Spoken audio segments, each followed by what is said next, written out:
Chapter 2969. In the hall. On the dining table, there were already more than a dozen delicious dishes neatly arranged. Lu Chuyu was busy, but her face was full of smiles. Aunt. Mermaid Princess went downstairs.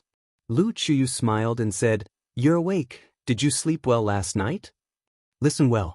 Mermaid Princess nodded and said apologetically, "I originally wanted to get up and help, but Fei Yang he, no need to explain, no need to explain. Aunt is experienced, I understand." Lu Chuyu hurriedly waved her hand. "Aunt, it's not," Mermaid Princess hurriedly said, but before she could finish, Lu Chuyu returned to the backyard. "It's not what you think." Mermaid Princess shook her head and went into the bathroom. So, Lu Chuyu came back with 2 bowls of millet porridge. Mermaid Princess had also finished washing up. She walked to the table, smelled it, and said with a smile, "It smells good." "It smells good. Eat more later." Lu Chuyu smiled. "Yes, Aunt." Mermaid Princess nodded and giggled. Lu Chuyu rubbed Mermaid Princess's head and turned to enter the backyard. Wait. Suddenly, Lu Chuyu turned to look at Mermaid Princess and said, "Girl, shouldn't you change your way of addressing me?" Mermaid Princess looked at the table full of side dishes and couldn't help but want to steal some. Suddenly, she heard Lu Chuyu's voice and was startled. She quickly retracted her hand and looked at Lu Chuyu. As for Lu Chuyu's words, she didn't hear it clearly. "Forget it if you didn't hear it." Lu Chuyu shook her head. Mermaid Princess scratched her head and asked, "Auntie, did Fei Yang snore when he was young?" "Snore?" Lu Chuyu was startled and shook her head. "No, he sleeps very quietly." "Really?" Mermaid Princess asked. Lu Chuyu nodded and then returned to the backyard. "And I'll help you." The Mermaid Princess ran in as well. At this moment, Qin Fei Yang also walked down lazily. Meanwhile, following a series of steady footsteps, the Emperor walked in wearing a dragon robe and a dragon crown. "Father, good morning." Qin Fei Yang reached out his hand to say hello and then walked towards the bathroom. "Early?" The Emperor was slightly stunned. He turned to look at the sun outside and frowned. "You brat, don't tell me you just woke up now?" "Yes." Qin Fei Yang nodded. He looked back at the Emperor and asked, "What's wrong? I've already returned from morning court and you're only up now? You're really good at sleeping," Di Wang said. "Haven't you slept for a long time?" Qin Fei Yang laughed dryly. The Emperor rolled his eyes and smiled ambiguously. "First time, I understand, I understand." After saying that, he went upstairs. "First time? Understand? What the hell?" Qin Fei Yang scratched his head in confusion, then turned around and entered the bathroom. A moment later, Lu Chuyu and the Mermaid Princess came out from the backyard. The Emperor had also changed into ordinary clothes. "It's time to eat." Lu Chuyu smiled. Qin Fei Yang walked out of the bathroom, looking a lot more energetic. "Where are the others?" Seeing that there was only his family, Qin Fei Yang asked suspiciously. Lu Chuyu said, "Your master, your grandfather, and great-grandfather all followed the 2 ancestors to the Lu family." Qin Fei Yang said, "What about the white-eyed wolf and the others?" "The white-eyed wolf took a group of fierce beasts and left early in the morning. I don't know where they went." Lu Chuyu shook her head. Qin Fei Yang was stunned and asked again, "What about Zhao Dalai and those divine generals?" Lu Chuyu said, "They all went out early."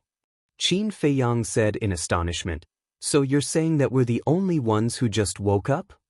You just found out?" Lu Chuyu rolled her eyes at Qin Fei Yang, but her hands kept picking up food for the Mermaid Princess and said with a smile, "Girl, eat more." "Okay." "Auntie, the food you cook is so delicious."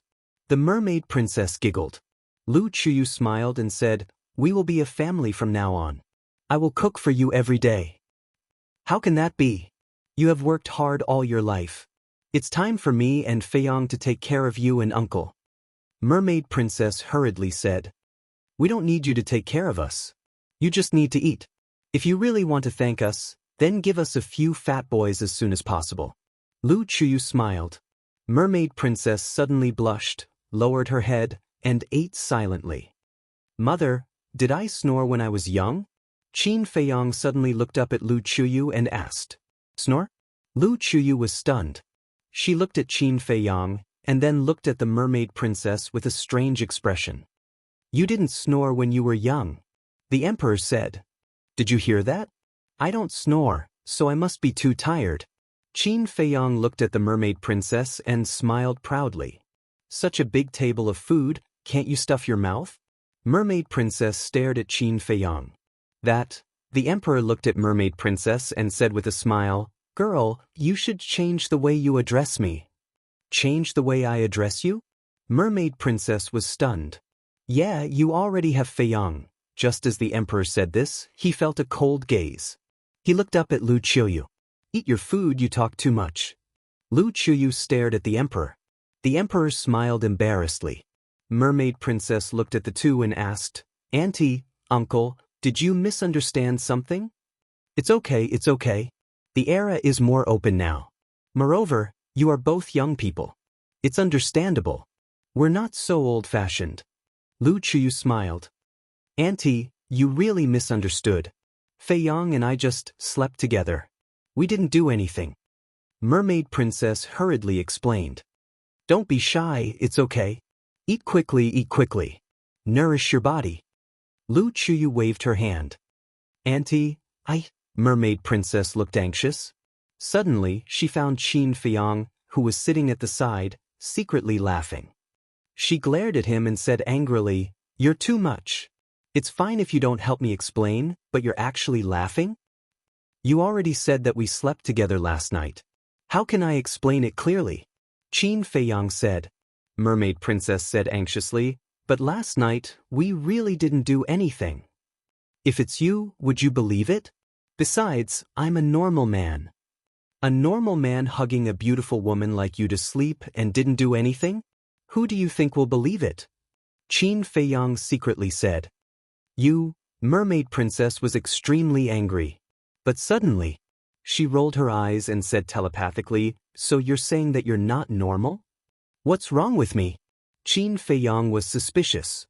"Because you really didn't do anything to me last night. Doesn't that mean that you're not normal?" Mermaid princess joked. Qin Feiyong looked at mermaid princess in shock. This girl actually turned against him? "But let's go in again and see if I'm normal or not." Qin Feiyong secretly laughed. "Damn hooligan." Mermaid princess blushed and secretly cursed. Lu Chuyu looked up at the two of them and asked suspiciously, "What are you mumbling about? Hurry up and eat." The two of them nodded repeatedly. It's better to come at the right time than early. Suddenly, a hearty laugh sounded outside the door. The family looked up and saw a familiar figure standing outside the door. "Ling Yunfei?" Qin Feiyong was stunned. "But you're not welcome." Ling Yunfei laughed and directly entered the house. "Welcome." Qin Feiyong got up and greeted him. After the two brothers gave each other a bear hug, Qin Feiyong looked behind and asked, "Where's your wife and daughter?" "Women are troublesome. They have to dress up before going out. I couldn't wait any longer, so I came first." Ling Yunfei shook his head, patted Qin Feiyong and asked, "How is it? Is the matter in the ancient world going smoothly? If not, would I be back so soon?" Qin Feiyong smiled. "It's been more than 10 years. How is it soon?" Ling Yunfei shook his head, walked to the emperor and Lu Chuyu, and said with a smile, "Auntie, uncle, have you eaten? If not, I'll get you a bowl and chopsticks." Lu Chuyu smiled. "No need to trouble yourself. I've already eaten." Ling Yunfei smiled slightly, looked at Mermaid Princess, and said in surprise, "Isn't this little fishy? Long time no see. Do you miss your brother?" "Miss you my ass." Mermaid Princess rolled her eyes. "Heartless." Ling Yunfei shook his head, looked at Qin Feiyong and said, "Your wife should be disciplined more, or she'll go to heaven sooner or later." "You're a henpecked man. Are you qualified to say that?" Qin Feiyong despised and walked to the table to continue eating. "What do you mean by that? I'm a henpecked man? I just don't want to bicker with a woman. If I really go crazy..." Ling Yunfei was speaking with a smile of exultation, but the complexions of Qin Feiyong and the others had become strange. Because at this time, 3 more people came in. These three people were Zhao Shuang'er, Lu Ji, and a girl. Zhao Shuang'er made a gesture to Qin Feiyang and the others to keep quiet. She quietly walked behind Ling Yunfei with Lu Ji and the girl. Qin Feiyang's face suddenly became playful. He looked at Ling Yunfei and said, "What if I go crazy?"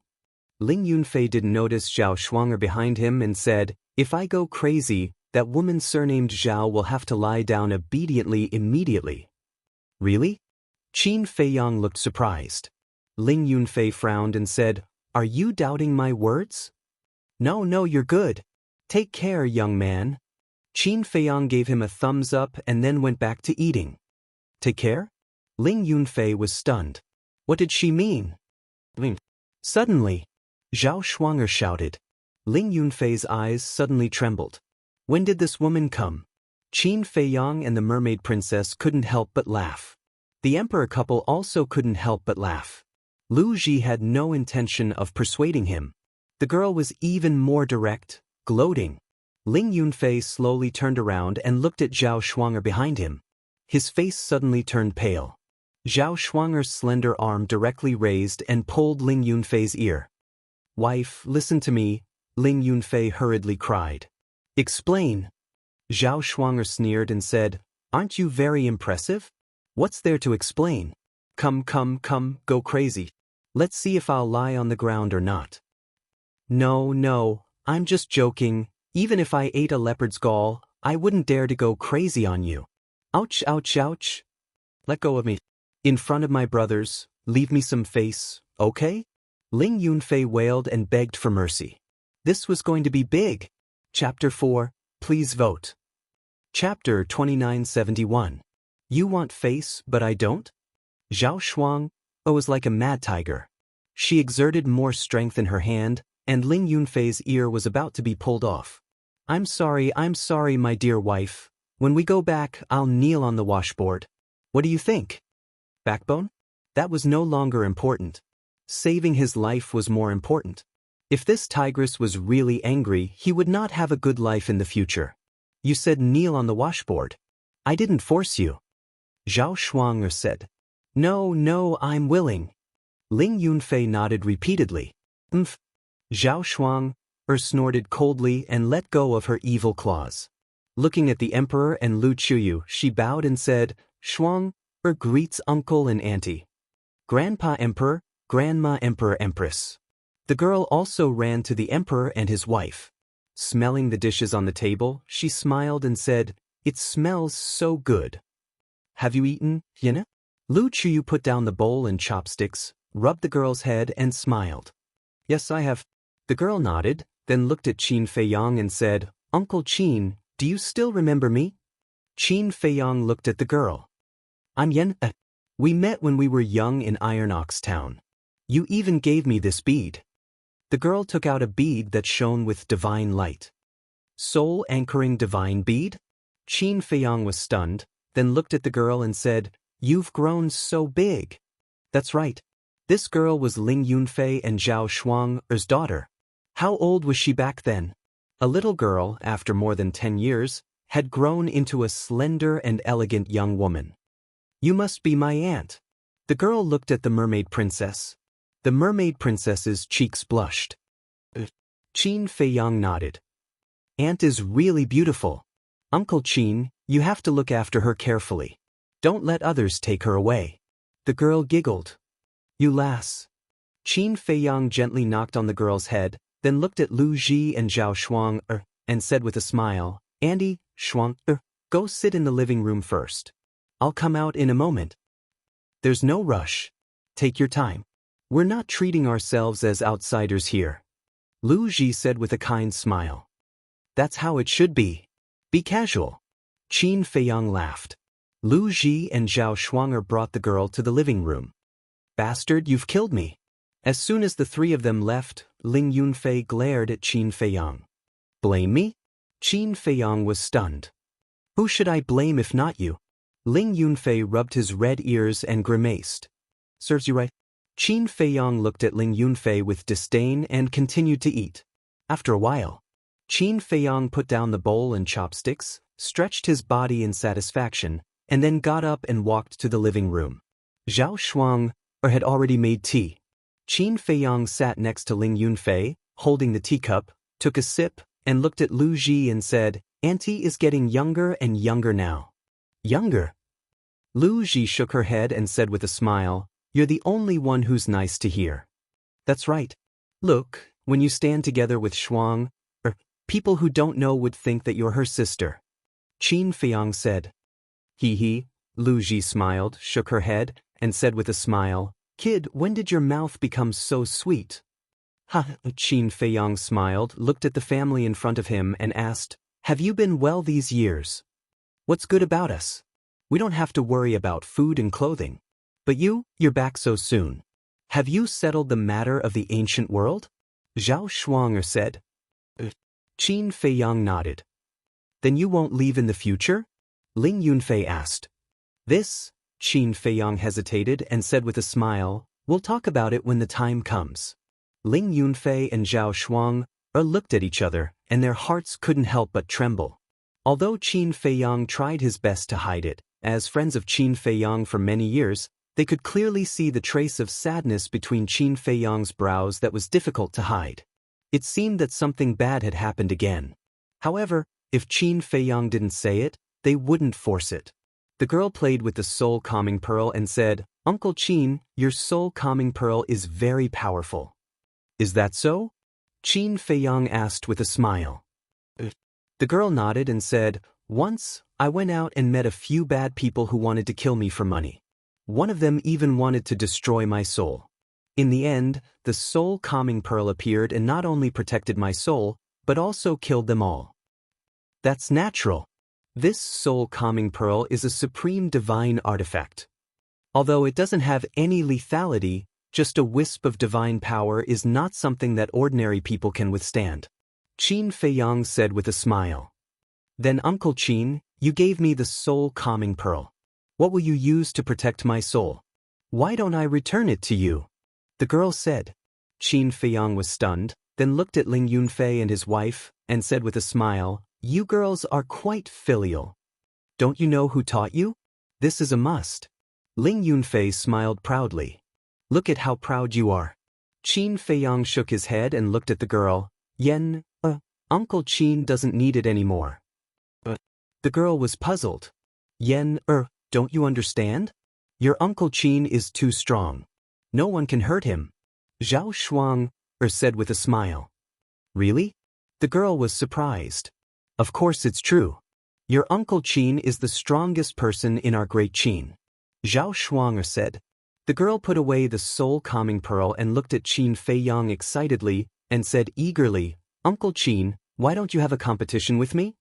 Qin Feiyang was stunned. Don't be rude. What did mother teach you? A girl should be educated and reasonable. Look at you now, you are like a violent maniac. Where is your decency?" Zhao Shuang berated. "Who said that a girl must be educated and reasonable? Besides, mother, aren't you the same? You bully father all the time." The girl mumbled. Ling Yunfei immediately said with snot and tears, "Daughter, I didn't raise you for nothing. You have a conscience, and you know that I am bullied by your mother every day." "Shut up." Zhao Shuang glared at him. Ling Yunfei shrunk his neck and became obedient again. It seemed that being afraid of his wife was already deeply rooted in him. The girl looked at Qin Feiyang pleadingly and said, "Uncle Qin, just compete with me." "You're still talking," Zhao Shuang said angrily. It's fine. Qin Feiyang waved his hand at Zhao Shuang, looked at the girl and smiled. "All right, Uncle Qin will compete with you, as long as you can stand under Uncle Qin's pressure for 3 breaths of time. Uncle Qin will give you another divine art." "All right." The girl nodded. Lu Ji shook her head and laughed. "Truly a newborn calf is not afraid of a tiger." Zhao Shuang said, "Forget it, let her suffer a little." Qin Feiyang sized up the girl. She had the cultivation of the War Emperor, not bad. Boom. At that moment, a strand of divine might appeared and pressed towards the girl.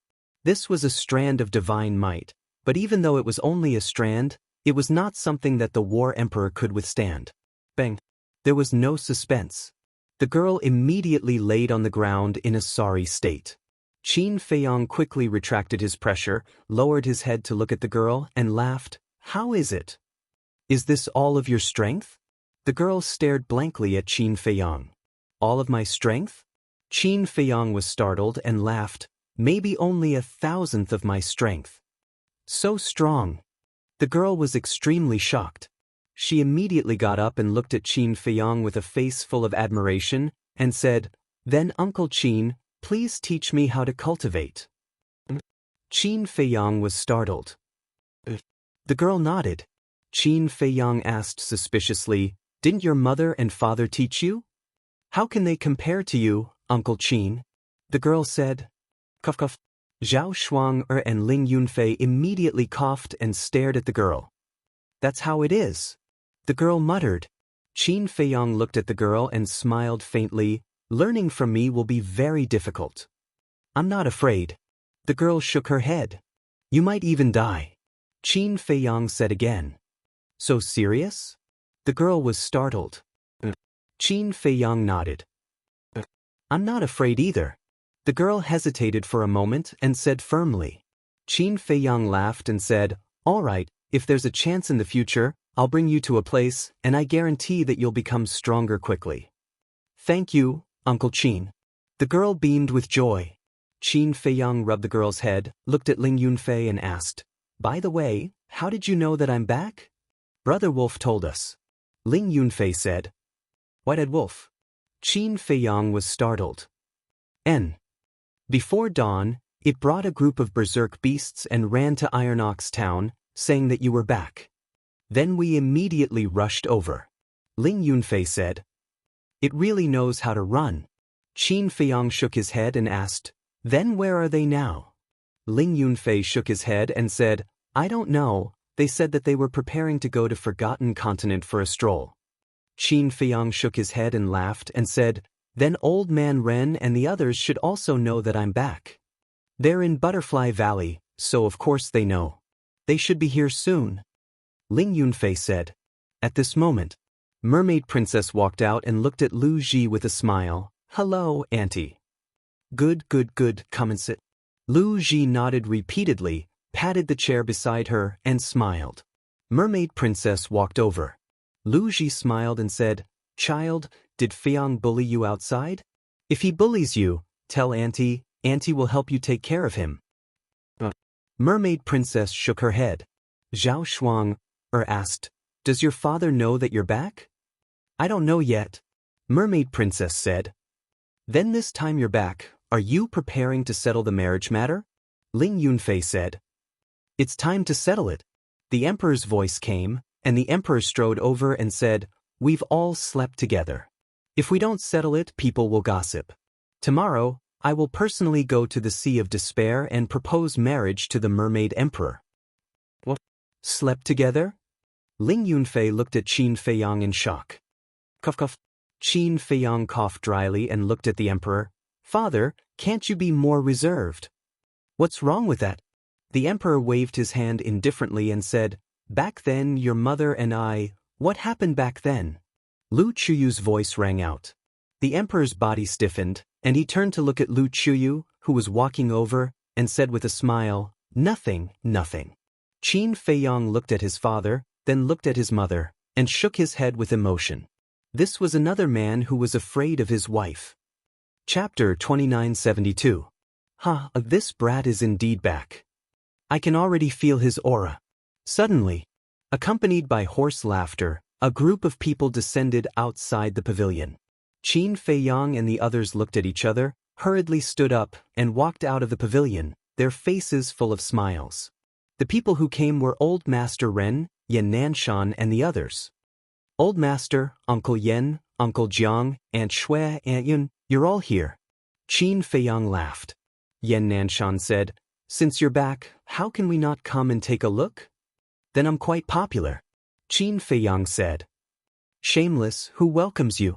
We're just here to see if you're missing an arm or a leg. Feng Ling-er looked at Qin Feiyong and said. Qin Feiyong looked at Feng Ling-er and said, Your mouth is too vicious, you deserve to be unable to get married. Scram. Feng Ling Er's face darkened. At the side, Ren Wushuang and Luo Qingzhu could not help but cover their mouths and snicker. Let's talk inside. Lu Chuyu laughed. Then we'll be disturbing you. Old Master Ren smiled slightly. Everyone entered the living room. Master. Suddenly, another excited cry rang out. Qin Feiyang was startled. He raised his head and saw 3 figures appear in the sky. It was Wang Xiaojie, Yan Wei, and Wang Yangfeng. Young Master.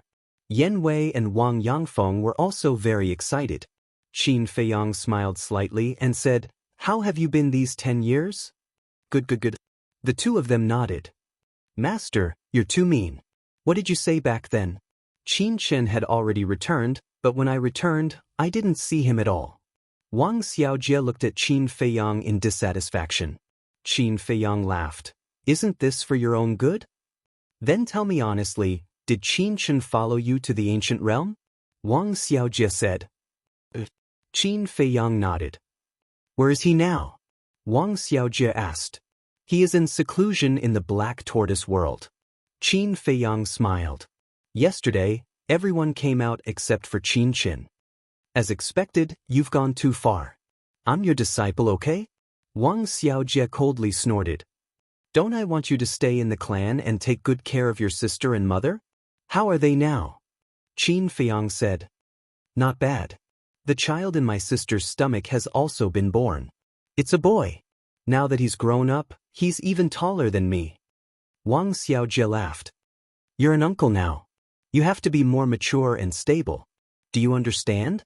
Qin Feiyang said. I know. Let me go to the Black Tortoise world to see Qin Chen. I haven't seen him in a long time. I miss him. Wang Xiaojie smiled. Qin Feiyang nodded. With a wave of his hand, he sent Wang Xiaojie to the Black Tortoise world. Then, he looked at Yan Wei and said with a smile, Have a seat inside. Fatso, Li Yan, Sidfiang, Li He, Gong Sun Bei, Yi Shu, the monkey-faced old man, the hook-nosed old man, and Pei Yi arrived one after another. Everyone was familiar with each other, so they greeted each other and started chatting. In the evening, a large group of people returned.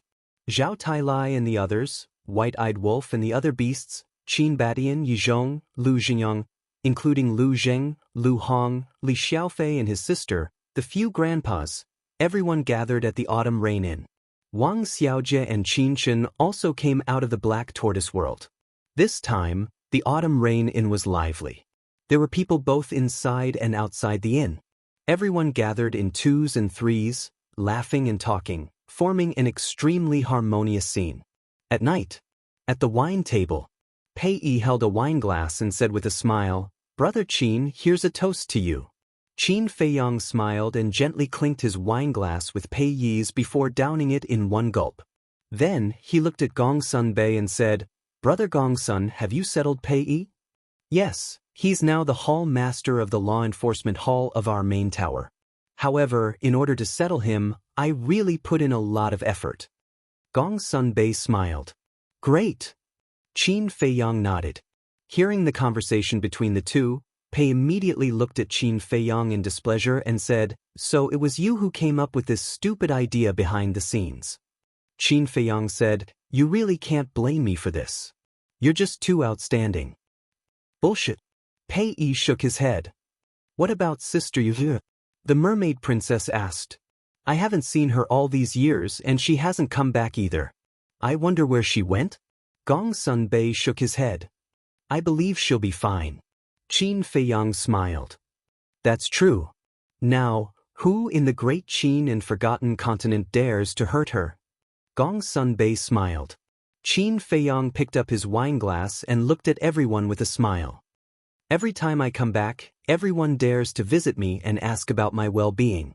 I'm really grateful to all of you. I'm not fighting alone outside, and I'm not lonely at home. I thank all of you. You'll always be my family. Qin Feiyang bowed as he spoke. Everyone looked at each other and smiled. Qin Feiyang said with a smile, Come on, let's toast to our unchanging friendship, affection, and kinship. Hearing this, everyone smiled, raised their glasses, and downed it in one gulp. Qin Feiyong poured another glass and looked at the 54 divine generals. I'm especially grateful to all of you. Your Highness, why? Xia Yuan asked with a smile. Whether it was in the Great Qin or the ancient world, you've always followed our ancestors in battle.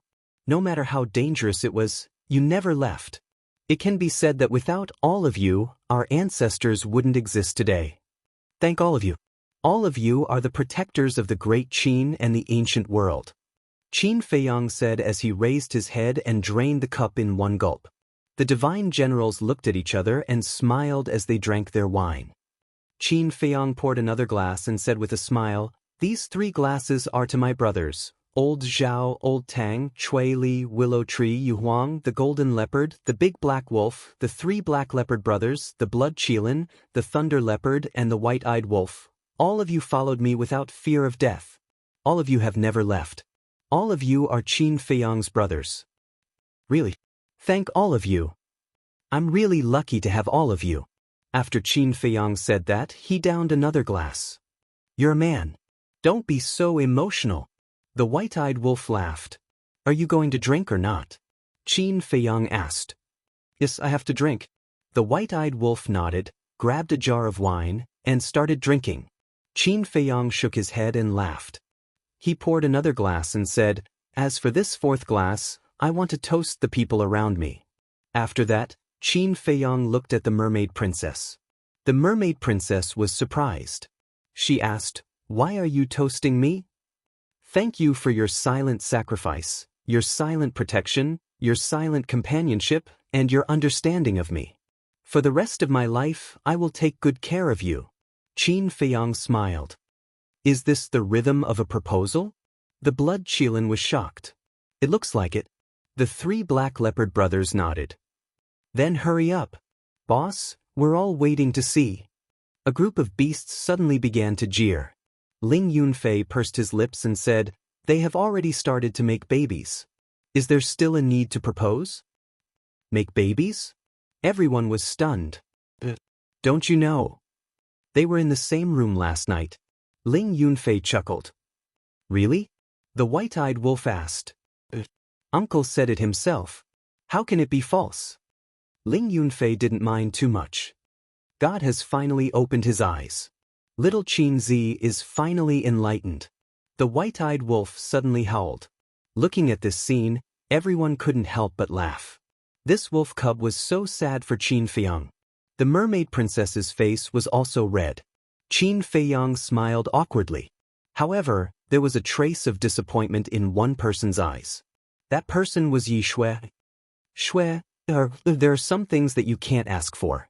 Yi Zhong noticed Yi Shui's strange expression and smiled comfortingly. "I know, Grandpa." Yi Shui nodded and took a deep breath. She was relieved. As for Qin Feiyong, she only had a little bit of feelings for him. And after living in seclusion with old Master Yi for a long time, her personality was also relatively weak, so she was more open-minded. If you can't force it, don't force it, lest both parties be sad in the end. Qin Feiyong hugged the Mermaid Princess and said with a smile, "Look, everyone is so supportive. Why don't we do as they wish?" "What do you mean by doing as we wish? This is your own business. Don't you want to do it?" Feng Ling'er said. Qin Feiyong smiled embarrassedly and lowered his head to look at the Mermaid Princess. "It's up to you." The Mermaid Princess whispered, her cheeks blushing. "That's good. Tomorrow, we'll go to the Sea of Despair to propose marriage." Qin Feiyong laughed out loud. He raised his head and drank the wine in his cup. The White-Eyed Wolf said with a sneaky smile, "Do you want us to go with you to cheer you on?" "Of course." Qin Feiyong waved his hand and said with a smile, "Come, come, come. Tonight, we won't go home until we're drunk." After a night of revelry, the entire House of Autumn Rain was extremely lively. The next day, morning, the Mermaid Princess woke up early and helped Lu Qiuyu prepare breakfast. Qin Feiyong slept until the Mermaid Princess woke him up. "What time is it?" Qin Feiyong asked. "The sun is shining on your butt." The Mermaid Princess shook her head and smiled. Qin Feiyong got up and rubbed his forehead. "My head hurts. I drank too much last night." If you don't know how to drink, then drink less.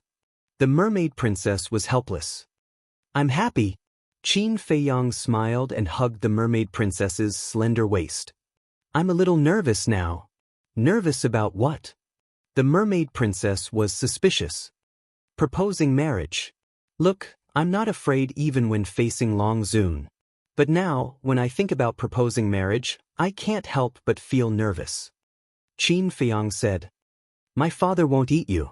What's there to be nervous about? The mermaid princess was speechless. Qin Feiyang was stunned for a moment and asked, Then, do you think he'll deliberately make things difficult for me? What do you think? The mermaid princess asked. I think so. Qin Feiyang pondered for a moment and nodded. Just like what you said, you're not even afraid of Long Zun. Why are you afraid of my father? Don't worry, you still have me. The mermaid princess smiled. You're so nice. Qin Feiyang chuckled and kissed the mermaid princess's cheek. Then he quickly got up, put on his clothes and ran downstairs. The mermaid princess touched her cheek and looked at Qin Feiyang's back. She revealed a happy smile and followed him downstairs. Chapter 2973. After breakfast, Qin Feiyang looked at the emperor and Lu Chuyu and said, Father, Mother, when we reach the Sea of Despair, what should I do? You don't have to do anything. When the time comes, your mother and I will talk to you. The emperor said. That's good. Qin Feiyang laughed. What's wrong? Nervous? The emperor asked with a smile. Qin Feiyang nodded. Useless. The emperor shook his head in disdain and said, We have to be more formal when proposing marriage. Your mother and I will go and pack up first. All right. Qin Feiyang responded. Boom. Suddenly, a terrifying aura appeared outside. Qin Feiyang hurriedly walked out and saw a group of people standing in the sky in an orderly manner, all dressed in black armor, looking extremely heroic. You guys? Qin Feiyang looked at these people in a daze. Your Highness, it's us. One of them said. When Qin Feiyang heard this voice, he smiled and said, Xia Yuan, what are you guys doing?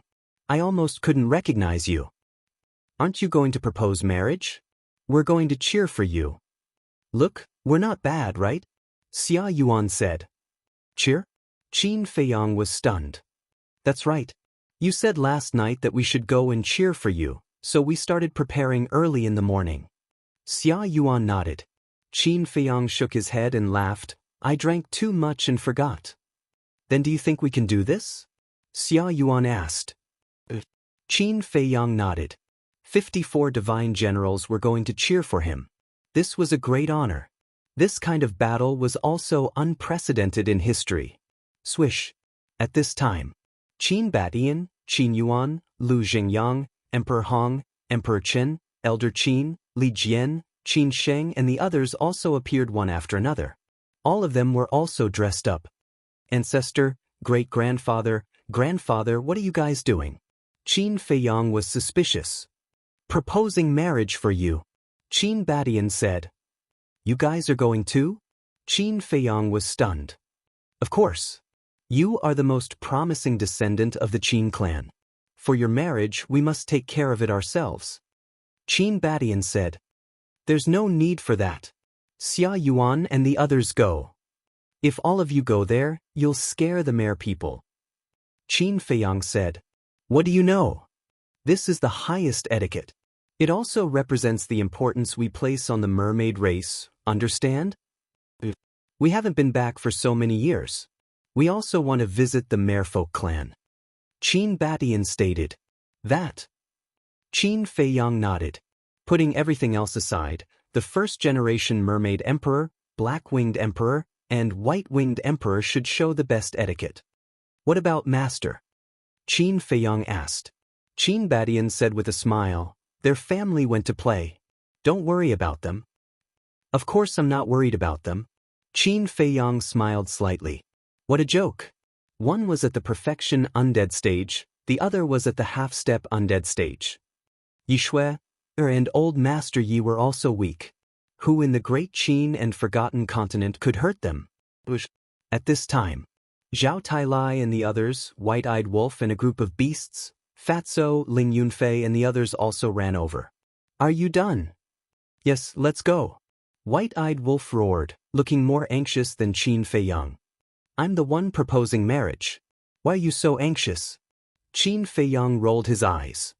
I'm anxious for you. It wasn't easy for you to be enlightened. What if you accidentally become stupid again? White-eyed Wolf despised. Qin Feiyang's mouth couldn't help but twitch. Zhao Lai smiled and said, Brother Wolf is exasperated. Old Zhao knows me well. White-eyed Wolf sighed. Get lost.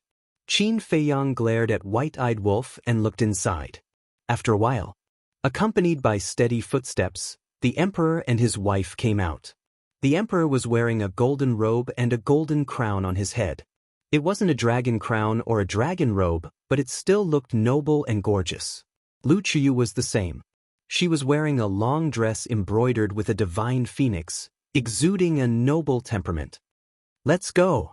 The emperor smiled slightly. Qin Feiyang waved his hand and the space-time gate opened. A group of people walked in. Feiyang, isn't this too grand? Mermaid Princess looked at everyone and said suspiciously, Didn't the ancestors say that the grand ceremony represents their respect to the mermaid clan? Let's not bother about it. Let them be. As long as they're happy. Qin Feiyang smiled and pulled Mermaid Princess towards the space-time gate. Mermaid Princess pondered for a moment and said, No, this marriage proposal, should I go back first? Qin Feiyang was slightly stunned and shook his head. I don't know. Mermaid Princess said, Then, why don't you wait for a while and I go back first?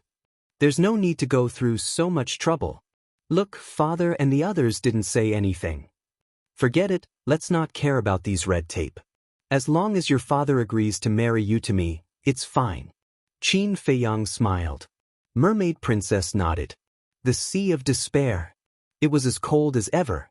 Wisps of white cold mist floated on the surface of the sea. Clang. Suddenly, accompanied by an earth-shaking loud noise, the void above the sea immediately began to shake.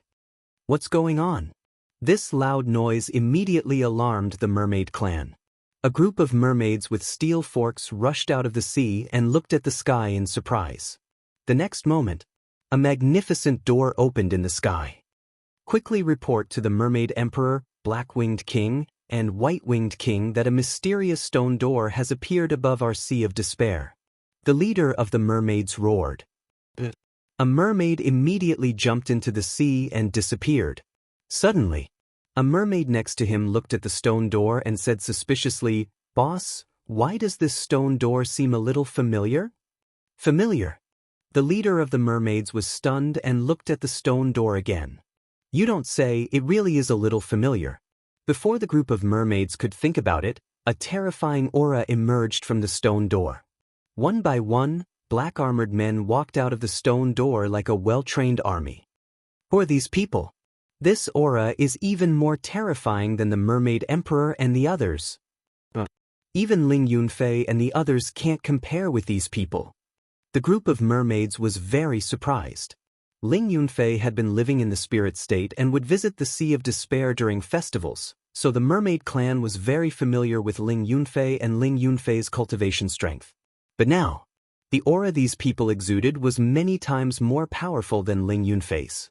They were like gods descending to the mortal world, making them tremble uncontrollably. That's right. The first people to appear were Xia Yuan and the other 54 immortal generals. As masters of the initial imperishable realm, how could these mermaids withstand their aura? This was under their control. If they didn't control it and released their aura, these warriors, masters, and ancestral warriors would instantly explode and die. Boom! This matter. The Mermaid Emperor, Black-Winged King, and White-Winged King rushed out of the sea anxiously. When they saw Xia Yuan and the others, their expressions changed drastically. What's going on? Black-Winged King asked. I don't know. They all came out from that door. One of the mermaids said. The three of them were surprised. It's the door behind them. A group of people pointed behind Xia Yuan and the others. The Mermaid Emperor and the others looked up and saw a stone door shining with divine light behind Xia Yuan and the others. That is, The three of them were stunned. What? The mermaids looked at the three of them in surprise. That seems to be the space-time door. The mermaid emperor exclaimed. The space-time door? Everyone was stunned. In the blink of an eye. At this moment, more figures walked out of the space-time door. The leader was the emperor and Lu Qiuyu. Aren't they the emperor and empress of Great Qin? Seeing the couple appear, the mermaid clan was in an uproar. Black-Winged King looked at the mermaid emperor and asked, Old man, are they your in-laws? The mermaid emperor nodded. Black-Winged King was stunned. Then what are they doing? Why are they making such a big scene? I don't know. The mermaid emperor shook his head, his face full of doubts. Wait, wasn't this space-time door Qin Feiyang's divine item? How could it be in the hands of the emperor? Could it be that Qin Feiyang gave it to the emperor when he left last time? The mermaid emperor was about to go up and greet them. But at this moment, his gaze suddenly shook as he looked at the person who came out of the space-time door. This person was Emperor Hong. Emperor Qin appeared. Then Li Jian, Old Qin, Qin Yuan, Qin Sheng, and the others appeared one after another. The mermaid emperor was completely stunned. What the hell was going on? Even Emperor Hong, Emperor Qin, these peerless figures, came in person? Even Qin Yuan had come. Others might not know, but he knew that Qin Yuan was the person Qin Feiyang respected the most. And he was the guardian of this continent. It was difficult for others to see him, let alone come to his sea of despair. Did something big happen? The mermaid emperor was shocked and quickly flew up. But suddenly, he stopped again and looked at the two people who came out of the space-time door. His eyes were full of surprise. The two were Qin Batyin and Lu Zhengyang. Lu Zhengyang was a stranger to him. It was during these years, when he visited the Lu family during the holidays, he saw Lu Zhengyang's statue. But Qin Baishan's statue was erected in the mermaid clan's holy land. He could see it every day, so he was naturally familiar with it. And the person in front of him was exactly the same as the statue in the Holy Land. Qin Batyin, the Emperor of Qin. Was this a dream? Wasn't the Emperor of Qin in the ancient world? When did he come back? The Emperor of Qin, these two words, that was the legend of the Great Qin. The founding Emperor of the Great Qin. And the master of the first mermaid emperor of the mermaid clan, the Black-Winged Emperor, and the White-Winged Emperor followed. That was a man full of legends. Not only the mermaid emperor, the Black-Winged Emperor, the White-Winged Emperor, and even all the mermaids present were dumbfounded, staring at Qin Batyin. They were all wondering if their eyes were playing tricks on them. It was simply unbelievable. Chapter 2974. At the same time, Qin Batyin glanced at the sea of despair with a hint of nostalgia in his eyes. In his nostalgia, there was a hint of sadness.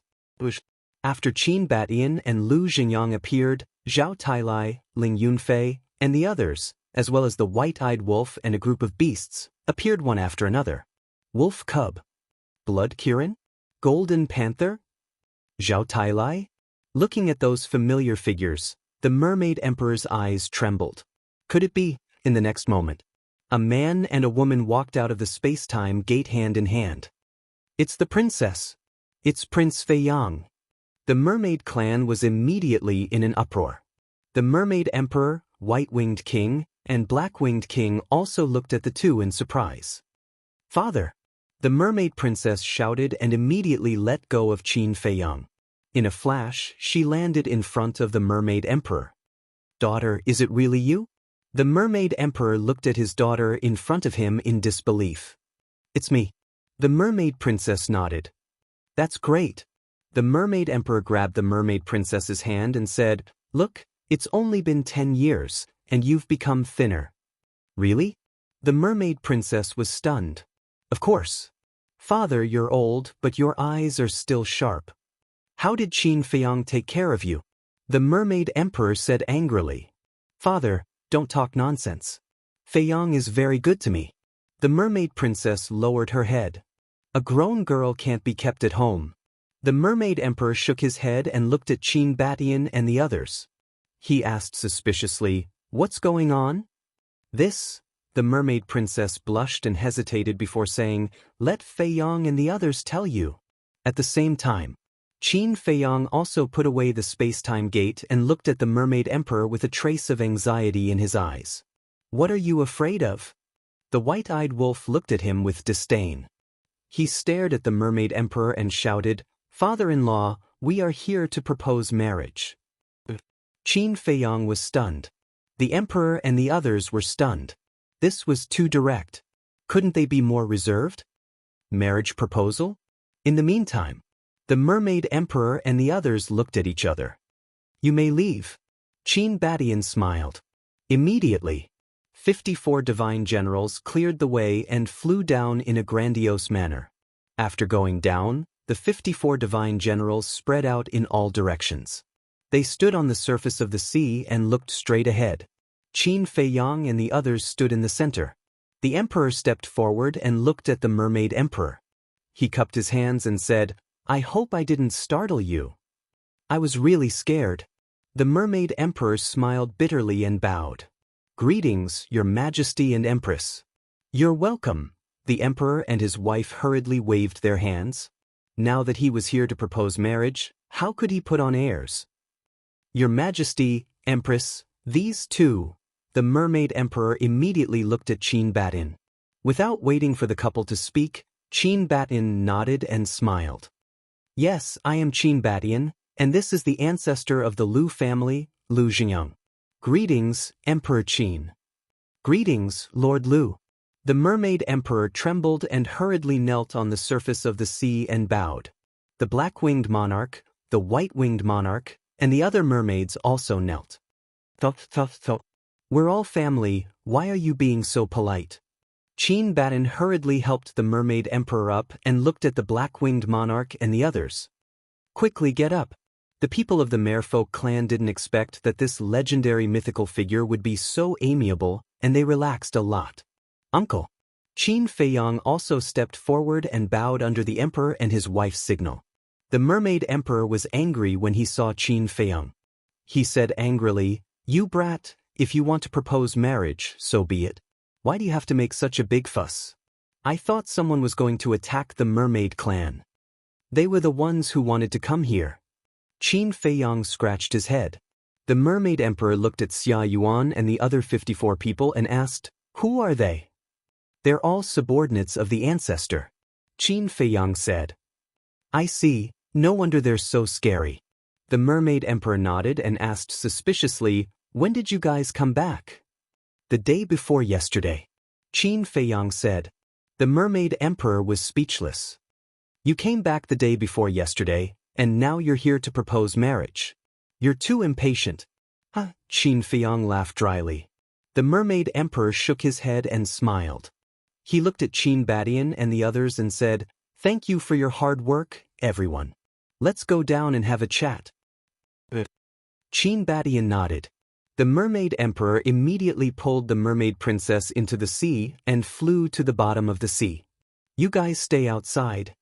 Qin Badian looked at Qin Feiyong and the others and instructed them. Then he led Qin Feiyong and the others into the underwater city. There's actually such a big city at the bottom of the sea? The big black wolf and the 3 black leopard brothers scanned the bottom of the sea with a look of surprise. "What's this? There are still many treasures here," the white-eyed wolf said. "What treasures?" The big black wolf's eyes suddenly lit up. "Don't worry, I'll take you guys for a stroll later." The white-eyed wolf smiled sinisterly. The big black wolf and the 3 black leopard brothers nodded repeatedly. At the same time, the mermaid emperor led the way and said with a smile, "Emperor Qin, I really didn't expect that I would be able to see your true appearance in my lifetime." Qin Badian smiled and said, "I'm not a big shot, so there's no need for that. If you're not a big shot, then who is? Let's talk about it later. If it weren't for you, our mermaid race would have long been extinct. You're not only the founding emperor of Great Qin, but also the benefactor of our mermaid race," the mermaid emperor said. The black-winged monarch and the white-winged monarch nodded in agreement. "You're too polite." Qin Badian smiled slightly. Soon, the group of people entered the underwater city and immediately caused a huge uproar. Everyone looked at Qin Batian with eyes full of surprise and shock. Little Qin Zi, let's go for a stroll. The white-eyed wolf said and ran away with a group of beasts. Don't mess around, Qin Feiyang hurriedly shouted. It's okay. Let them play. It's just a small place. They can't cause any trouble. The mermaid emperor smiled and led everyone into a palace. He said respectfully, Emperor Qin, please take a seat. No, you're the master here.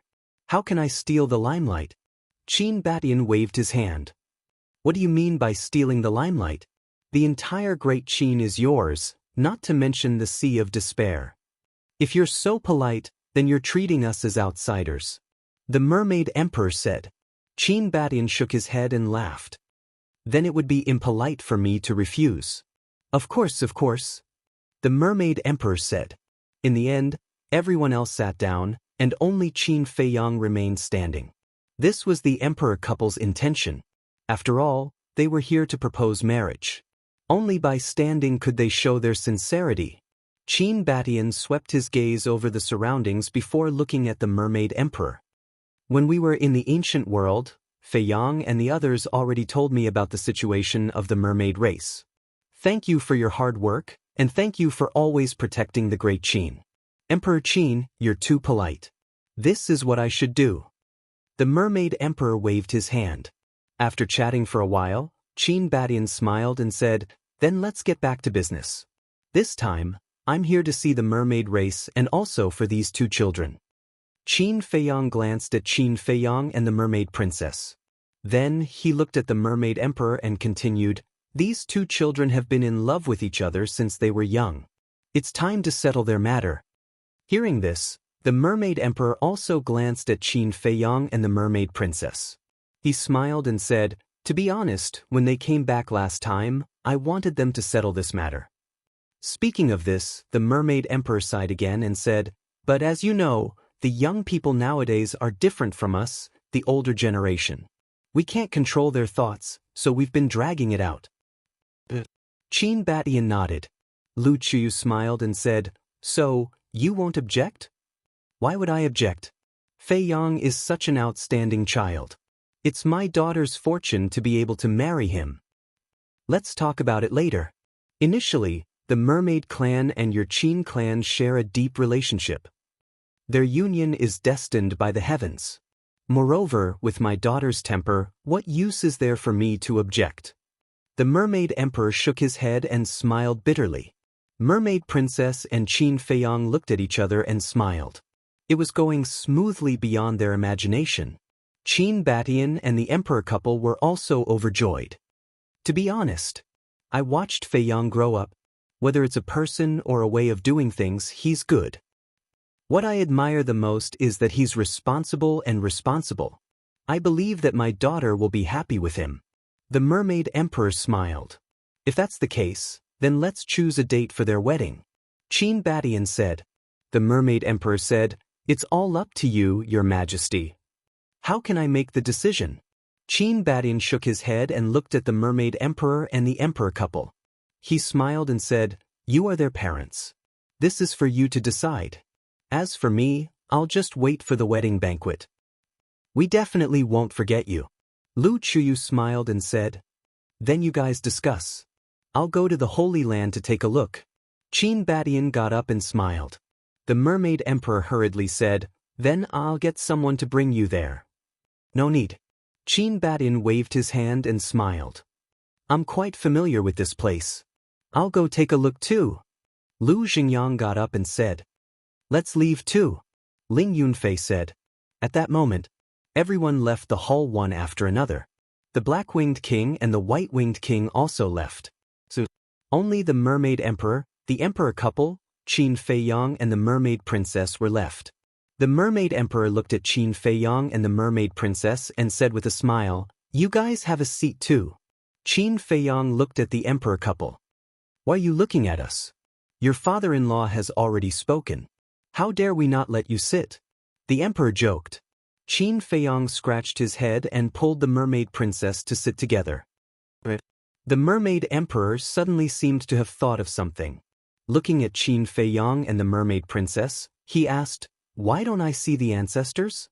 The ancestors he mentioned were naturally the first mermaid emperor, the black-winged king and the white-winged king. The mermaid princess immediately looked at Qin Feiyang. Qin Feiyang's heart couldn't help but tremble. That's right. Since we came back, we haven't seen them. You guys didn't seem to have mentioned them either?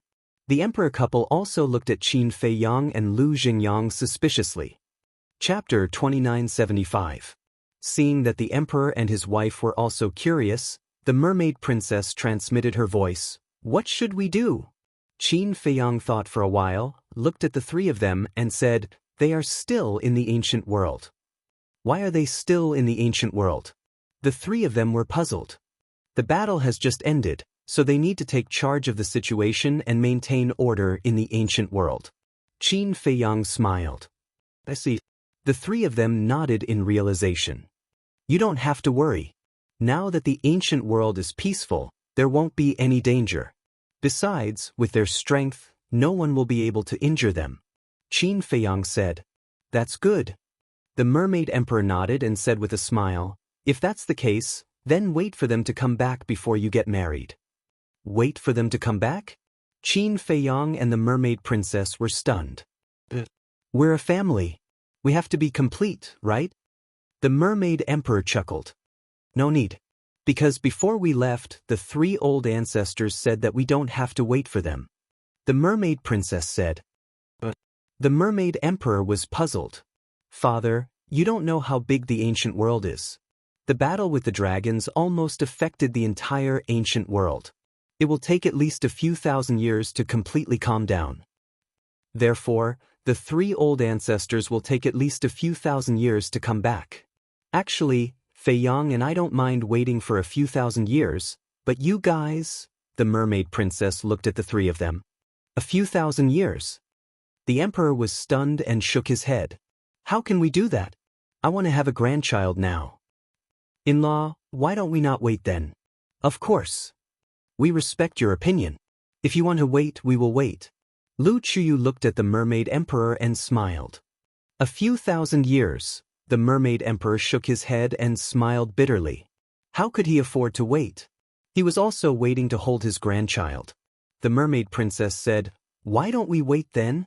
A few thousand years will pass soon anyway. It will be over soon? The mermaid emperor looked at the mermaid princess, speechless. To a mortal, this was something that had happened in dozens of lifetimes. The mermaid emperor waved his hand and said, no need, no need. After a few thousand years, I might have already died. Father, what are you saying? You will definitely live a long life. The mermaid princess said angrily. Yes. The mermaid emperor nodded and said with a smile, then hurry up and give birth to a fat little boy for me to play with. What? Play? Qin Feiyang was stunned. The mermaid emperor was taken aback. He hurriedly explained, that's not what I meant. That's not what I meant.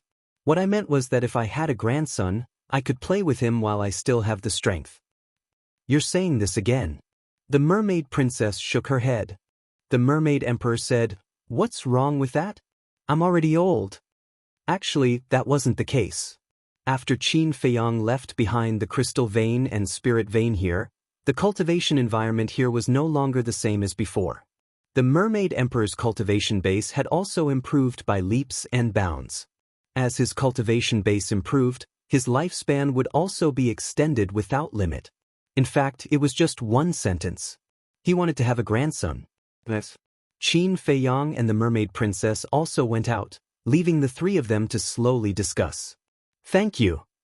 On the street, Qin Feiyang held the mermaid princess's hand and said in a low voice, thank me for what? The mermaid princess looked at him suspiciously. Thank you for lying for me. Qin Feiyang said, I'm not doing it for you. I'm also doing it for father and the others. I don't want them to worry. The mermaid princess said. Qin Feiyang smiled and said to himself, I have to tell the ancestors and the white-eyed wolf about this. Don't let it slip. The mermaid princess nodded. Your Highness. Your Highness Feiyang. Along the way, they met many mermaids who greeted the two of them warmly. At noon, Everyone also stayed at the mermaid clan to enjoy a meal of delicacies. These so-called delicacies were rarely seen outside, but in the mermaid clan, they were equivalent to radishes and cabbages outside. After enjoying a good meal, the emperor and his wife proposed to leave. And they had already set the date of the wedding. It would be 3 days later. In other words, in 3 days, the mermaid princess would officially become Qin Feiyang's wife. This was what Qin Feiyang was looking forward to, and also what the mermaid princess was looking forward to. Of course, the happiest person was actually Qin Yuan. Because he had watched Qin Feiyang grow up. He had always treated Qin Feiyang as his own grandson. As a grandfather, how could he not be happy to see his grandson get married and have children? After saying goodbye, everyone left the Sea of Despair. The mermaid princess stayed in the Sea of Despair.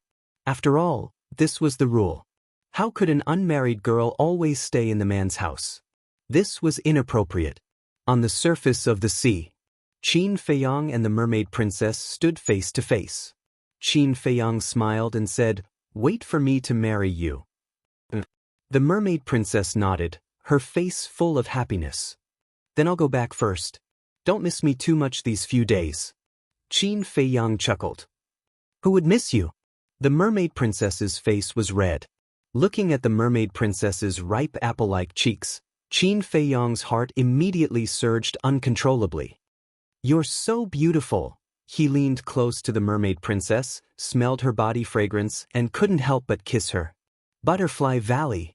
When Qin Feiyang bid farewell to the mermaid princess and rushed here, only Ling Yunfei and Fatso were left. The others had already been released back to Great Qin. "What are you still doing here?" Qin Feiyang was suspicious. "Waiting for you," Ling Yunfei said. Fatso said with a sneaky smile, "Boss, when we just left the Sea of Despair, I stole a glance at you guys. You guys even kissed." The corner of Qin Feiyang's mouth twitched and said, "We're open and above board. Why would we be afraid of you looking?" "Of course we're not afraid. I just want to say, do you want me to impart some experience to you?" Fatso laughed sinisterly. Qin Feiyang's face instantly darkened.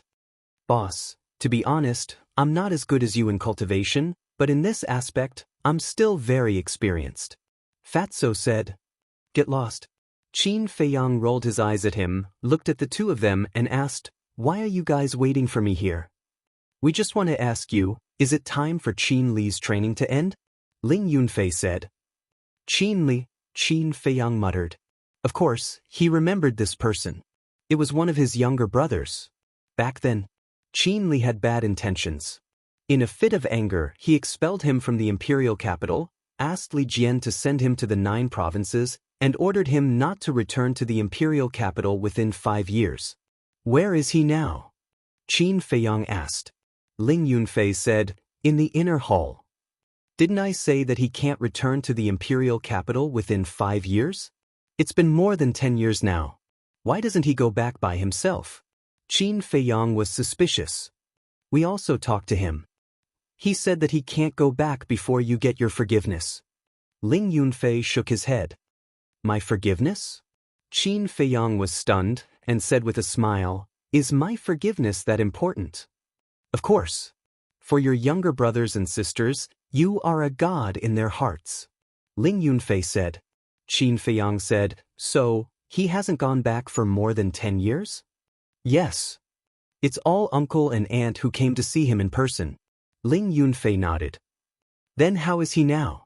Qin Feiyang asked. "The hardships over the years have played a big role in him," Ling Yunfei said. Qin Feiyang pondered for a while and said, "Okay, you go and bring him here. I have to test him." "Test?" Ling Yunfei and Fatso were stunned. "I have to know whether he is sincerely repentant or pretending. After all, some people are very good at pretending." Qin Feiyang said. "Then how are you going to test him?" The two were suspicious. Qin Feiyang thought for a while and whispered a few words in their ears. Hearing this, the two were slightly stunned, and then couldn't help but shake their heads. After saying that, he opened the portal and left. Qin Feiyang waved his hand, and then the portal landed in front of a row of courtyards and quietly waited for Qin Li. These courtyards were naturally where Yan Nanshan and the others lived. But now, everyone was in the imperial palace, so now there was no one here. More than 10 years passed. Except for everything becoming more ancient than before, there were not many changes.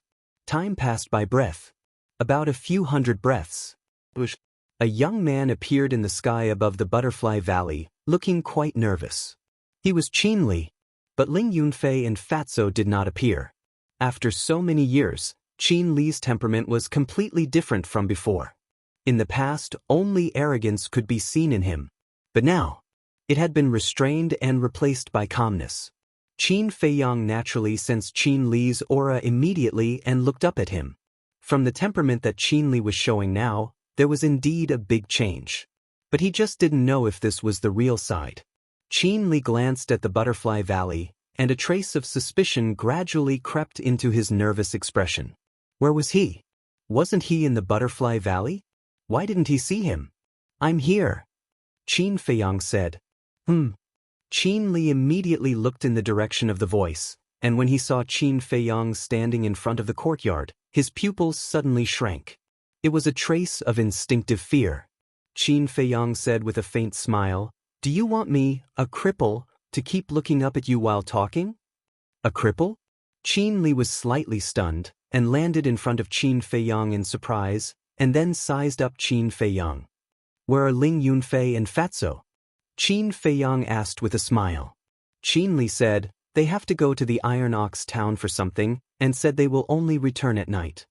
Qin Feiyang nodded and said, how have you been these years? Not bad. Qin Li nodded and frowned. What about your cultivation? These years in the battle in the ancient world, although I won in the end, because of serious injuries, I lost all my cultivation, and even my soul was damaged. Qin Feiyang smiled faintly. Lost all my cultivation. Qin Li's gaze trembled slightly. What? Looking at me now, do you want to kill me to wash away your shame? Qin Feiyang smiled faintly. Qin Li looked slightly flustered. To be honest, at this moment he did have such a thought.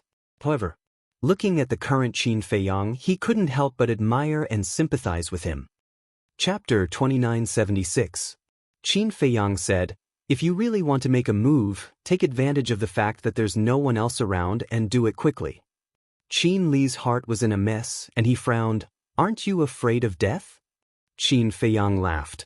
Now that the ancient realm and the great Qin are at peace, it doesn't matter if I die.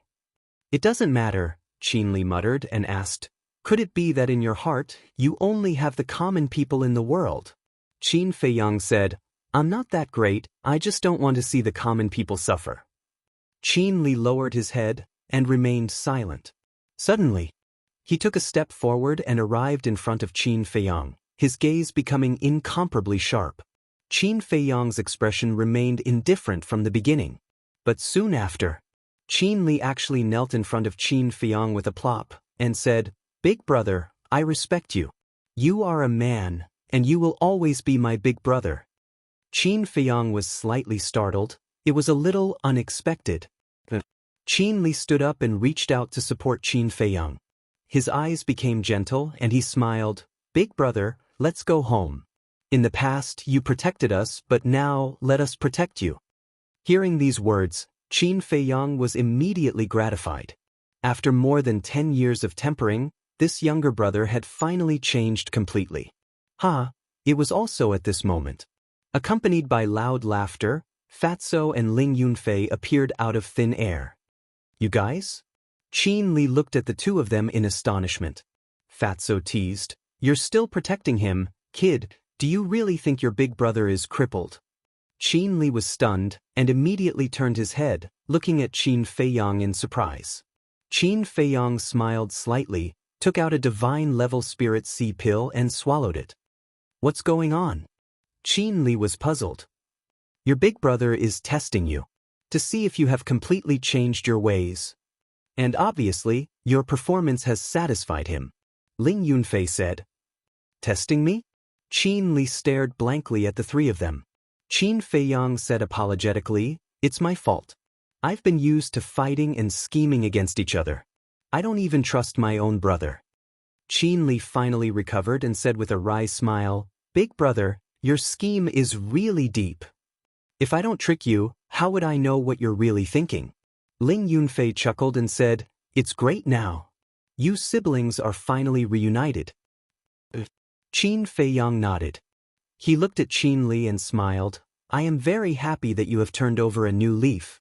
I will not treat you unfairly. I will send you to the Black Tortoise World now." Black Tortoise World. Qin Li's eyes suddenly lit up. Although he had been in the spiritual state, he knew about Qin Haoyan, Qin Yun, Lu Xiaofei, and Situ Feiyang. It was because he had entered the Black Tortoise World that his cultivation had become so strong. Therefore, he had longed to enter the Black Tortoise World for a long time. Work hard. The future of the great Qin depends on you guys. Qin Feiyang smiled slightly. Depends on us? Qin Li was slightly stunned and asked suspiciously, "Didn't you come back?" Qin Feiyang shook his head and smiled. He did not explain and sent Qin Li to the Black Tortoise World. Fatso asked, "Boss, if Qin Li really attacked you before, what would you do? What do you think?" Qin Feiyang smiled faintly and entered the underground stone room. He opened the teleportation altar and returned to the imperial capital. Fatso pondered for a while, then turned to look at Ling Yunfei and said, "I'm afraid I'll really kill him.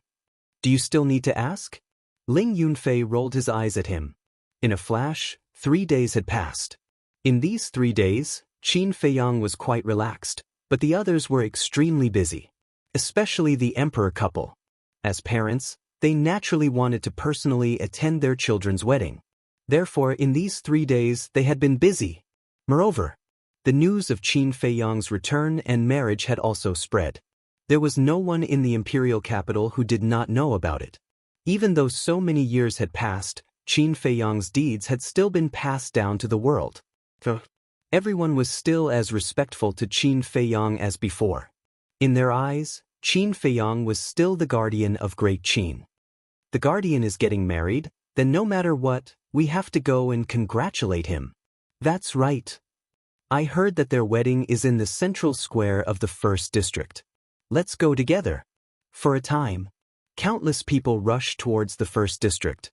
In less than half a day, the first district was packed with people. The wedding was indeed in the central square. Because Qin Feiyang had once said that he wanted to hold a grand wedding for the mermaid princess. Early morning, before dawn, under the urging of the emperor couple, Qin Feiyang got out of bed. Lu Chuyu brought a set of red wedding robes and personally put it on Qin Feiyang. "Not bad, my son is so handsome." Looking at the child in front of her, Lu Chuyu's face was full of a proud smile. Qin Feiyang scratched his head embarrassedly. "Boss, we're all ready to go." Outside, Fatso's voice also sounded. This wedding procession still had 54 divine generals leading the way. Of course, there would certainly be a lot of fierce beasts like the white-eyed wolf. Moreover, the white-eyed wolf and the blood Kirin also made sacrifices and were willing to be Qin Feiyang and the mermaid princess's ride. Everyone headed towards the Sea of Despair in a majestic manner. As for the emperor couple, Emperor Hong, Qin Badian, Emperor Chen, and the others, they naturally went directly to the central square. At the same time, the undersea city in the Sea of Despair was also full of celebration. Inside the palace, the mermaid princess was wearing a red dress with a phoenix pattern embroidered on it. She looked graceful and luxurious. "Daughter, you're going to get married? Take good care of yourself in the future. Remember to come back and see this old man more often." Looking at his daughter in front of him, the mermaid emperor was both happy and sad. "Father, the Sea of Despair is not far from the imperial capital. If I want to come back, I can come back at any time. If you want to go, you can go at any time. Is there a need to be such a life and death separation?" The mermaid princess was helpless. "Of course I know, but my heart is sad. You say, it wasn't easy for me to raise you, but in the end, that kid Qin Feiyang took advantage of you. Let me tell you, if Qin Feiyang dares to bully you in the future, come back and tell me. I'll settle the score with him." The mermaid emperor said. The mermaid princess nodded. "You're still chatting? The wedding procession is here." The black-winged king and the white-winged king ran in and looked at the father and daughter speechlessly. The two of them were also dressed very jubilantly. So fast? The mermaid emperor was stunned. The black-winged king urged, "Yes, they are all flying towards the undersea city. Hurry up." The mermaid emperor nodded. There was a gorgeous phoenix crown on the table next to him. The mermaid emperor picked up the phoenix crown and personally put it on the mermaid princess. He smiled and said, "My daughter is really shining today." The mermaid princess blushed and turned to look outside. The black-winged king teased, "Your Highness, how impatient are you? Uncle, even you are making fun of me." The mermaid princess blushed. "Ha!" The black-winged king and the white-winged king looked at each other and couldn't help but laugh. "They're here, they're here." A mermaid ran in and shouted. The mermaid emperor and the other two immediately waited solemnly. Accompanied by powerful auras, a group of people and ferocious beasts landed outside the palace gate in a mighty manner. The leaders were the white-eyed wolf and the blood Kirin. At this moment, their bodies were more than 10 meters long and majestic. Qin Feiyang stood on the white-eyed wolf's back. The white-eyed wolf thought, "Little Qin Zi, I'm a good brother, aren't I? I'll be your ride." "Very good, very good." Qin Feiyang smiled and jumped down. He strode into the palace with the 54 divine generals. "You're here." The mermaid princess smiled faintly. Qin Feiyang nodded and looked at the mermaid princess. He smiled and said, "You're so beautiful." The mermaid princess blushed again. The mermaid emperor sat on the chair next to them and coughed. Huolian followed beside Qin Feiyang and reminded him in a low voice, "Big brother Qin, don't chat anymore. Hurry up and greet your father-in-law." Qin Feiyang nodded and hurried before the mermaid emperor. He knelt on the ground and said, "Your child, Qin Feiyang, greets father-in-law. You're changing your mind so quickly. How impatient are you?" The mermaid emperor said with a straight face. "What?" Qin Feiyang stammered. "Father." The mermaid princess looked at the mermaid emperor unhappily. The mermaid emperor shook his head and sighed. "A grown girl can't be kept at home. All right, I won't make things difficult for you. Get up." Qin Feiyang smiled embarrassedly and quickly got up. The mermaid emperor stood up and grabbed the mermaid princess' hand. He then put it in Qin Feiyang's hand and smiled. "Feiyang, I'll leave my daughter to you. Treat her well in the future. Don't worry. She's my life." Qin Feiyang nodded. Good, good, good." The mermaid emperor nodded happily and said, "Then you can go." "Thank you, father." The mermaid princess and Qin Feiyang stood together and bowed before the mermaid emperor. "Go, go."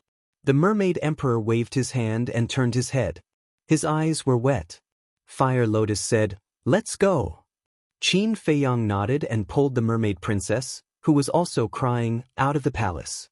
The white-eyed wolf and the blood Kirin immediately lay down on the ground. The two of them climbed onto the backs of the white-eyed wolf and the blood Kirin. The mermaid emperor finally turned his head and looked at the two. He smiled and said, "Love each other forever." The two of them nodded. "Let's go."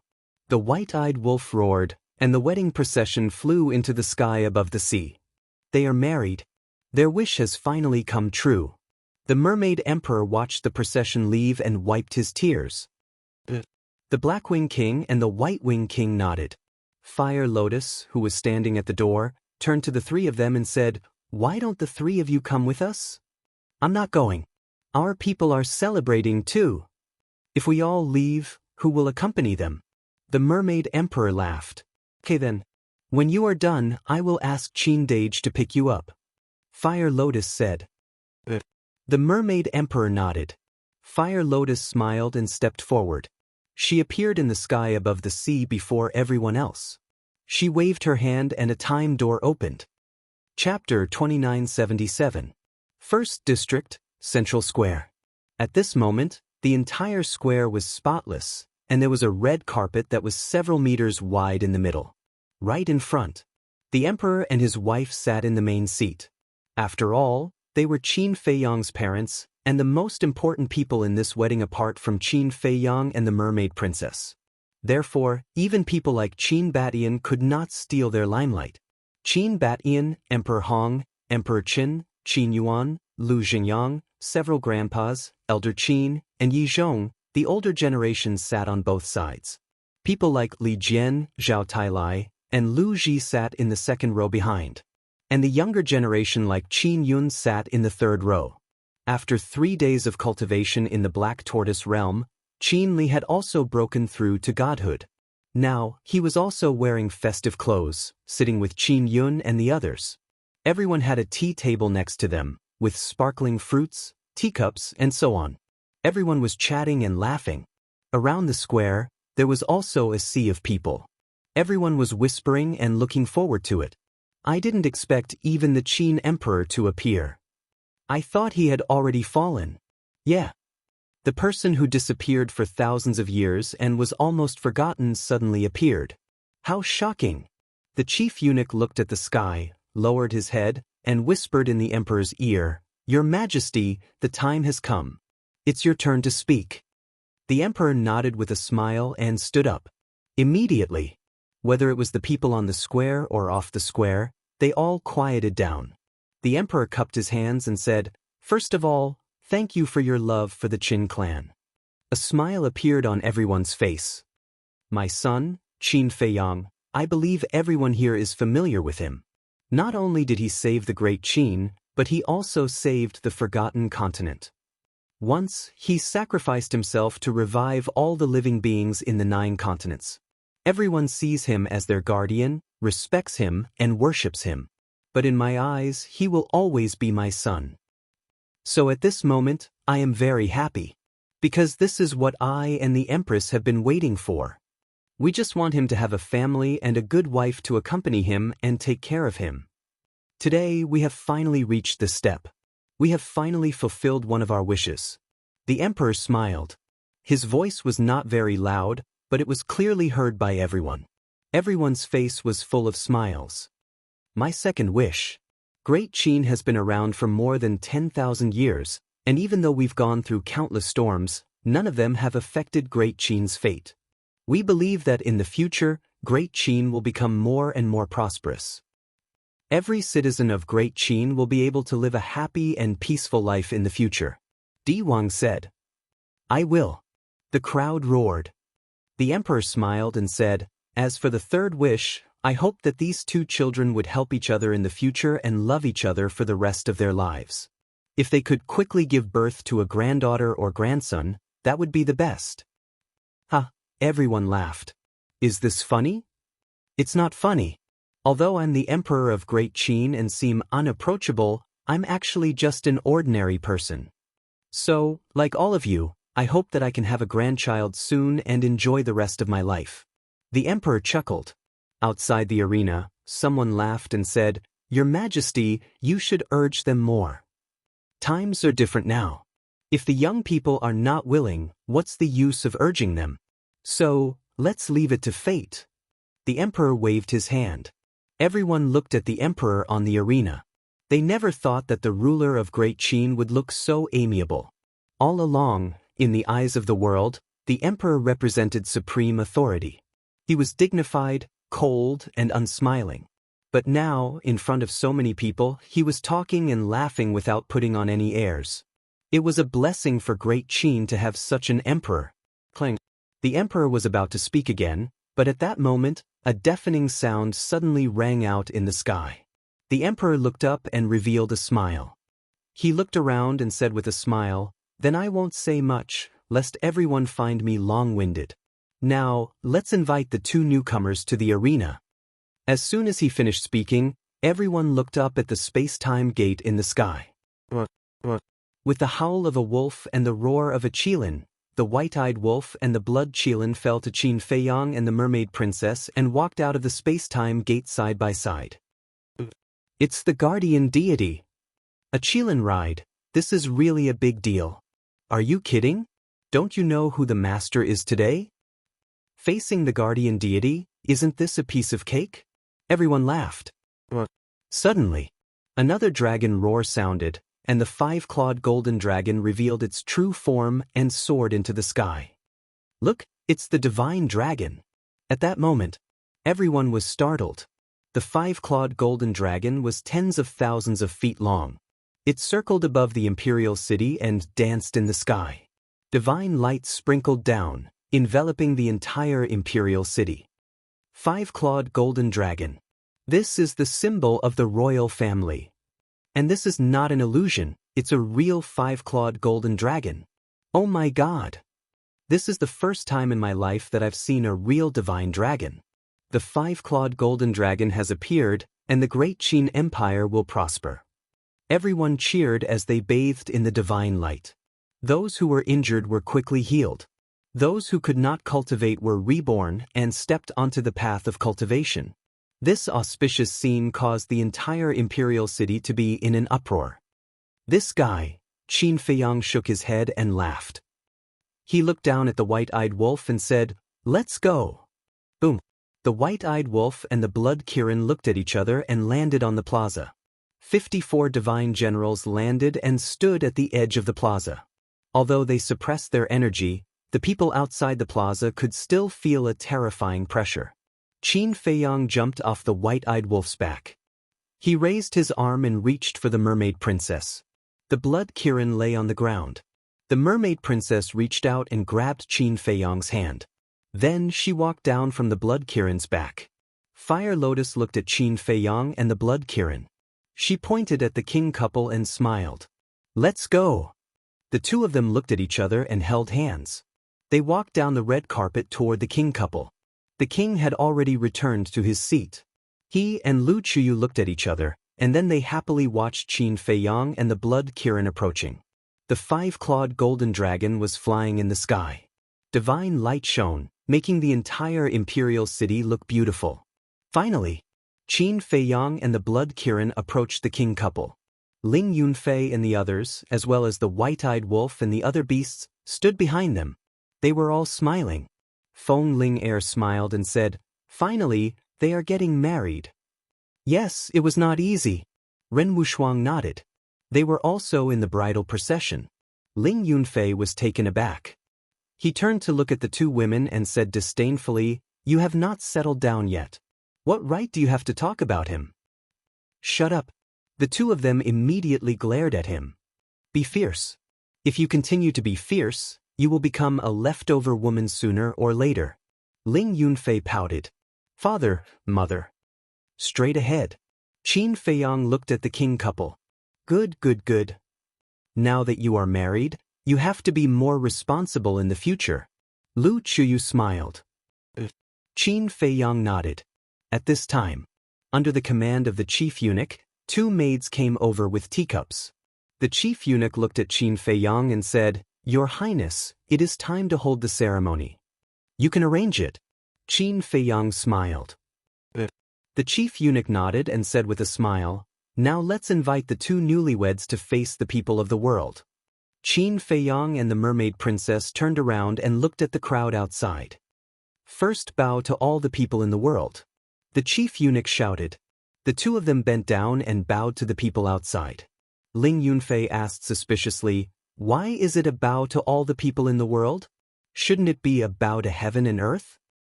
"Don't you know? Little Qin Zi has never bowed to heaven and earth, so he changed it to all the people in the world." The white-eyed wolf transmitted the message. "I see." Ling Yunfei nodded.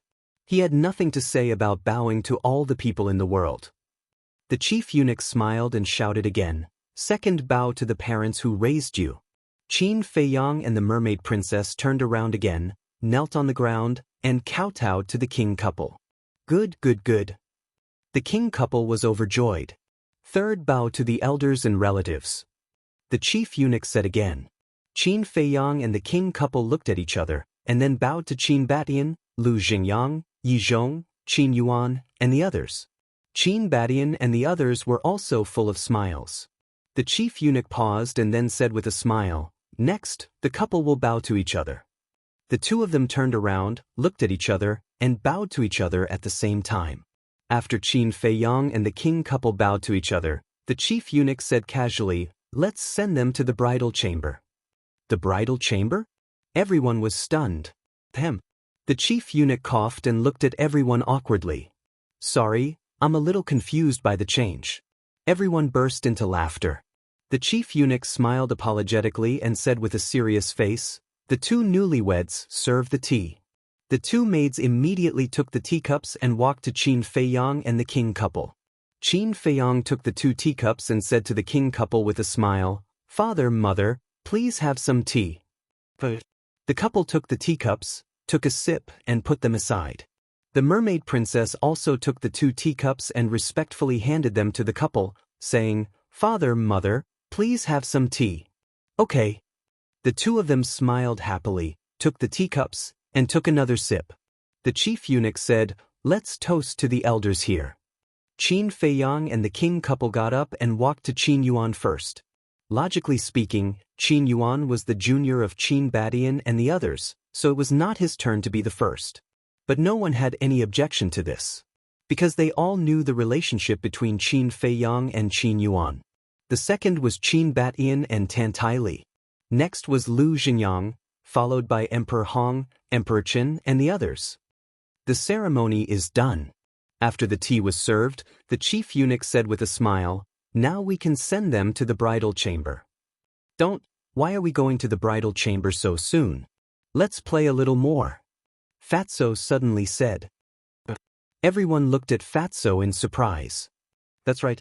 It's such a good day. What a waste of time. Ling Yunfei said with a smirk. What do you want?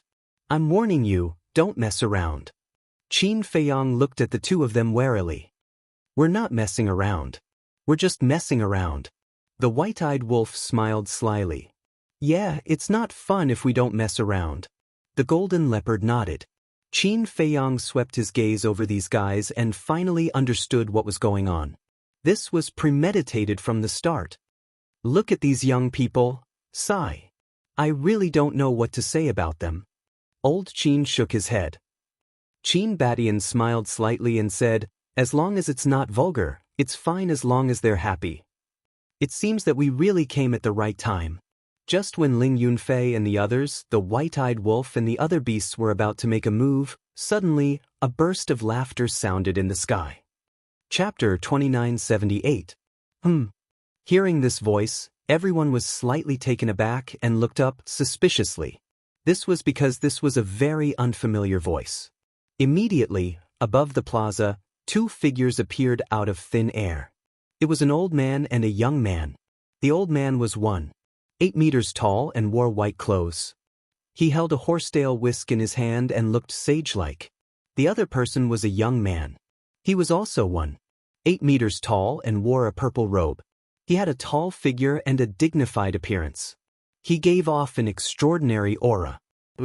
Just as these two people appeared, Qin Batian, Yizhong, and the others suddenly stood up and stared at the old man and the young man with a trace of shock in their eyes. At the same time, Qin Feiyang's pupils constricted. The young man's cultivation had actually reached the initial stage of the imperishable realm. The white-robed old man's aura was even more unfathomable. Even he could not see through it. The emperor asked doubtfully, Feiyang, are they your friends? Qin Feiyang shook his head. He had never seen them before. He had originally thought that they might be from Great Qin or the Forgotten Continent, but after seeing through the young man's cultivation, he realized that these two people's origins were not simple. Great Qin and the Forgotten Continent did not have such experts at all. They're not? The emperor was slightly taken aback. Qin Feiyang nodded. Although Great Qin did not have any imperishable realm experts, there were many in the ancient world. There were even some hidden experts that he had never seen before. Could it be that these two people were the experts of the ancient world? Feiyang, they're not from the ancient world. Yizhong's voice suddenly sounded in Qin Feiyang's mind. What? Qin Feiyang's gaze trembled. They were not from the ancient world? Indeed, they're not. I basically know all the experts of the ancient world. There are no such two people. Moreover, that old man has half-step sovereign realm cultivation. Qin Batian thought. Half-step sovereign realm. Qin Feiyang's gaze trembled. That's right. His aura is even stronger than dragon sovereigns. He must have surpassed the imperishable realm and stepped into the half-step sovereign realm. Qin Badian said. Half-step sovereign. Qin Feiyong couldn't believe it. Even in the entire ancient realm, there were no half-step rulers. Just who were they? The purple-clothed young man looked at Qin Feiyong and the others and said with a smile, "We came all the way here, aren't you going to invite us to your wedding banquet?" He looked very amiable and didn't seem to have any ill intentions. Qin Feiyong cupped his hands and said with a smile, "Everyone who comes is a guest. As long as the two of you don't think it's shabby, it's fine." The purple-clothed youth glanced at the square and shook his head. "It is indeed a little shabby." Qin Feiyong frowned. Just a moment ago, they had said that they didn't have any ill intentions, but in the next moment, the topic of conversation had changed, becoming sharp and unkind. What exactly were these two people trying to do? Forget about the wedding banquet. The purple-clothed young man shook his head and looked at Qin Feiyong with a smile. "Are you Qin Feiyong?" "That's me." Qin Feiyong nodded. Although he looked calm on the surface, he was a little surprised in his heart. He actually knew his name? "You're already a bridegroom." "Not bad, not bad." The purple-clothed young man chuckled. The white-haired old man stood beside the purple-clothed young man and didn't say a word. The five-clawed golden dragon shrunk and landed beside Qin Feiyong. He said in a deep voice, "Something seems wrong." "Emichim," Qin Feiyong secretly responded. He looked at the purple-clothed young man calmly and asked with a smile, "Brother, may I ask if we've met before?" The purple-clothed young man shook his head. "Then, how do you know me?" Qin Feiyong was puzzled. "Fighting against the sovereign divine weapon and leading the Dragon Slayer Palace to destroy the Dragon Clan. It's hard for me not to know such shocking deeds." The purple-clothed young man smiled. "You even know these things." Qin Feiyong's heart trembled. He asked doubtfully, "Are the two of you from the ancient realm?" If they weren't from the ancient realm, how would they know these things? But was there a half-step sovereign in the ancient realm? The purple-clothed young man shook his head. Qin Feiyong frowned and asked, "Then, may I ask where the two of you are from?" The purple-clothed young man raised the corner of his mouth and said word by word, "The fourth level of the divine sight." "What? The fourth level?" Qin Feiyong's expression changed abruptly. Yi Zhong, Qin Badian, and the others were the same. The white-eyed wolf, the five-clawed golden dragon, and the other beasts also stared at the two of them in shock. They were actually from the fourth level of the divine sight. This was really unexpected. Qin Feiyong took a deep breath and calmed the shock in his heart. He cupped his hands and said, "So, it's the seniors from the fourth level." "Seniors?" The purple-clothed young man was stunned. He shook his head and said, "I don't dare to be a senior." Qin Feiyong asked, "Then, may I ask why the two of you have come to the great Qin Empire?" "I'm definitely not interested in a small place like this that can be destroyed with a slap. I'm here for you," the purple-clothed young man said. "For me?" Qin Feiyong was suspicious. The purple-clothed young man nodded but did not explain. His gaze turned and fell on the mermaid princess. He said with a smile, "The bride is very beautiful." "Thank you." Qin Feiyong cupped his hands and smiled. "What a pity." The purple-clothed young man shook his head again. Qin Feiyong was puzzled. "It's a pity that you don't have the fortune to enjoy such a beautiful bride." The purple-clothed young man chuckled. Qin Feiyong's eyes suddenly darkened. Now, he could already conclude that the two of them were here to cause trouble. Qin Feiyong made a prompt decision and protected the mermaid princess behind him. The five-clawed golden dragon, Qin Badian, and the others also became vigilant. The atmosphere at the scene also became dignified. Looking at the expressions of Qin Feiyong and the others, the emperor and the others had already guessed that the two of them were not here with good intentions. The purple-clothed young man glanced at the group of people and finally looked at the mermaid princess. He smiled slightly and said, "Old Hai, I like this bride." "Understood." Immediately, the white-haired old man standing beside him nodded, and a terrifying divine power suddenly surged out. Qin Baishan's face suddenly changed and he roared, "Feiyong, take her away." "Go." The purple-clothed young man shook his head and said with a smile, "The Great Qin Empire is so small, where can we go? Or to the Black Tortoise world." "What? You even know about the Black Tortoise world?"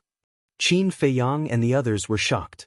The purple-clothed young man smiled and said, "Old Hai, don't hurt the bride." The white-haired old man nodded, and his aura surged out. In an instant, everyone was imprisoned. Only the mermaid princess was not. Along with the pressure, she rose into the air and flew uncontrollably toward the two. "Feiyang," the mermaid princess cried out, her beautiful face pale. Although she was now a half-step invincible, the white-haired old man was a half-step ruler. How could she contend with the strength of a half-step ruler? Powerlessness and despair swept over her. "You're courting death." Qin Feiyang's expression also changed. With a clang, the ancient castle appeared, and divine power spread out in all directions. The white-haired old man's aura was instantly disintegrated. Qin Feiyang jumped up and hugged the mermaid princess, protecting her in his arms, and roared, "Ancestor, master, immediately take the people of the imperial city and leave." Hearing this, Qin Batian, Yizhong, Lu Zhengyang, Wang Ming, Yang Li, and the 54 divine generals all attacked. But at this moment, the purple-robed youth snorted and looked at the white-haired old man with dissatisfaction. "Old Hai, is this all you've got?" "I'm ashamed." The white-haired old man smiled and waved the horsetail whisk in his hand. A monstrous divine aura immediately surged out. "This is the aura of a sovereign weapon." Qin Feiyang and the others paled. They never would have thought that the ordinary-looking horsetail whisk was actually a sovereign weapon. The collision of two sovereign weapons will create a destructive force. This old man doesn't need to tell you, you should know. If you don't want this continent to be destroyed, you'd better behave. The white-haired old man looked at Qin Feiyang and said indifferently. Qin Feiyang's gaze was gloomy. He naturally knew about sovereign weapons. If two sovereign weapons collided, the Great Qin Empire would instantly be reduced to ashes. At that time, not only the people of the Great Qin Empire, but even his family would all die. How could he let such a thing happen? "Right now, we can't care about the people in other places. Send the people here to the Black Tortoise world first," Qin Batian said. Qin Feiyang nodded his head. With a wave of his hand, the people inside and outside the plaza immediately disappeared. Outside, only Qin Feiyang, Qin Batian, Lu Zhengyang, Yizhong, and the ancient castle were left. The purple-robed youth smiled. "Looking at you, you're planning to resist until the end. Is it worth sacrificing the entire Great Qin Empire for a woman?" Qin Feiyang was silent. The purple-robed youth said, "Old Hai, let them experience what pain is." Boom. The white-haired old man waved his hand and a divine light shot out, blasting toward the 9th district. In an instant, with a loud bang, the entire 9th district was reduced to ashes. Countless people died tragically. Not even their bones were left behind. The 8th district was also affected. Houses collapsed one after another. It was a scene of devastation. Qin Feiyang was seething with anger. "Hand over the bride immediately, or more people will die." "I'm not joking. Because you care about these people's lives, but I don't." The purple-robed youth smiled faintly. "Feiyang, let me go with them." The mermaid princess' voice suddenly sounded in Qin Feiyang's mind. Qin Feiyang's eyes trembled. "I can't implicate the entire Great Qin Empire just because of me," the mermaid princess said. She had seen the destruction of the 9th district in the Black Tortoise world with her own eyes. Her heart was filled with pain. Qin Feiyang roared. "Feiyang, I know you care about me. I don't want to leave you, but we have no other choice now. If the Great Qin Empire is really destroyed because of me, I will feel guilty for the rest of my life," the mermaid princess said. Qin Feiyang said, "Don't worry, I have a way to solve it. There must be." Suddenly, his eyes lit up. Qin Yuan appeared and said, "Uncle Yuan, quickly use the power of rule force to deal with them." Qin Yuan was slightly stunned. That's right. He could now control the power of rule force of this world. Although he didn't know how strong the sovereign divine weapon was, The power of rule force was the source of this world. It might be able to suppress the sovereign divine weapon. Immediately, he waved his hand, but in the next moment, his expression froze. What's wrong? Qin Feiyang asked. I can't control the power of rule force. Qin Yuan shook his head. Could it be that the small beast lied to us back then? It didn't give you and the white dragon this authority? Qin Feiyang was bewildered. Chapter 2979. No. When we were given this authority, we tried it. We can indeed control the power of laws. I think the reason is because of them. Qin Yuan looked at the purple-clothed young man and the white-haired old man. Qin Feiyang was stunned. They could even interfere with the power of laws? Our methods are not something you can imagine. The purple-clothed young man chuckled and said, Old Hai, let's continue. The white-haired old man nodded. Wait. Qin Feiyang hurriedly shouted. Have you thought it through? The purple-clothed young man smiled slightly. Qin Feiyang said in a deep voice, Are you related to Ice Dragon? I said it's not important. The purple-clothed young man said. Then why did you take her to the 4th level? Qin Feiyang looked at the purple-clothed young man gloomily. Didn't I say? I like her. The purple-clothed young man chuckled. Qin Feiyang clenched his hands tightly. You're helpless, right? You clearly have a sovereign weapon, but you can only watch us do whatever we want. The purple-clothed young man laughed. Let them go. Let's go somewhere else. I'll fight you however you want. Qin Feiyang said in a deep voice. Somewhere else. The purple-clothed young man smiled playfully and said, Then let's go to the Black Tortoise world. You? Qin Feiyang glared at him. Didn't you say we should go somewhere else? Well, now I agree. Are you still not happy? The purple-clothed young man chuckled. The Black Tortoise world. The white-eyed wolf stared at the purple-clothed young man and roared, I really want to beat his face up so he can't laugh. Calm down. Not only is there a half-step sovereign, but there's also a sovereign weapon. Even if we give it our all and fight with everything we have, we might not be able to defeat them. Fire Lotus said. The mermaid princess muttered, The best way is for me to go with them. Don't even think about it. We won't allow it, and neither will little Qin Zi. The white-eyed wolf looked at the mermaid princess and said, Sighed. The purple-clothed young man looked at the silent Qin Feiyang and said with a smile, Great Qin or the bride, you can choose. You can only choose one. Qin Feiyang roared, How could I possibly make such a choice? All right then, I'll help you choose. Old C. The purple-clothed young man said indifferently. Understood. The white-haired old man nodded. With a wave of his wizened arm, a spatial crack appeared. Not good. Yi Zhong's expression changed. This was the law of space-time. Qin Feiyang's expression also changed abruptly. He hurriedly entered the Black Tortoise realm and saw that the white-robed old man had already appeared beside the mermaid princess. Stop him! Qin Feiyang roared. The 5-clawed golden dragon, Wang Ming, Yang Li, the white-eyed wolf and the others immediately pounced on the old man in white. Hence, the white-haired old man said indifferently and waved his hand. Without any strength, everyone was instantly sent flying and vomited blood. Immediately after, the white-haired old man grabbed the mermaid princess and disappeared into the spatial crack. Damn it, damn it! Qin Feiyang roared and instantly appeared outside. He saw that the white-haired old man was already standing beside the purple-clothed young man with the mermaid princess. Bastard! Qin Feiyang grabbed the castle and charged at the purple-clothed young man. What an affectionate person! The purple-clothed young man shook his head and smiled. Old C, let's go! Old C waved his hand and another spatial crack appeared. Don't worry, we won't hurt your bride. We'll wait for you on the 4th level. But if you don't come, I'm afraid your bride will be in danger. The purple-clothed young man looked at Qin Feiyang and smiled, then turned and stepped into the spatial crack. Old C also stepped into the spatial crack with the mermaid princess. Feng, take care.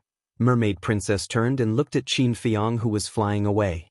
2 drops of tears fell from the corner of her eyes. No, Qin Feiyang roared and the castle attacked the spatial crack, but it couldn't stop the 3 of them. Bastard, bastard. Let's go, we'll go to the 4th level now and kill them. Black Tortoise Realm. The white-eyed wolf roared, his anger overflowing. Outside, Qin Feiyang lay in the void, his eyes filled with pain. Suddenly, he waved his hand and kept the castle. At the same time, Qin Yuan appeared. Qin Yuan was about to comfort him. Qin Feiyang said, "Uncle Yuan, bring me to the demonic dragon island." Qin Batian flew up and said to Qin Feiyang, "Feiyang, you won't be able to catch up. Yet, that person called Old Sea is already a half-step sovereign. He must have completely comprehended the space-time law." Lu Xingyang also said. Qin Feiyang said angrily, "Are we just going to watch her be taken away?" Qin Batian and Lu Xingyang looked at each other and nodded at Qin Yuan. Qin Yuan waved his hand and disappeared with the few of them. Who on earth is this person? Even the Qin the Arch and the others aren't a match for them. As soon as they left, the imperial city was in an uproar. Demonic Dragon Island. Qin Feiyang looked around and saw that there was no one. He went straight to the bottom of the sea. Beside the altar, Qin Yuan looked at Qin Feiyang worriedly and transmitted his voice to Qin Batian and the others. "I can't leave the great Qin. Look after him." The three of them nodded. As the altar opened, Qin Feiyang walked up with a gloomy face. Qin Batian and the others followed closely behind.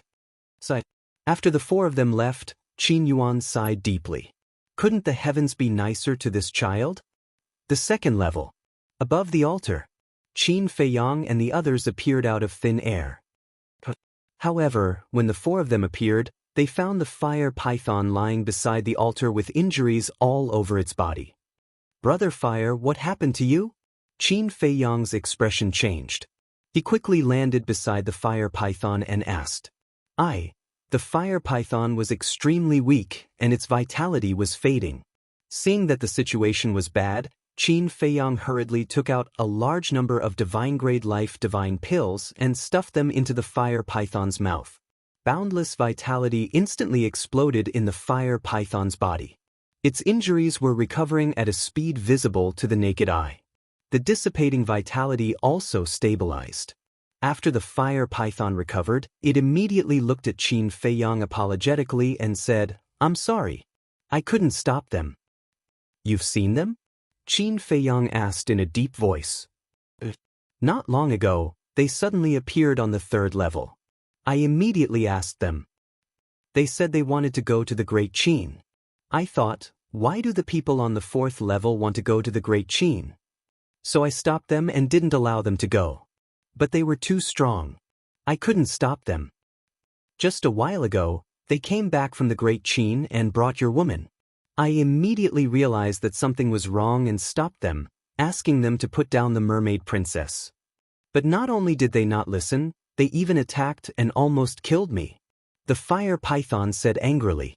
As the guardian of the 3rd level, it was humiliating to be injured by outsiders. Qin Batian said in surprise, "Don't you control the power of laws? How could they hurt you?" "That's the most terrifying thing. I don't know why, but in front of them I can't control the power of laws." The fire python said. "What? You can't control the power of laws either?" The 4 of them were shocked. "What do you mean?" The fire python looked at the 4 of them suspiciously. Qin Feiyang said in a deep voice, "To be honest, before in the Great Qin, Uncle Yuan couldn't control the power of laws either." "Even he can't control it? What's going on here?" The fire python frowned. Qin Feiyang shook his head and said, "I don't know.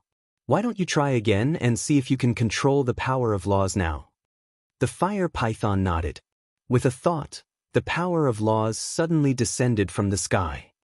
The fire python and Qin Feiyang were dumbfounded.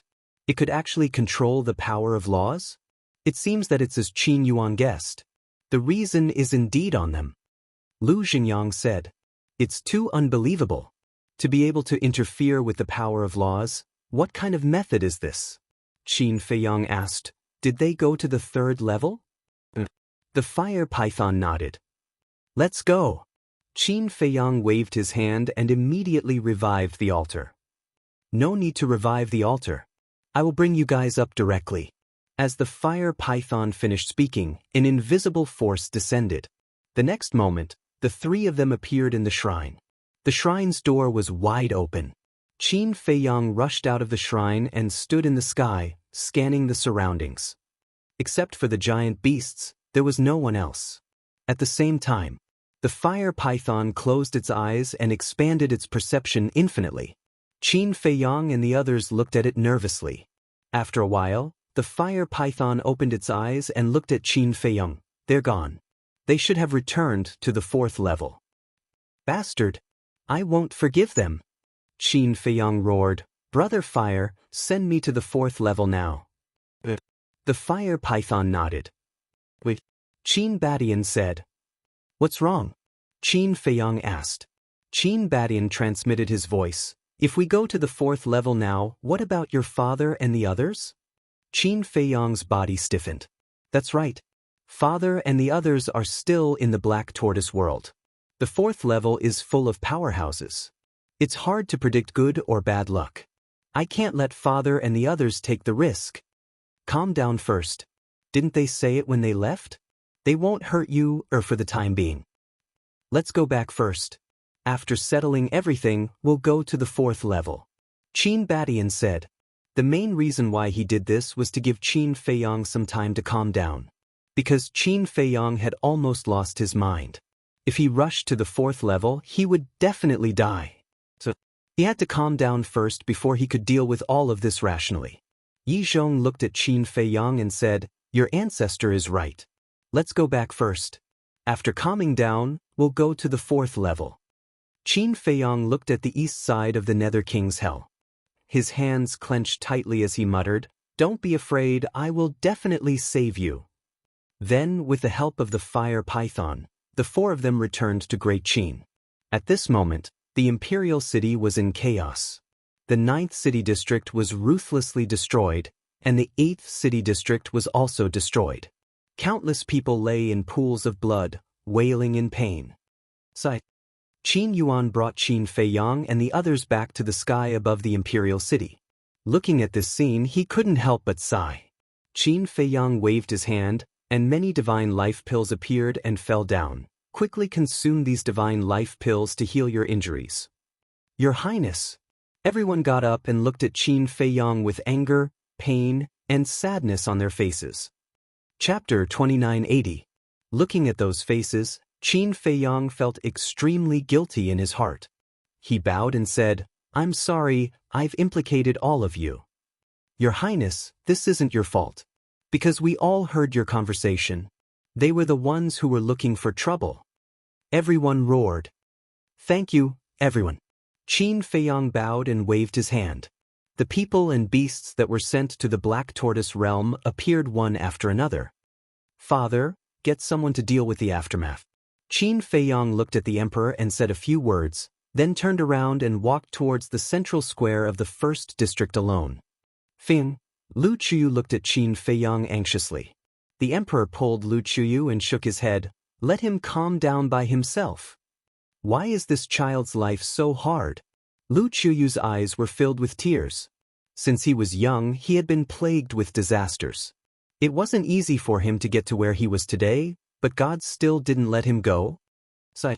Ling Yunfei, Zhao Tailai, Fire Lotus and the others, as well as the big black wolf and other beasts, looked at Qin Feiyang's back with a look of unbearable pain. They had just gotten married, and the bride was taken away. If it was any other man, they wouldn't be able to withstand such a blow. Not to mention Qin Feiyang. Over the years, there were many women who liked Qin Feiyang, but Qin Feiyang rejected them all. It could be seen how deep his feelings for the mermaid princess were. Moreover, Qin Feiyang had promised more than once that he would take good care of the mermaid princess in the future, protect her, and never let her get hurt or cry again, but now, he could only watch helplessly as his beloved was taken away by someone else. One could imagine how much pain and self-blame he was feeling at this moment. Central Square. The originally clean and decent wedding venue had been destroyed, and the ground was in a mess. Qin Feiyang landed on the square. Looking at everything around him, his heart felt like it was being stabbed by a knife. First bow to the world. Second, bow to the parents who raised you. Third, bow to the elders and relatives. Husband and wife bow to each other. For the rest of my life, I'll definitely take good care of you, protect you, and make sure that you'll never be sad or cry again. Marry me, I believe. No, I believe that I have the ability to take good care of you. In this life, I only have you in my heart. It will be the same in the next life. In the next life after that, I will still pester you. Images flashed across his mind one after another. Qin Feiyang clutched his chest, which was getting more and more painful. He slowly squatted on the ground, his face almost twisted in pain. I'm sorry, I'm really sorry. I even swore that I would take good care of you, but now I'm really sorry. I'm useless, I can't even protect you. I hate it. Bastard, I will definitely kill you. Kill you. Qin Feiyang knelt on the ground and roared into the sky. Sigh. Hearing Qin Feiyang's hysterical roar, Qin Badian and the rest couldn't help but sigh. A figure floated over. It was Fire Lotus. He landed beside Qin Feiyang. He wanted to comfort him, but he didn't know what to say, so he silently stood aside and accompanied Qin Feiyang. Time passed little by little. Under the emperor's orders, Qilin Ju personally took care of the aftermath. Before the sky turned dark, the 8th district was repaired. The injuries of the people were also healed. The 9th district was also being rebuilt, but those who died could no longer come back. The entire imperial city was immersed in grief. The night. Autumn Rain Pavilion. The emperor returned to the pavilion with a tired face. Looking at everyone sitting in the hall, he asked, "Is Feiyang not back yet?" Lu Chuyu nodded and sighed. "He's still at the square." "Then I'll go take a look." The emperor said. "Don't go. Fire Lotus has been accompanying him. You've been busy all day. Go take a bath and have a good rest." Lu Chuyu said. "How can I be in the mood to rest now?" The emperor looked at Qin Badian angrily and said, "Great-grandfather, who are they? Why are they making trouble for no reason?" The others also turned to look at Qin Badian. Qin Badian said, "They are people at the 4th level of the divine rank. They are very strong, and according to my guess, they should be related to Ice Dragon." Ice Dragon? People and beasts like Zhao Tailai and White-Eyed Wolf, who knew about it, suddenly changed their faces when they heard this. But the emperor, Emperor Hong, and the others were suspicious. Qin Badian looked at the emperor and the others and said, "You don't have to worry about these things. By the way, have you informed the Mermaid Emperor?" "Not yet." Lu Chuyu shook her head. Qin Badian said, "As a father, he has the right to know." "Understood." Lu Chuyu nodded and looked at the emperor. "You send someone to inform him now." "I'll go personally." After the emperor said that, he rushed to the Sea of Despair again. Emperor Hong looked at Qin Badian and asked, "Father, is this 4th level very dangerous?" "I already said, don't worry about this. Don't you understand?" Qin Badian said angrily. Emperor Hong's neck suddenly shrank. Qin Baishan's heart was more irritated than anyone else. First, it was the Mermaid Emperor, Black-Winged Emperor, White-Winged Emperor, Sword Emperor, and now it was the Mermaid Princess. This ice dragon was really going too far. The night was as dark as ink. Central Square. Many people had been standing outside the square. They were all citizens of Imperial City. They came spontaneously. Although they were densely packed, everyone was talking and had been silently accompanying Qin Feiyang. Because everyone knew that what Qin Feiyang needed now was not comfort, but silence. Don't disturb him. Huolian had not taken a single step away from him since the day had started and had not spoken a single word. Suddenly, accompanied by the sound of something breaking through the air, 2 figures rushed over like lightning. "In-law, calm down." This was the emperor's voice, very anxious. "My daughter has been taken away. How do you want me to calm down? Today, I must find a way to teach that bastard a lesson." This was the voice of the Mermaid Emperor. Hearing this news, the Mermaid Emperor was furious and immediately rushed to the imperial capital, heading straight for Qin Feiyang. The noise of the two also alarmed Fire Lotus and the people outside. Everyone looked up and couldn't bear to see it. Qin Feiyang was already in so much pain, yet he still came to denounce him. Wasn't that a bit too cruel? However, this was other people's family matter, so they couldn't interrupt. Fire Lotus didn't say anything and just watched quietly. The Mermaid Emperor landed on the square and aggressively walked towards Qin Feiong, angrily saying, "Bastard, what did you promise me? Is this how you take care of her?" The Emperor was extremely anxious. Fire Lotus landed beside the Emperor and stopped him, shaking her head. "Uncle, don't try to persuade him. With his current mood, the more you persuade him, the angrier he will be." But the Emperor frowned. Fire Lotus said, "Don't worry, Qindage is his son-in-law after all, he won't really do anything to him." The Emperor hesitated and sighed, "I hope so." Immediately, the two of them stood to the side and watched silently. The Mermaid Emperor had already rushed in front of Qin Feiong, angrily grabbed Qin Feiyong's clothes and lifted him up from the ground. However, when he saw Qin Feiyong's eyes at this moment, the Mermaid Emperor's gaze suddenly trembled slightly. Empty, lifeless. Was this still the high-spirited young man from before? Now this child was like a dead person in front of him. Not only were his eyes empty, but his face was also pale and lifeless. Originally, he was full of anger, but looking at Qin Feiyong's current appearance, he couldn't help but feel a trace of pity in his heart. That's right. As a father hearing that his daughter was taken away, his heart was very painful. But as a man, as a husband, watching his beloved wife be taken away, his heart must be more painful than anyone else. Sigh. The Mermaid Emperor sighed deeply, gently put down Qin Feiong, and simply sat down beside Qin Feiong. Looking at this scene, the Emperor and the people outside couldn't help but heave a sigh of relief. A smile crept onto Huo Yan's face. This father-in-law was quite good. "Child, don't blame yourself, this isn't your fault. They were too unreasonable." The Mermaid Emperor tried to squeeze out a smile and looked at Qin Feiong. "Uncle," Qin Feiong raised his head and looked at the Mermaid Emperor. "I don't want to say anything else. You have to remember, you are a man. If you have a problem, you have to solve it, not sit here and worry about it alone." The Mermaid Emperor said, "Uncle, you really don't blame me?" Qin Feiong stared blankly at the Mermaid Emperor. "What's the use of blaming you? If I blame you, will my daughter come back? It's useless. Besides, you are now half my son. Why would I blame you? I believe that my daughter will not allow me to blame you. Cheer up, be a man, go and get your woman back." The Mermaid Emperor patted Qin Feiyong's shoulder heavily and smiled encouragingly. Qin Feiyong's body shook. He lowered his head and pondered for a while, then suddenly stood up, looked at the Mermaid Emperor and said, "I will. Thank you for your forgiveness, uncle." "Uncle?" The Mermaid Emperor frowned. Qin Feiong was stunned and quickly said, "Thank you, father, for your forgiveness."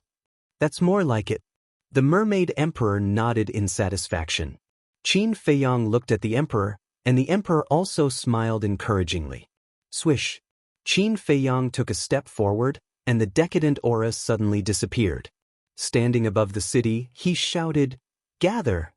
Fire Lotus was the first to walk to Qin Feiong's side. Looking at Qin Feiong, who finally cheered up, there was a trace of a smile on her beautiful face. "It's the boss's voice. Let's go. Autumn rain in." Hearing Qin Feiong's shout, everyone immediately flew to the first district. But a moment later, everyone arrived above the square. "Feiong." Lu Chuyu looked at Qin Feiong with tears of joy. "Mother, I'm fine." Qin Feiong smiled slightly, then looked at Zhao Tailai and the others, the white-eyed wolf, and the other beasts and said, "We don't know how dangerous the fourth floor is. This might be a one-way trip. Before you go, think about it carefully." "What's there to think about? Wherever you go, we will follow." "That's right. We are brothers and companions. We will share blessings and hardships together." The white-eyed wolf and the other beasts roared. "Young master, don't say anything. As long as you say the word, I will even go to hell." Wang Ming smiled. "Thank you." Qin Feiong looked at everyone, and his heart couldn't help but ache. Then he bowed to everyone. Chapter 2981. Thank you. If you say thank you again, I'll immediately turn around and leave. I won't bother with your business. The white-eyed wolf snorted coldly. Qin Feiyang smiled slightly. This was a typical example of a sharp tongue but a soft heart. Qin Feiyang then looked at the emperor and the others. Lu Chuyu walked forward, tidied up Qin Feiyang's clothes, and smiled. You don't have to say anything, we understand. Thank you, mother. Qin Feiyang lowered his head, suddenly knelt in the air, looked at all the elders and relatives in front of him, and said, Everyone, take care. Finished. Qin Feiyang suddenly stood up, a cold light surging in his eyes, and shouted, Let's go. At that moment, Qin Feiyang turned around and stepped into the air. He did not call anyone. Because he did not want to force anyone, whether they were willing or not, it was all up to them. Everyone take care. Wang Ming and Yang Li looked at each other, cupped their hands and smiled at the emperor and the others, and chased after Qin Feiyang. Fire Lotus smiled at the emperor and the others, and also turned to leave. Let's go. The white-eyed wolf waved his claws. The five-clawed golden dragon, the golden leopard, the blood qilin, the three black leopard brothers, the big black wolf, Yu Huang, Willow Tree, Chui Li, Zhao Tailai and the others all followed. Everyone, take care. Dan Wangkai looked at everyone, especially his former companions, Wang Zicheng and the others, cupped his hands and smiled, and then left. Wang Zicheng and the others naturally had to come to Qin Feiyang's wedding. Unfortunately, a joyous occasion had turned out like this. Looking at Qin Feiyang's back, they couldn't help but sigh. Let's go too. Qin Badian looked at Lu Xingyang and smiled. Lu Xingyang nodded. Qin Badian looked at Emperor Hong and the others and said, The future of Great Qin depends on you. Protect the people here well. The group nodded. Lu Xingyang also looked at Second Grandpa and the others and said, All of you too. Do your best to assist the Qin clan and protect the people of Great Qin. Yes. Everyone nodded in agreement. Let's go. Following Qin Baishan's order, the group of people left in a grandiose manner. Among them were Tan Tai Li, Qin Rushuang, and 54 divine generals. Brother Mu, let's go. Dong Xingyang looked at Mu Tianyang and smiled. What are we going to do? Mu Tianyang frowned. Do you remember what I once said? Our fated battle isn't over yet. Our true battle is on the 4th level. You and Mu Qing are indispensable, Dong Xingyang said. Not interested. Mu Tianyang shook his head. That's all I have to say. Do as you see fit. Dong Xingyang smiled faintly and looked at Bai Long. Take good care of yourself. Bai Long reminded him, You too. Dong Xingyang nodded and turned to leave without looking back. Ancestor, Mu Qing looked at Mu Tianyang. Mu Tianyang raised his head and looked at the backs of Qin Feiyang and the others. Then he looked at the people below and sighed. We can't let them look down on the Mu clan. Fine, let's go to the 4th level. Mu Qing nodded. Swoosh. The two of them took a step forward and disappeared into the horizon. It's time for us to go. Yi Zhong smiled faintly. Yi Shui, Yi Cheng, and Old Master Yi nodded. The emperor hurriedly said, 4 of you, I thought you weren't going to the 4th level? We're not going, but there are still many things that we need to deal with in the ancient realm. Thank you for your warm hospitality these past few days. If you have the chance, you must come to the ancient realm. Let this old man play host. Yi Zhong smiled. All right then. The emperor nodded. Goodbye. Yi Zhong cupped his hands and smiled. Then he turned around and left with Yi Cheng and the other two. They're all gone. The emperor reached out and hugged Lu Chuyu's shoulder. Lu Chuyu leaned into the emperor's embrace. We can't do anything. We can only hope that they're safe. Second Grandpa sighed.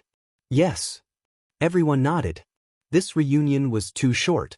Before they could recover from the joy, it was time to part. Child will always wait for you at home. You must come back alive, Lu Chuyu murmured. This was not only the emperor and his wife's wish, but also the wish of everyone present. And it was their only wish. Demonic Dragon Island. After bidding farewell to Uncle Yuan, Qin Feiyang and the others directly opened the altar and descended to the 2nd level of the miracle. Where's Brother Hua? Qin Feiyang scanned the surroundings but did not see Hua Python's figure. Yi Zhong said, He should be on the 3rd level. Qin Feiyang glanced at the teleportation altar. Then he looked at Yizhong and said, "Then, Master, let's part ways here. The fourth level is not like the ancient world. Be careful," Yizhong reminded. "I will." Qin Feiyang nodded. Yizhong asked, "Also, who is the most suitable candidate that you mentioned previously?" "Now, you have to tell your master. After he returns, he can help this person," Qin Badian said. Qin Feiyang smiled and said, "Far away on the horizon, but close in front of you." Everyone was stunned. Far away on the horizon, but close in front of you? Immediately after, everyone couldn't help but look at Yi Zhong, Yi Qing, Yi Shui, and Old Master Yi. This was because only their family had returned to the ancient world. The others had to go to the fourth level. "Why are you looking at me? It can't be me." Yi Qing was speechless. "Then it can't be me." Old Master Yi smiled. "Then it's even more impossible for me." Yi Shui, shook her head. As the three of them finished speaking, everyone's gazes fell on Yi Zhong in unison. Yi Zhong looked at everyone and then at Qin Feiyang's gaze. He suddenly understood and smiled bitterly. "You brat, you even schemed against your master. This is not called scheming. You are the most suitable candidate. In the future, the Dragon Slayer Palace and the ancient world will depend on you." Qin Feiyang said. "Do I have a choice now?" Yi Zhong shook his head and smiled. "All right, don't worry and go to the fourth level. Don't worry about the ancient world." "Thank you, Master." "Take care." Qin Feiyang bowed. "You too. You must come back safely," Yi Zhong said. "I will." Qin Feiyang nodded and turned to look at everyone. He raised his eyebrows and looked at Qin Qin. To be precise, he looked behind Qin Qin. He saw a young man sneakily hiding behind Qin Qin. "Wang Xiaojie?" Qin Feiyang went forward and pulled the young man out. Who else could it be other than Wang Xiaojie? Wang Xiaojie smiled embarrassedly. "Why did you follow me?" Qin Feiyang frowned. Wang Xiaojie stammered. Qin Feiyang said, "If you come here like this, who will take care of your sister and mother in the future?" "Don't worry about this. Yan Wei has already promised me to take good care of them," Wang Xiaojie hurriedly said. "You've planned this from the start." Qin Feiyang raised his eyebrows. Wang Xiaojie laughed dryly. Yi Zhong smiled and said, "It's good for young people to have this drive, so don't destroy his fighting spirit." "Thank you, Grandmaster," Wang Xiaojie hurriedly said gratefully. Qin Feiyang glared at Wang Xiaojie and nodded. "All right, but remember, the fourth level is not the Forgotten Continent or Great Qin. Be careful, I don't want to bring your corpse back to see your sister and mother." "Yes." Wang Xiaojie nodded. Qin Feiyang looked at Yi Zhong and said, "Then Master, we'll leave first. When I find the fire python, I'll get it to send you back to the ancient world." "Go." Yi Zhong waved his hand. Qin Feiyang waved his hand and sent everyone to the Black Tortoise realm, leaving only Qin Badian and Lu Xingyang outside. Following that, the three of them walked up the revival altar and then slowly disappeared from the sight of Yi Zhong and the others. Yi Shui retracted her gaze and looked at Yi Zhong. "Grandpa, you actually want to go to the fourth level too, right?" "I do want to go. However, the ancient world needs this old man more. Perhaps one day, when the ancient world stabilizes and I find a suitable successor, this old man might go to the fourth level to take a look." Yi Zhong laughed. "Then what do you think of my aptitude? Can I become your successor?" Yi Shui giggled. Yi Zhong looked at Yi Shui with a meaningful gaze. "What kind of look is that? Are you looking down on me?" Yi Shui was dissatisfied. Yi Zhong laughed loudly and said, "If you want to be this old man's successor, then you have to work hard." Third level. Outside the temple, Qin Feiyang and the other two stood in the air and scanned their surroundings, but they still did not find any traces of the fire python. "Where did he go?" Qin Feiyang frowned. "Don't worry. The third level of the divine ruins is under its control. It must have already known that we came in. Perhaps it was delayed by something. Let's wait and see," Qin Badian said. Qin Feiyang said, I'm just worried that those two will make a comeback. Lu Xingyang sneered, wouldn't it be better if they really make a comeback? Qin Fiang was stunned and looked at Lu Xingyang suspiciously. In the Great Qin, we can't make a move because of the people of Great Qin. But in the Divine Ruins we can have no worries. Lu Xingyang said. Qin Badian said, that may be the case, but there are rules and restrictions in the Nether King's Hell. We are no match for them. Don't we have the fire python to help us? Lu Xingyang said. Qin Feiyang and Qin Badian looked at each other, and killing intent flashed in their eyes. If the two of them really made a comeback, then they could really go all out and have a fight here. Because as the guardian of the Nether King's Hell, the fire python could not only change the rules here, but also transfer all the creatures of the Nether King's Hell, such as the blood demons, to the first and second levels. This way, they wouldn't have to worry about hurting innocent creatures. Ancestors, how do you think those two interfered with the power of rules? Qin Feiyang frowned. The more he thought about it, the more incredulous it was. One had to know. Back in the ancient world, the Heaven's Prison was also formed by the power of rules. Back then, when the Ice Dragon's sacred sword fought with the ancient castle, it couldn't tear the Heaven's Prison apart. This meant that even a sovereign divine weapon couldn't shake the power of rules of a world. But these two, one was at the initial stage of the imperishable realm, and the other was a half-step sovereign. How could they interfere with the power of rules in the Divine Ruins? Qin Badian pondered for a while and shook his head. I'm afraid only they know the mystery. Actually, I suspect that the person behind this might be the Ice Dragon. Lu Xingyang said. What do you mean? Qin Feiyang and Qin Badian looked at Lu Xingyang in surprise. Chapter 2982. Think about it, Ice Dragon has only entered the 4th level for slightly more than a year. For cultivators like us, a year's time is nothing more than a blink of an eye. He went to the 4th level and someone came from the 4th level. And he knows so much about us. Is this a coincidence? Lu Xingyang said in a low voice. Qin Feiyang and Qin Badian nodded. Indeed, it didn't seem like a coincidence. So, I think he's the one behind all this. In this case, the fact that the two of them can interfere with the power of the rules might be related to Ice Dragon. After all, Ice Dragon can ignore the power of the rules everywhere. And he can control the power of the rules. Lu Xingyang said. Then why did he make it so complicated?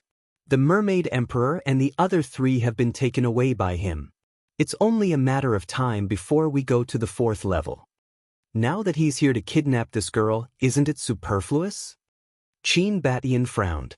That's why I said that it might be related to him, but there might also be other factors. In short, we can only wait until we enter the 4th level to investigate before we know the real reason. Lu Xingyang said. Or maybe he feels that the Mermaid Emperor and the other 3 aren't enough. Qin Feiyang speculated. I really can't figure it out. Let's wait until we enter the 4th level. Qin Badian shook his head and sighed. Qin Feiyang nodded and then looked in the direction of the ancient city of Qingyu, saying, I wonder how senior brother Frenzy is doing now? He should be fine. Qin Badian and Lu Xingyang mumbled. At this moment, a beast shadow descended in the void in front of them. Brother Fire. Qin Feiyang hurried to welcome it. Sorry to keep you guys waiting for so long. The fire python looked at the 3 of them apologetically. It's fine. But what exactly are you busy with? Qin Feiyang was puzzled. It's all because of Frenzy. The fire python shook its head. Senior brother madman? Qin Feiyang was slightly stunned and hurriedly asked, What's wrong with him? Did something happen to him? The fire python said, Didn't you notice the abnormality of the evil moon? Evil moon? Qin Feiyang looked up at the evil moon in the sky. It was night time, and the evil moon was hanging at the top of the sky. However, after repeated checking, he did not find anything unusual. The fire python said worriedly, The evil moon is slowly shrinking. Shrink? Qin Feiyang looked at the evil moon again, but he didn't see any signs of it shrinking. This kind of shrinking trace is not very obvious. You may not be able to see it, but I can clearly feel it. The fire python said. You mean, the shrinking of the evil moon has something to do with senior brother crazy? Qin Feiyang asked. Of course. He is now inside the evil moon. The fire python nodded. Inside? Qin Feiyang looked at the evil moon again and pondered in his heart. Is this guy really the reincarnation of a big shot of the blood demon race? The fire python suddenly said, Qin Feiyang, there is something I want to tell you. What is it?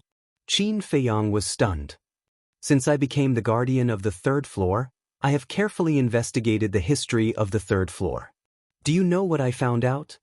The fire python said. What did you find out? Qin Feiyang was suspicious. The fire python said, I found that the former Nether King Hell had no restrictions. No restrictions? The fire python was stunned. In other words, there is no restriction on the cultivation realm. Whether it is the blood demon race here or other beasts, they can all step into the imperishable realm. And according to my investigation, I found something terrible. The fire python said. What terrible thing? Qin Feiyang was surprised. The blood demon race once had a sovereign realm powerhouse. As for how strong he was, I don't know. This person can fight with Lord Ice Dragon. The fire python said. What? Qin Feiyang was shocked. The fire python asked, Do you know who this person is? Qin Feiyang asked. The ancestor of the blood demon race. The fire python said word by word. The ancestor of the blood demon race. Qin Feiyang's eyes were full of shock. To be able to fight with Ice Dragon, how strong must he be? The fire python said again, There is one more thing. You know about the blood demon tower, right? Of course I know. Qin Feiyang nodded. According to my investigation, this blood demon tower is not a heaven-defying artifact, but an extremely terrifying sovereign realm divine weapon. The fire python said. What? The blood demon tower is a sovereign realm divine weapon? Qin Feiyang's eyes trembled. That's not right. We have seen the blood demon tower. It is not at the level of a sovereign realm divine weapon. Qin Badian and Lu Xingyang also spoke. That's because the blood demon tower is only a part of this sovereign realm divine weapon. There are still two parts that have not merged. Once merged, it will have the ability to destroy heaven and earth. The fire python said. This, Qin Feiyang and the other two looked at each other. Lunatic said earlier that the blood demon tower was originally in the hands of the old patriarch of the blood demon race, right? The fire python asked. Yes. At that time in Fallen Valley, Qin Feiyang recounted what happened in Fallen Valley in detail. As expected. The fire python pondered for a while, looked at Qin Feiyang and said, I have a bold guess. What guess? Qin Feiyang was suspicious. The fire python said, Lunatic is very likely the reincarnation of the ancestor of the blood demon race. The reincarnation of the ancestor. Qin Feiyang and the other two looked at each other. Otherwise, how do you explain his evil power and the fact that the blood demon tower abandoned the old patriarch without hesitation and followed him? More importantly, he can still get close to the moon of evil and touch the blood bead. So, I have this bold guess. Even if he is not the reincarnation of the ancestor of the blood demon race, he must be related to the ancestor. Because you also know that the real owner of the blood demon tower was the ancestor of the blood demon race. Lunatic said.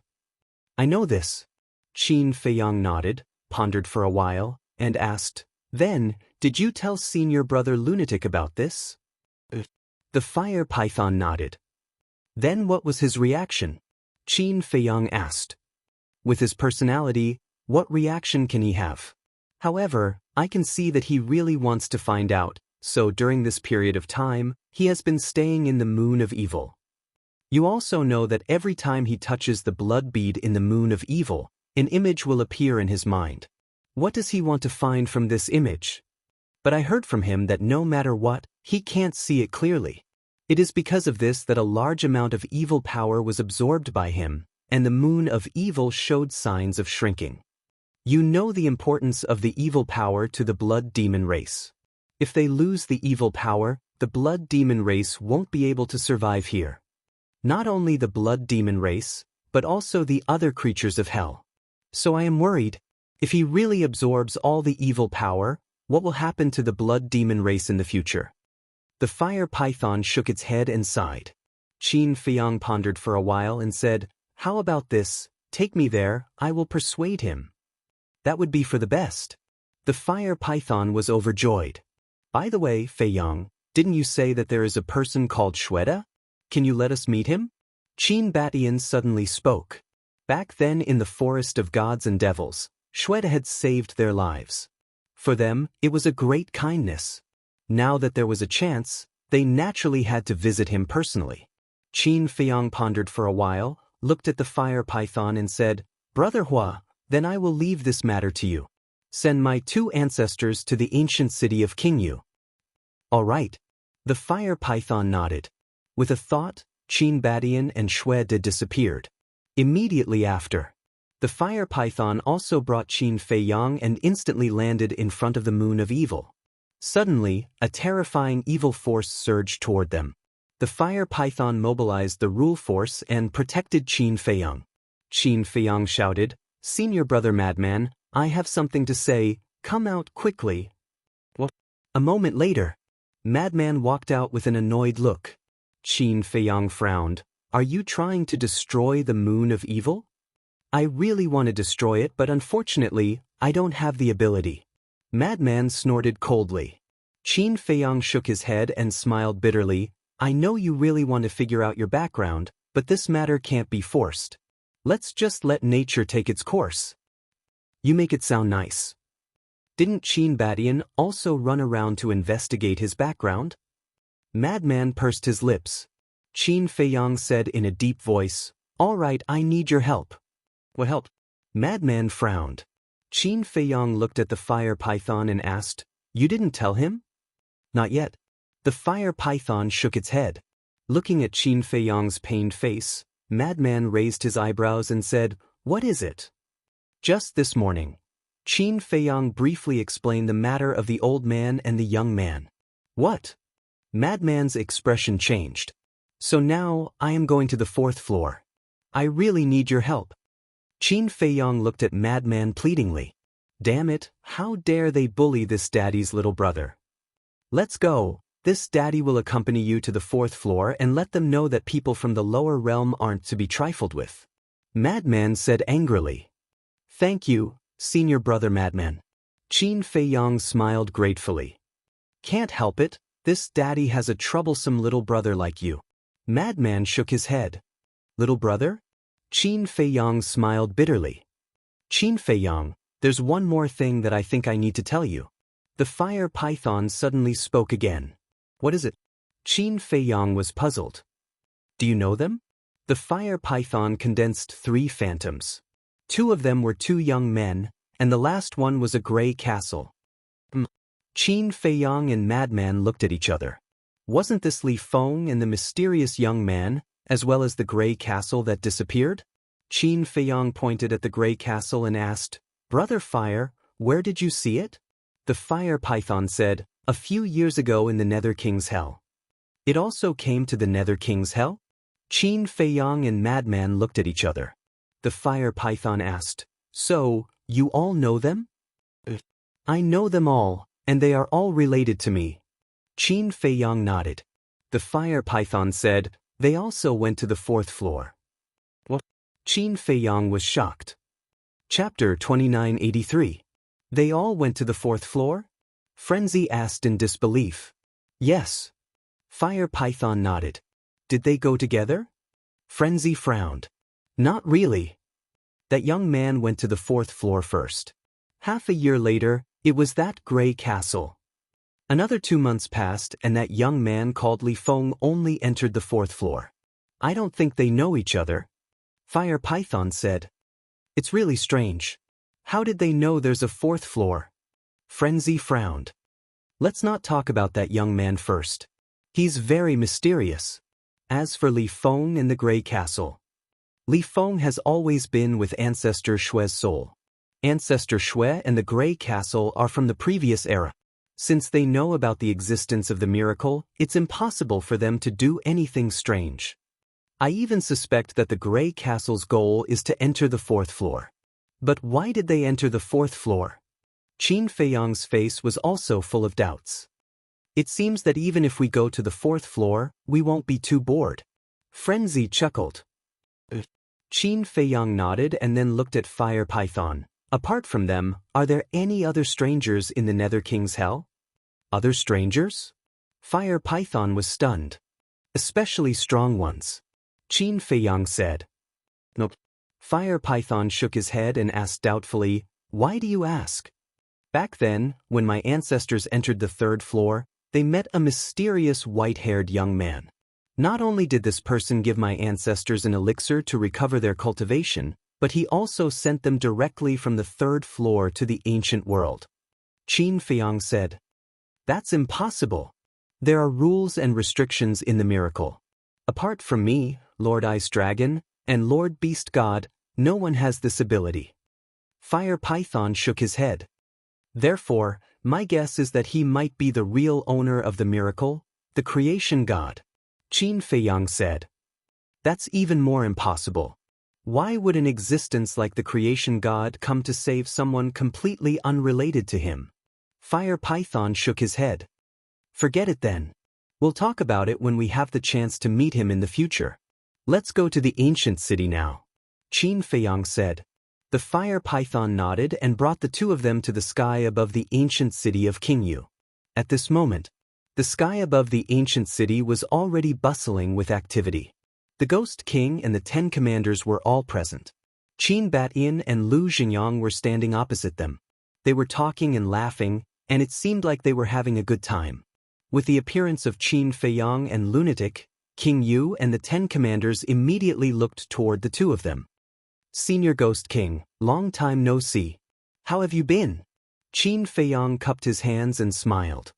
Ha, King Yu laughed heartily and said, not seeing for many years, Brother Qin's strength is already unfathomable. No matter how strong he is, he won't be a match for Senior in the Infernal King's Hell. Qin Feiyang waved his hand. The Ghost King said, let's go. Let's go down and chat. This, Qin Feiyang hesitated for a moment before shaking his head. Let's wait for the next time. I have to go to the 4th floor as soon as possible. What's the rush? The Ghost King was stunned. I have some personal matters to attend to. I have to go as soon as possible. Qin Feiyang nodded. Since Brother Qin has something urgent to attend to, I won't force you to stay. However, when you come back next time, you must come to the ancient city. The Ghost King said. Qin Feiyang nodded and looked at Qin Batyin and Lunatic. Have you explained everything clearly? Yes. The two of them nodded. Shweta laughed and said, speaking of this, it's really fate. Back then, I did notice them, but I didn't pay much attention to them. I didn't expect them to be your ancestors. Yes. When I heard my ancestors talk about it, I was also filled with emotions. This means that the relationship between the Qin clan and the Blood Demon tribe is destined. Qin Feiyang said. Shweta said, then let us cherish this fate. Qin Feiyang nodded and cupped his hands. I'm really sorry. The next time I come back, I'll definitely drink with everyone. It's okay. The Ghost King and the 10 commanders waved their hands. Qin Feiyang turned to look at the Fire Python and said with a smile, Brother Hua, let's go. The Fire Python immediately led Qin Feiyang and the others and disappeared without a trace. Shweta laughed and said, Lord Ghost King, I have to say that our decision back then was really wise. If we were enemies with him back then, I'm afraid that the Blood Demon tribe would have already disappeared from this land, let alone being taken care of by the Guardians. The Ghost King nodded. However, at this moment, accompanied by a cold snort, the old patriarch landed in front of everyone, his eyes flashing coldly. Father, have you not given up? The Ghost King sighed. So what if I haven't given up? Even the Guardians are their friends. What else can I do to them? I only hate myself for being useless. The old patriarch roared. When the Ghost King heard this, not only was he not angry, but he also heaved a sigh of relief. Because this meant that his father had actually given up and was just a little indignant. Little Lunatic, Do your best. The Ghost King looked at the void in front of him and muttered. In the east, towering mountains that were tens of thousands of feet tall stood there. Ferocious beasts were densely packed in the mountains. One of the tallest mountains was tens of thousands of feet tall. It was like a giant sword that towered into the sky. The peak of the mountain was very flat, as if it had been flattened by an axe. And right in the middle of the mountain peak, there was a black light door suspended in the air. This door was oval in shape and looked more like a space crack. It was pitch black inside. Swoosh! Several figures descended on the mountain peak. It was the fire python, Qin Feiyang, and the other three. The fire python pointed at the light door and said, "This is the entrance to the 4th level." Qin Feiyang and the other three looked up. Qin Baishan's pupils constricted and he said, "This is not a teleportation door. It's a space-time teleportation channel." Space-time teleportation channel? That's the space-time law? Qin Feiyang asked. Qin Batian nodded and looked at the fire python. Has this space-time teleportation channel always existed? I didn't know before, but ever since I became the guardian of the 3rd level, this channel has always existed. The fire python said. To be able to fix the space-time teleportation channel here, his cultivation must be quite impressive. And his comprehension of the space-time law has also reached the peak. There was a trace of envy in Qin Baishan's eyes. He also grasped the space-time law, but compared to the person who set up this space-time teleportation channel, he was thousands of miles away. Qin Feiyang said, "With your comprehension, it's only a matter of time." I hope so. Qin Batian smiled slightly. The fire python said, "Then I'll send you here. You guys have to be careful from now on." Thank you. Qin Feiyang bowed. Frenzy, Qin Batian, and Lu Xingyang also bowed to the fire python. Because the fire python had taken care of them all these years, it was worthy of their respect. Go. If you encounter the fire dragon, you must kill it. And that old man and young man, when you kill them, take my share too. The fire python said. Don't worry. Qin Feiyang nodded and then said, "By the way, Brother Fire, can the restrictions of the blood demon race be removed?" The fire python was stunned and asked suspiciously, "You mean to remove the restrictions on their cultivation?" Qin Feiyang nodded. "I can do it now. But I don't dare to, because you also know that the ones who restrict the cultivation of the blood demon race are the big shots above. If I make the decision on my own and help them remove the restrictions, then I don't need to say what will happen to me." The fire python smiled apologetically. "It's okay." Qin Feiyang smiled and said, "There's one more thing. My master is now on the 2nd floor. I'll have to trouble you to send him back to the ancient world." The fire python nodded. Qin Feiyang smiled slightly, then took a deep breath and turned to look at the space-time teleportation channel. "Let's go." As his voice fell, the 4 of them stepped into the channel at the same time. "My brother, you must come back alive." The fire python muttered and then disappeared without a trace. Chapter 2984.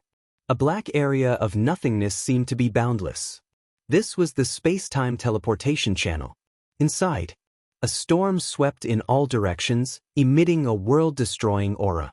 Qin Feiyang's group of 4 shuttled through the storm. This is the storm that the fire python mentioned? Looking at the storm around them, Qin Feiyang's expression was extremely solemn. "It told you before?" Madman was suspicious. It told me when we came back from Great Qin. The storm here can kill all creatures below the imperishable realm. But now that I've seen it with my own eyes, it's even more terrifying than what it said. Even a half-step imperishable realm expert might lose their life if they're not careful. Qin Feiyang said in a deep voice. Madman nodded. This storm did give him a fatal threat.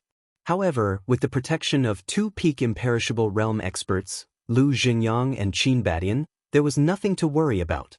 And here, instead of calling it a teleportation channel, it was better to call it a void space. Because this place was too big, they couldn't see the end of it. A space-time teleportation channel can actually create such a large space. This person's space-time laws have really reached the peak. Qin Batian exclaimed. Madman asked curiously, Is it difficult to create such a space? Of course it's difficult.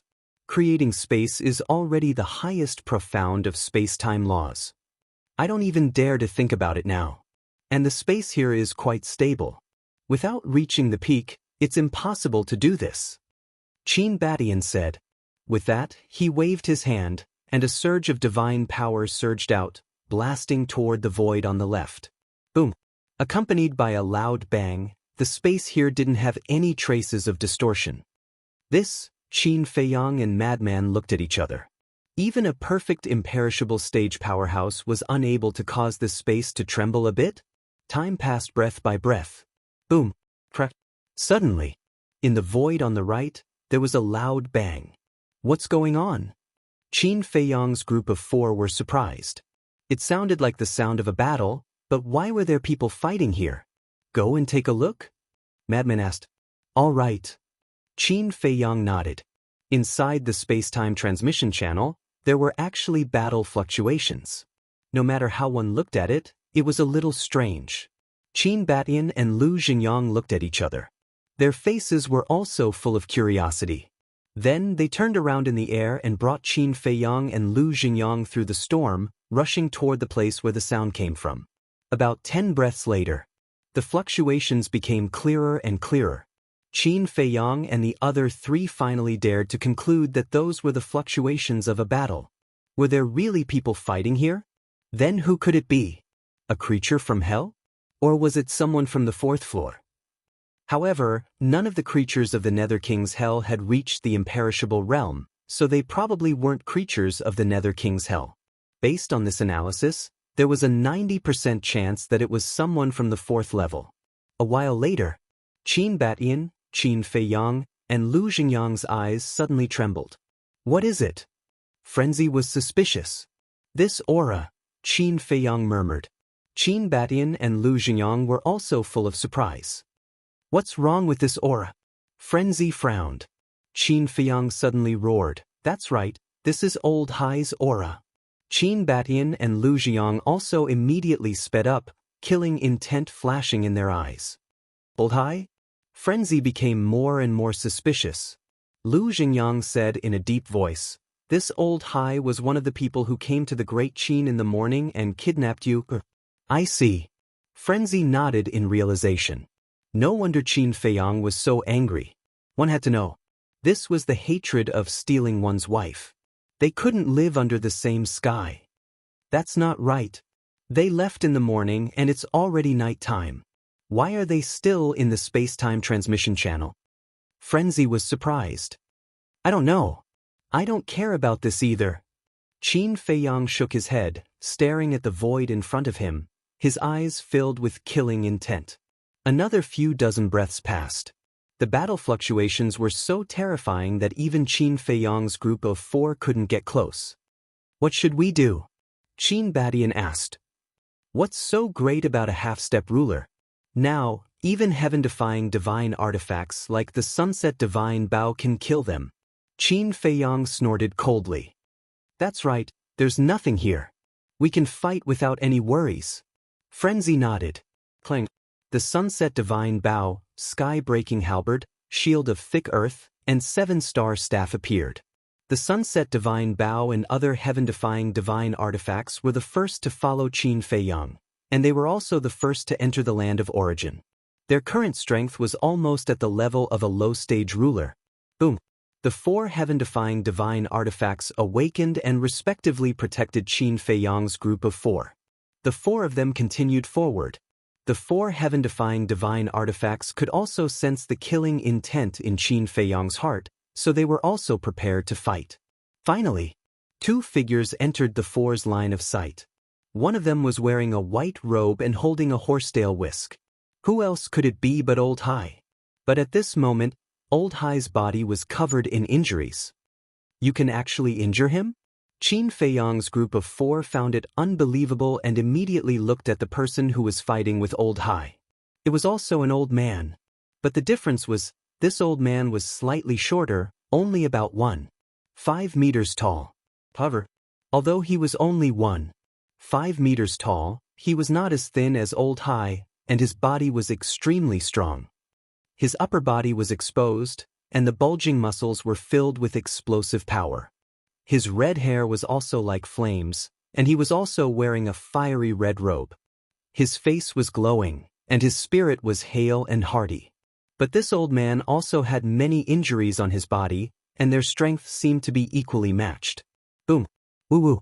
Old Hai's body was surrounded by a space-time storm, which was formed by the space-time law. The red-haired old man's body was also filled with the power of law, competing with Old Hai's space-time law. This seems to be. Chin Badian looked at the power of law around the red-haired old man in surprise and murmured, "Time law. This is the time law. And this person's time law has also reached the great perfection realm." Lu Xingyang nodded. "Who the hell are these people? They're all so abnormal." Frenzy was shocked. "Who cares who they are?" Qin Feiyang scanned the surroundings, looking for the figure of the purple-robed young man, but he couldn't find him anywhere. "Where is he?" Qin Feiyang frowned. At this time, Old Hai and the red-haired old man also noticed Qin Feiyang's group of four. The two couldn't help but stop and look at Qin Feiyang's group of four. Old Hai's expression suddenly froze. The red-haired old man couldn't help but have a trace of suspicion between his brows. "You know them?" Suddenly, the red-haired old man looked at Old Hai and asked. "That's right. Do you see that young man in white? He's Qin Feiyang." Old Hai said. "It's him."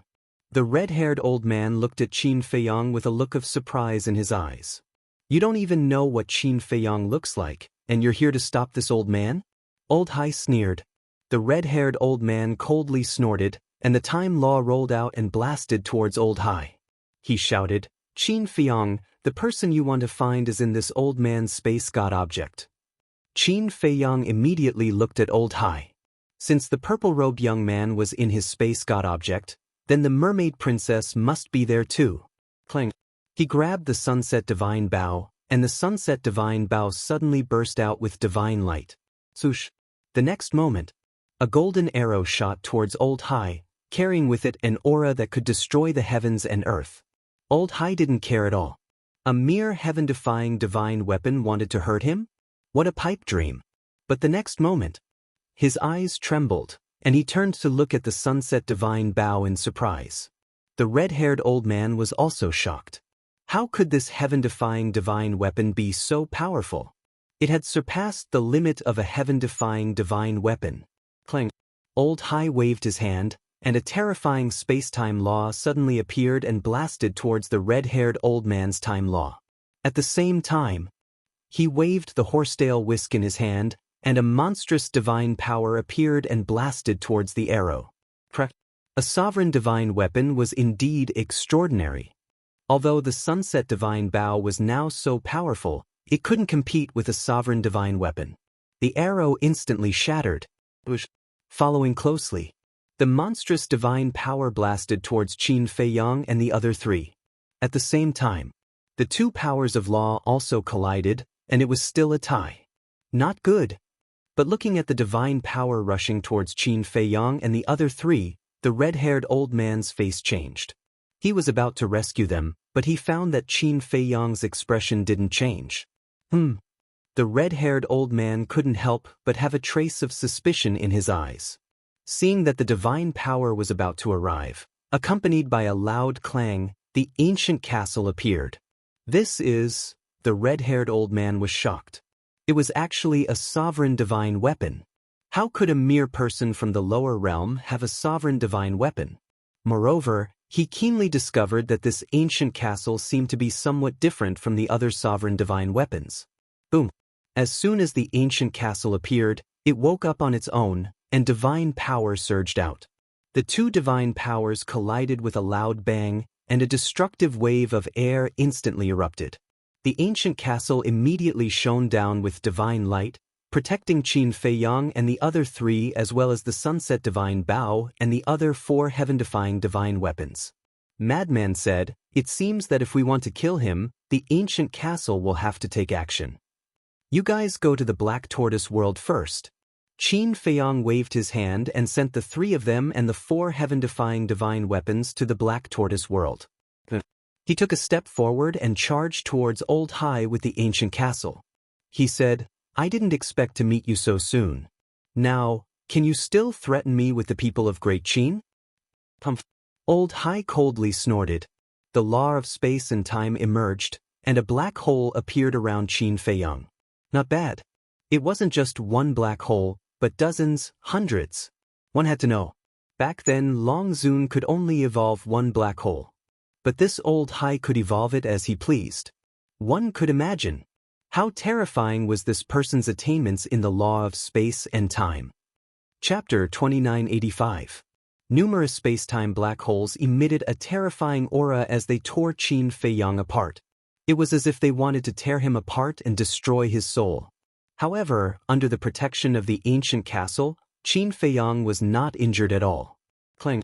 On the contrary, the ancient castle released a monstrous aura that shattered the space-time black holes one by one. "It really is a sovereign weapon," the red-haired old man murmured. The more he thought about it, the more incredulous he felt. Even on the 4th level, sovereign weapons were very rare. However, a young man from the lower world actually had a sovereign weapon. It was unbelievable. "What you did to us in the morning, I will make you pay back double." Qin Feiyang's eyes were cold. When he thought of the tears that the mermaid princess had shed before she left and the deaths of the people of the 9th district, his heart felt like it was being stabbed by a knife. "An ant wants to overturn the heavens?" Old Hai sneered coldly. His third profound ability, the space-time storm, appeared. Not just one, but hundreds of space-time storms crazily roared toward Qin Feiyang. Clang. The ancient castle shook violently as a destructive aura erupted. The space-time storms immediately disintegrated. "Is that all you've got?" Qin Feiyang shouted coldly. The ancient castle suddenly expanded like a mountain and suppressed Old Hai. "You think you're invincible after playing with you for a while?" Old Hai's eyes flashed coldly. The horsetail whisk suddenly flew out of his hand, and rays of dazzling divine light erupted. Boom! The two sovereign divine weapons clashed, and the void instantly dimmed. A terrifying and destructive wave of air gushed out in all directions like an avalanche. Qin Feiyang was not in danger under the protection of the ancient castle, but his eyes were a little serious. This person also had a sovereign weapon and was much stronger than him. It would not be easy to kill this person. As for the red-haired old man, he began to stand aside and watch. Qin Feiyang glanced at the red-haired old man and said, "Ancient castle, please change the battlefield." Clang. The ancient castle shook violently, and time instantly stopped. That's right. This was the ancient castle's law. Time stop. In an instant. Whether it was the horsetail whisk, Old Hai, or the red-haired old man, they were all frozen in the void. It was also at this moment that the ancient castle charged into the distant void with the horsetail whisk. So what if he's a half-step sovereign? Qin Feiyang made a prompt decision and summoned the Sunset Divine Bow and the other 10 heaven-defying divine artifacts. That's right. The 10 heaven-defying divine artifacts had all appeared. From this, it could be seen that his killing intent towards Old Hai did not leave any leeway. "Kill him for me!" Qin Feiyang roared. The 10 heaven-defying godly weapons were instantly awakened and charged toward Old Hai. This, following the departure of the ancient castle, the time stop also disappeared. The red-haired old man looked at this scene with a slightly stunned expression. These 10 heaven-defying divine artifacts had actually surpassed the limit of heaven-defying divine artifacts. What was going on? Old Hai's face sank slightly. It seemed that he had underestimated this young man's strength. Clang! Rumble! In the blink of an eye, the 10 heaven-defying divine artifacts arrived in an instant. At this critical moment, a majestic power of the laws of space and time emerged from Old Hai's body, forming a barrier that sealed off the surroundings. Boom! The 10 heaven-defying divine artifacts attacked, accompanied by a series of loud bangs, but the barrier formed by the laws of space and time was actually intact. This, Qin Feiyang was dumbstruck. What was going on? The red-haired old man said, "This is the fourth profound ability of the laws of space and time, the space-time domain, indestructible." The space-time domain. Qin Feiyang muttered and frowned. But he's only a half-step sovereign in the end, while the 10 heaven-defying divine artifacts in my hands are already at the level of a low-stage sovereign. Do you really think his cultivation is only at the half-step sovereign level? The red-haired old man said. Qin Feiyang was surprised. Ha! Old Hai laughed and looked at Qin Feiyang mocking. How can an ant like you see through this old man's true cultivation?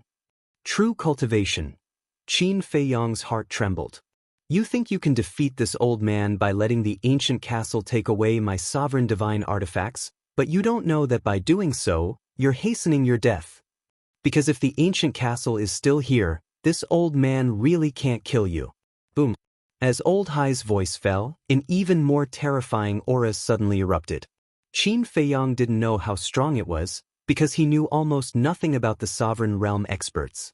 But he could clearly feel that the sunset divine Bao and the other heaven-defying divine artifact spirits were trembling in fear at this moment. What an ignorant ant! Old Hai shook his head and mocked, and space-time black holes once again appeared around Qin Feiyang. The terrifying tearing force instantly drowned Qin Feiyang and the 10 heaven-defying divine artifacts. Qin Feiyang, we can't hold on. The 10 heaven-defying divine artifacts protected Qin Feiyang, but cracks began to appear on their bodies. The situation was precarious. Old thing, did you forget about this old man? But at this moment, the red-haired old man who had been watching by the sides suddenly attacked. Clang! Accompanied by a deafening sound, a 3-foot-long sword appeared. This long sword seemed to be made of magma. With the appearance of the long sword, the sharpness of a sovereign realm divine artifact swept out in all directions.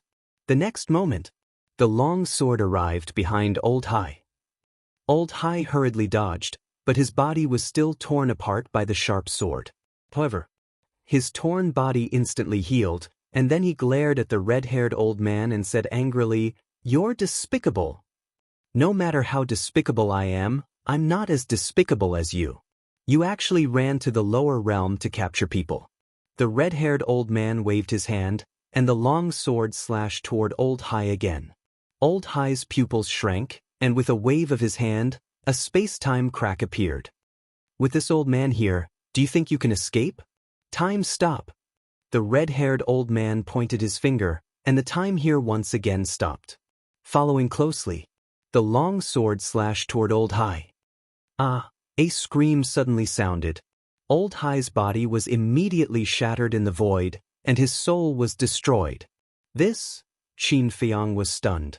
A half-step sovereign realm expert died just like that? The sovereign realm was too far away for him. Therefore, at this moment, seeing a sovereign realm expert die with his own eyes, he found it hard to accept. However, the red-haired old man's eyebrows did not waver at all. He released his divine will and instantly locked onto a part of the void. Immediately, he raised his old hand and grabbed at the air, and a small boat-shaped spatial divine item appeared. Looking at this spatial divine item, Qin Feiyang's eyes suddenly lit up. Clang!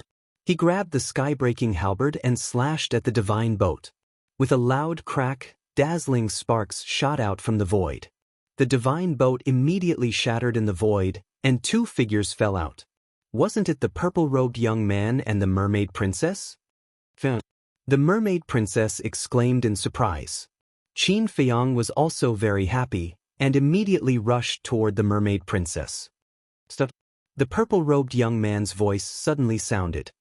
He grabbed the mermaid princess's neck, and his eyes were full of malice. Qin Feiyang's eyes darkened. Only now did he notice that the mermaid princess was no longer breathing, and there were still some traces of blood on her lower abdomen. It was obvious. Her sea of qi had been destroyed. You're courting death. Looking at the bloodstains, Qin Feiyang suddenly burned with anger, and the sky-breaking halberd emitted a destructive aura. Didn't you hear me tell you to stop? Otherwise, I'll kill her. The purple-robed young man shouted. However, as soon as he finished speaking, time stopped again. Obviously, the red-haired old man had attacked. Qin Feiyang rushed forward, hugged the mermaid princess, and directly raised the sky-breaking halberd and cut off one of the purple-robed young man's arms. At this moment, the red-haired old man also stopped time. Ah, The purple-robed young man suddenly covered his shoulder and howled. Qin Feiyang glanced at the purple-robed young man, then looked at the mermaid princess in his arms and said, "I'm sorry, I've let you suffer so much." "It's okay." The mermaid princess shook her head and lay in Qin Feiyang's arms. Her tears instantly wet Qin Feiyang's chest. Qin Feiyang's heart ached. Staring at the purple-robed young man, he gritted his teeth and said, "Don't worry, I won't let you die so easily. Destroy his sea of qi for me." The sunset bow was shot, and an arrow sank into the purple-robed young man's sea of qi. His sea of qi was also shattered. The purple-robed young man roared, "Bastard, do you know who I am? How dare you hurt me? Do you know how much you'll have to pay for this? Even if you're the son of the god of creation, I'm not afraid."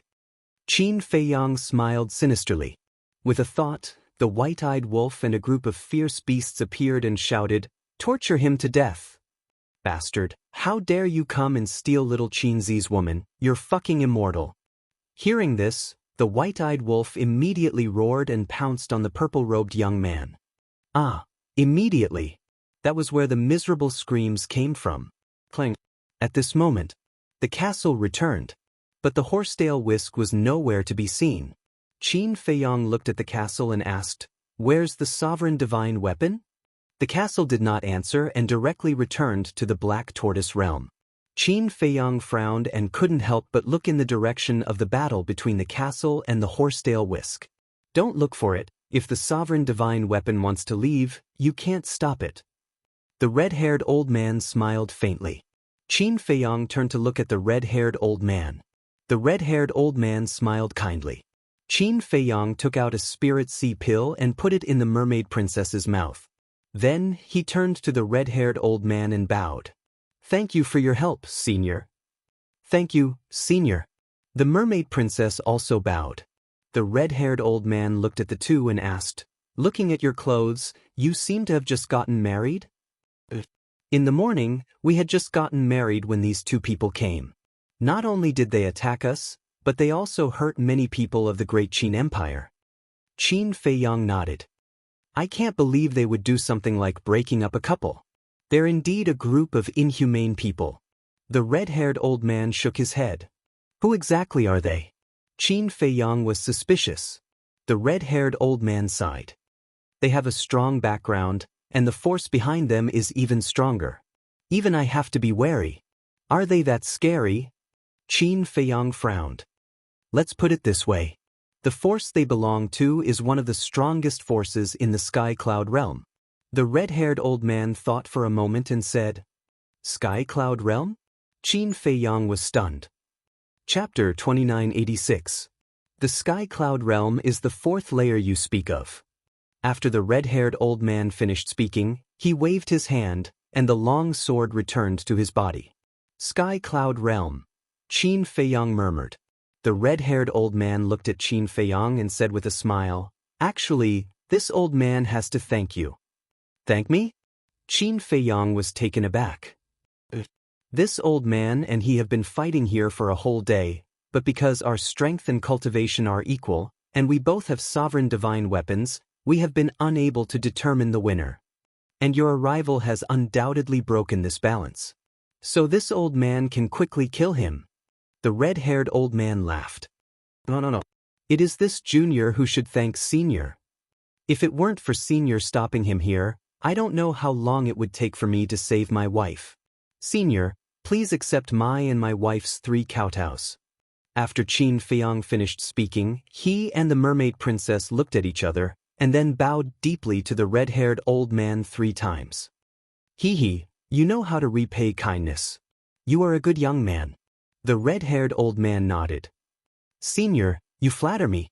Qin Feiyang shook his head and sighed, "I can't even protect my own woman. What kind of good am I?" "You don't have to be like this.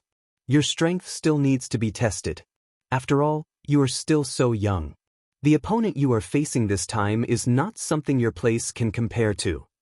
Facing these 2 people, not to mention you, even in the entire Sky Cloud realm, there are not many who dare to go against them.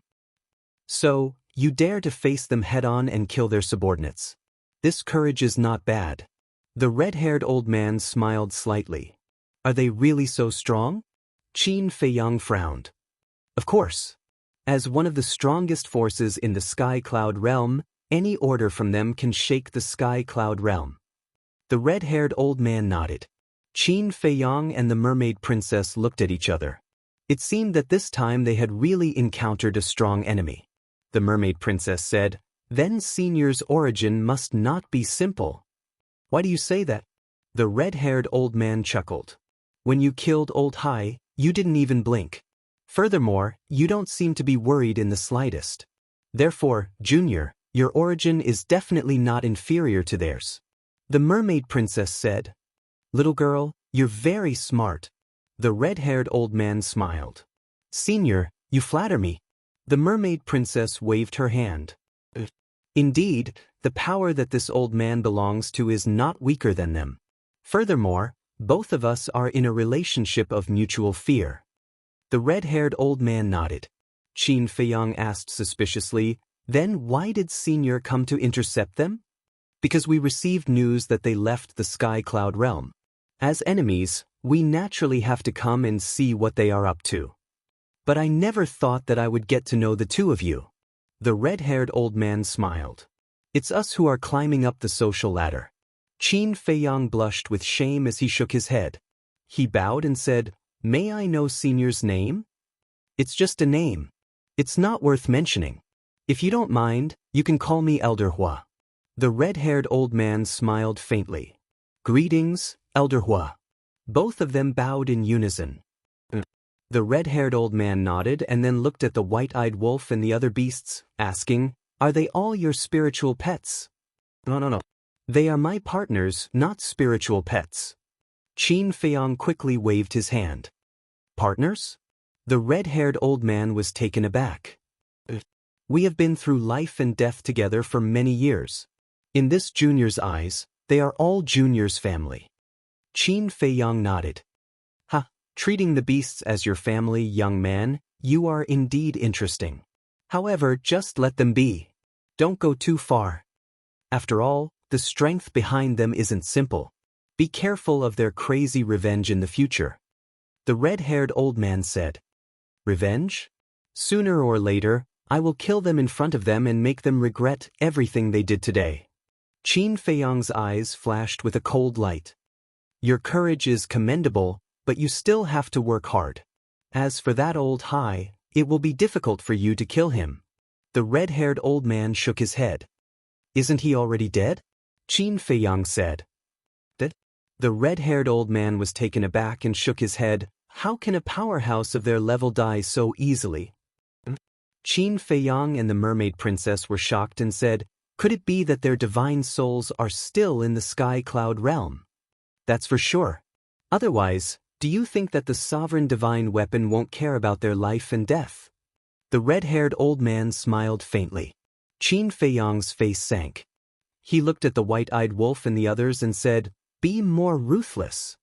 Although they wouldn't die, it was good to collect more interest now. "Understood." The white-eyed wolf smiled.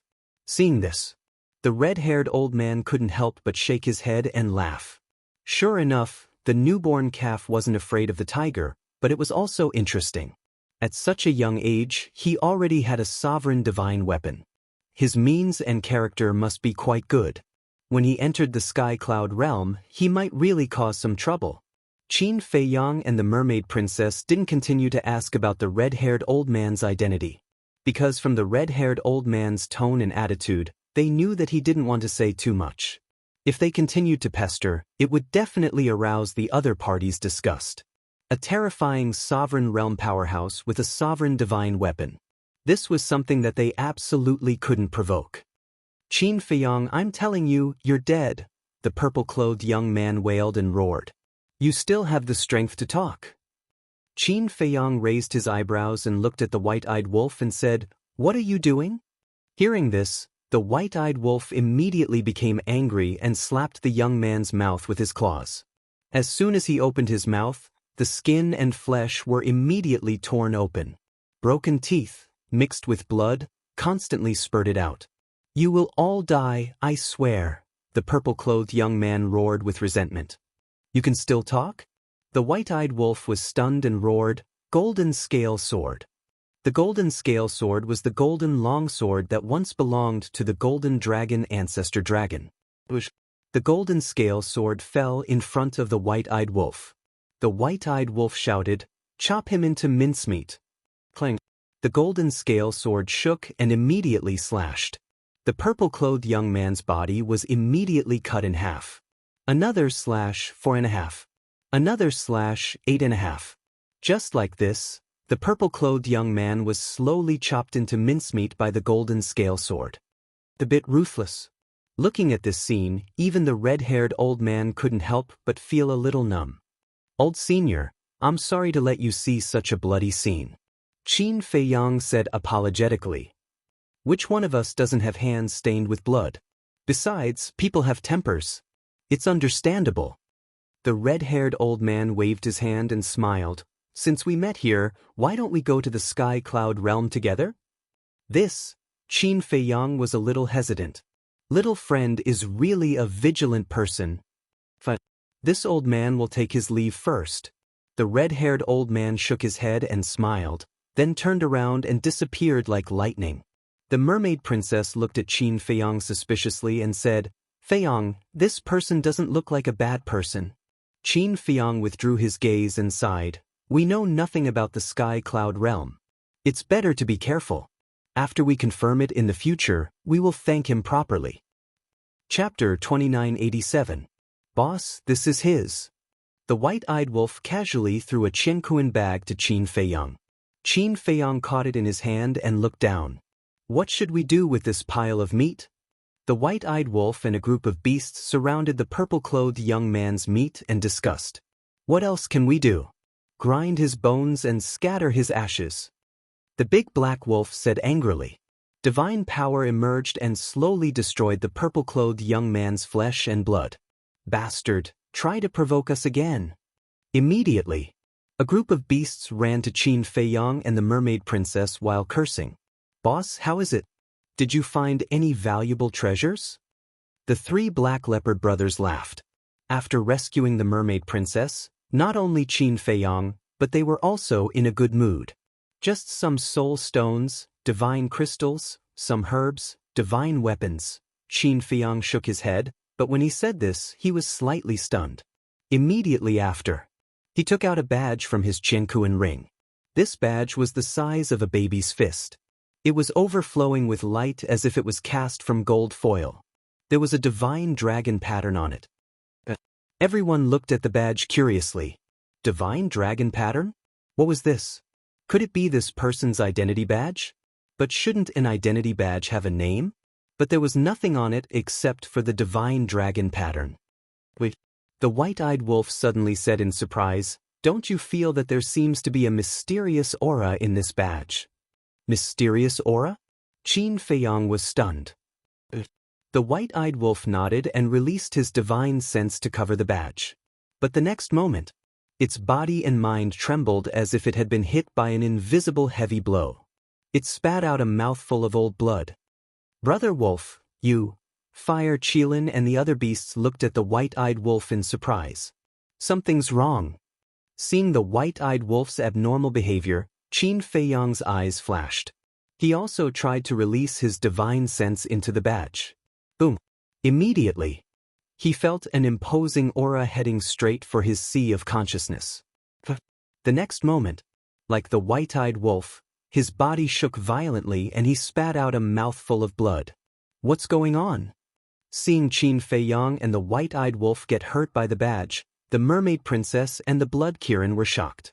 Qin Feiyang wiped the blood from the corner of his mouth and said in a deep voice, "This badge shouldn't be an identity token." "What could it be?" the mermaid princess asked. "I don't know. However, if this emblem is truly that important, I believe that Old Hai and the others will definitely not let this matter rest. Let's go." Qin Feiyang immediately put away the badge and sent the white-eyed wolf and the other beasts to the black tortoise realm. Then, he took the mermaid princess and used the walk formula to rush in the direction of the red-haired old man. "Feiyang, are you worried that they will come for us?" the mermaid princess asked. "Yes." If they really come, then our situation is extremely bad. So, we must leave this space-time portal as soon as possible. Otherwise, if we are blocked by them, we will not be able to escape. Qin Feiyang said in a deep voice. About a moment later, finally, a crack appeared in front of them. That should be the exit. Qin Feiyang looked at the crack and rushed out like a stream of light. After a few breaths, the two rushed out of the crack with a whoosh.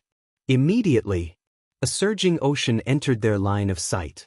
The sea was endless, the wind was howling, and giant wolves were rolling as if covering the sky. Qin Feiyang and the other man were astonished. Outside the exit, it was actually a sea. Looking down again, they found that there was a small island below the sea. The island was only a few miles long.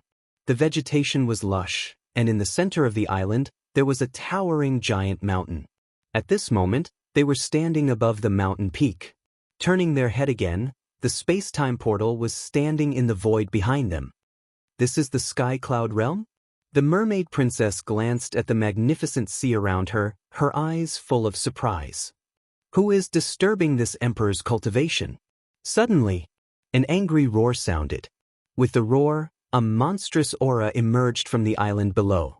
Qin Feiyang and the mermaid princess changed their expressions on the spot. This aura was definitely not below Old Hai and the red-haired old man.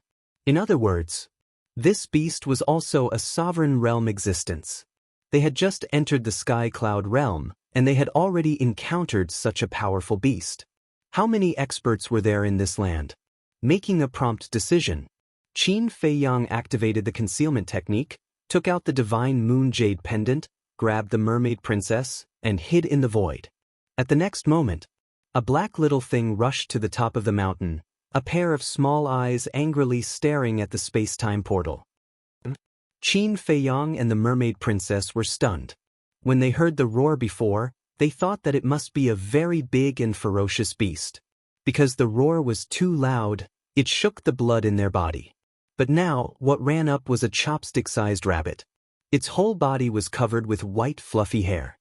His two dark eyes seemed to be extremely intelligent. Not only did it not look fierce, but it also looked very cute. Is this the owner of the roar? The couple looked at the little white rabbit with curiosity written on their faces. No one? The little rabbit murmured. Qin Feiyang transmitted his voice. That's right. This is its voice. Be careful. Suddenly, the little rabbit released its divine sense and shrouded the mountain peak. We won't be discovered, right? The mermaid princess said worriedly. With the divine moon jade pendant, we won't. Qin Feiyang nodded confidently. However, before his voice fell, the little rabbit's eyes turned and looked straight at the place where the two of them were. Qin Feiyang's heart trembled. They were discovered? But that was impossible. The divine moon jade pendant could block all searches and spies. You think you haven't been seen? What an idiot! The little rabbit suddenly showed a look of disdain. Ah! Qin Feiyang and the mermaid princess were stunned. They were really discovered. Come out, don't let this emperor make a move. If this emperor makes a move, then you will have to prepare a coffin. The little rabbit stood up on its hind legs and spoke in an overbearing manner as if it was an old man. Qin Feiyang and the mermaid princess looked at each other and couldn't help but smile bitterly. Then, they turned off their concealment technique and appeared in front of the little rabbit. The little rabbit looked at the two of them, then looked at the divine moon jade pendant in Qin Feiyang's hand and said indifferently, So it's made of heavenly domain divine stone. No wonder you are so bold and dare to stand in front of this emperor so openly. Qin Feiyang smiled bitterly. Didn't we still not escape Senior's eyes? What a joke. Why don't you look at this emperor's cultivation? How can a mere heavenly domain divine stone escape this emperor's senses? The little rabbit smiled disdainfully, then looked at the two of them and asked, You should be from the lower realm, right? This? Qin Feiyang and the mermaid princess looked at each other. The little rabbit said, Are you wondering how this emperor knows? The two of them nodded. Because of your ignorance. The heavenly domain divine stone can indeed hide your aura, but it can't escape the search of a dominator. The little rabbit said. What? Qin Feiyang was shocked. This matter, Almost all the creatures in the sky cloud realm know, but you still used the heavenly domain divine stone to hide it in front of this emperor. What does this mean? Isn't this the same as bearing the fact that you are from the lower realm? The little rabbit pouted. Thank you, Senior, for the reminder. Qin Feiyong cupped his hands. This didn't seem very important, but in fact, it was related to their life and death. Because if they didn't know this in advance and used the divine moon jade pendant to hide when they encountered a strong enemy, it was tantamount to courting death. Remind? The little rabbit was slightly stunned and frowned. Are you stupid? Is this emperor reminding you? Qin Feiyong smiled embarrassedly. Today is really a bit lively. First it was those two old men, and now it's you. Those two old men are strong. This emperor can't keep them, but you too. Speaking of this, the little rabbit's eyes suddenly flashed with a fierce light. Qin Feiyong's pupils shrank and hurriedly said, We didn't mean to disturb. I hope Senior can forgive us. Yes. This is the first time we came to the sky cloud realm, so we didn't know you were cultivating here. If we have disturbed you, I hope Senior can forgive us. Mermaid Princess also hurriedly apologized. The little rabbit raised her eyebrows and said, Just a word of forgiveness and you want to solve the matter? Then what do you want? Qin Feiyong asked. His tone was a bit impatient. Isn't this looking for trouble? This isn't your private territory. Why can't others come here? What do I want? The little rabbit smiled playfully, and a terrifying pressure suddenly rushed towards the two. The two's body shook, and a mouthful of blood rushed to their throat. Don't go too far, Qin Feiyong said angrily. So what if I'm bullying you? If you want this emperor to forgive you, take out the good wine. Don't tell me you don't have wine on you. The little rabbit said. Qin Feiyong was stunned. Mermaid Princess was also stunned. Good what? What is this? Could it be that this little rabbit is also a drunkard? The little rabbit said angrily, What's with your eyes? Are you looking down on this emperor? The pressure intensified. No, Qin Feiyong hurriedly shook his head and said, You should have said so earlier, isn't it just wine, what's the big deal? The little rabbit was taken aback and asked, Listening to your tone, you also like this? Yes, in this world, other than my wife, wine is something I like. Qin Feiyong hurriedly nodded. Mermaid Princess looked at Qin Feiyong strangely. Why don't you blush when lying? Who doesn't know you don't drink? Wait. The people of the sky cloud realm didn't seem to know. Really? The little rabbit looked at Qin Feiyong. More real than real gold. Qin Feiyong nodded. Then why didn't you say so earlier? If you said you were a kindred spirit, why would this emperor make things difficult for you? The little rabbit retracted its power and said with a smile, Tell me, what good wine do you have? Qin Feiyong was about to speak. The little rabbit said again, I'm warning you, don't be like those brats a while ago, giving this emperor a few jars of trash, even using it to rinse my mouth. This emperor feels uncomfortable. A while ago? Qin Feiyong was stunned and asked suspiciously, Which brats? They also came from the lower realm. The little rabbit said. Chapter 2988. They're from the lower realm? Qin Feiyong and the Mermaid Princess looked at each other. Could it be Li Feng and the others? Qin Feiyong asked, May I ask what they look like? The little white rabbit said, 2 humans and a heaven-defying divine artifact. Qin Feiyong waved his hand, and the figures of Li Feng, the mysterious young man, and the gray castle appeared. It's them. At first, they said that it must be a peerless divine wine, but when I drank it, it tasted like horse urine. I was so angry that I beat them up. The little white rabbit sneered. Beat them up? Qin Feiyong was stunned. Li Feng was not that strong, and even the blood ancestor could not protect him against the little white rabbit. Moreover, although the gray castle was a heaven-defying divine artifact, it could only be beaten up by the little white rabbit. However, the mysterious young man was unfathomable. He had always been the one beating others, but the little white rabbit beat him up too? This surprised him a little. It was also a pity that he could not see the young man being beaten up. Then where are they? Qin Feiyong asked. Of course, they're thrown into the sea to feed the fish. The little white rabbit said indifferently. Qin Feiyong's mouth twitched. He did not know if it was true or not, but it should not be so. Why do you have so many questions? Can you hurry up? The little white rabbit frowned, obviously starting to get impatient. This, Qin Feiyang began to feel troubled again. He definitely had wine.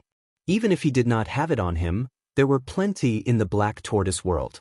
He originally planned to take out some wine to fool them, but when he heard that the young man and the others were beaten up, he could not help but feel a little guilty. He did not care about himself, but the mermaid princess could not be beaten up with him. Hurry up, are you testing my patience? The little white rabbit frowned and made a fierce look, but in the eyes of Qin Feiyang, it was extremely cute. The mermaid princess said, I guess only the immortal wine can satisfy it. I think so too. But only Hui and Miss Immortal Wine have it. Where can I find it now? Qin Feiyang was helpless. If he had known earlier, he would have dragged Hui along. Young master, I'll give it a jar of immortal wine. The voice of the five-clawed golden dragon suddenly sounded in Qin Feiyang's mind. They were all watching from the black tortoise realm, so they knew what was happening outside. Qin Feiyang stared blankly and hastily asked, You have the immortal intoxication? Before I left, I took a lot from Hui. The five-clawed golden dragon said. Qin Feiyang slapped his head. How could he forget that this guy was also an alcoholic? He quickly transmitted a message to Qin Feiyang. You are truly my savior. Quickly give me a jug. The next moment, a jar of heavenly immortal wine appeared in front of Qin Feiyang. It looked funny, because with its small body, it couldn't hold the wine jar with its two claws. This jar of immortal wine was also unopened. The little white rabbit looked at Qin Feiyang and said, Kid, don't fool me, or you will have to go to the sea to feed the fish. I don't dare. Qin Feiyang waved his hand. The little white rabbit waved its paw and opened the wooden lid of the wine jar. Originally, it didn't have much hope. How could a person from the lower realms have any good wine? But the moment it was opened, its eyes popped out. This wine aroma was too intoxicating. It couldn't wait to take a sip and immediately revealed an intoxicated expression. This immortal wine can be eaten in the sky cloud realm? Looking at the little white rabbit, Qin Feiyang couldn't help but mutter. Originally, he didn't have much confidence.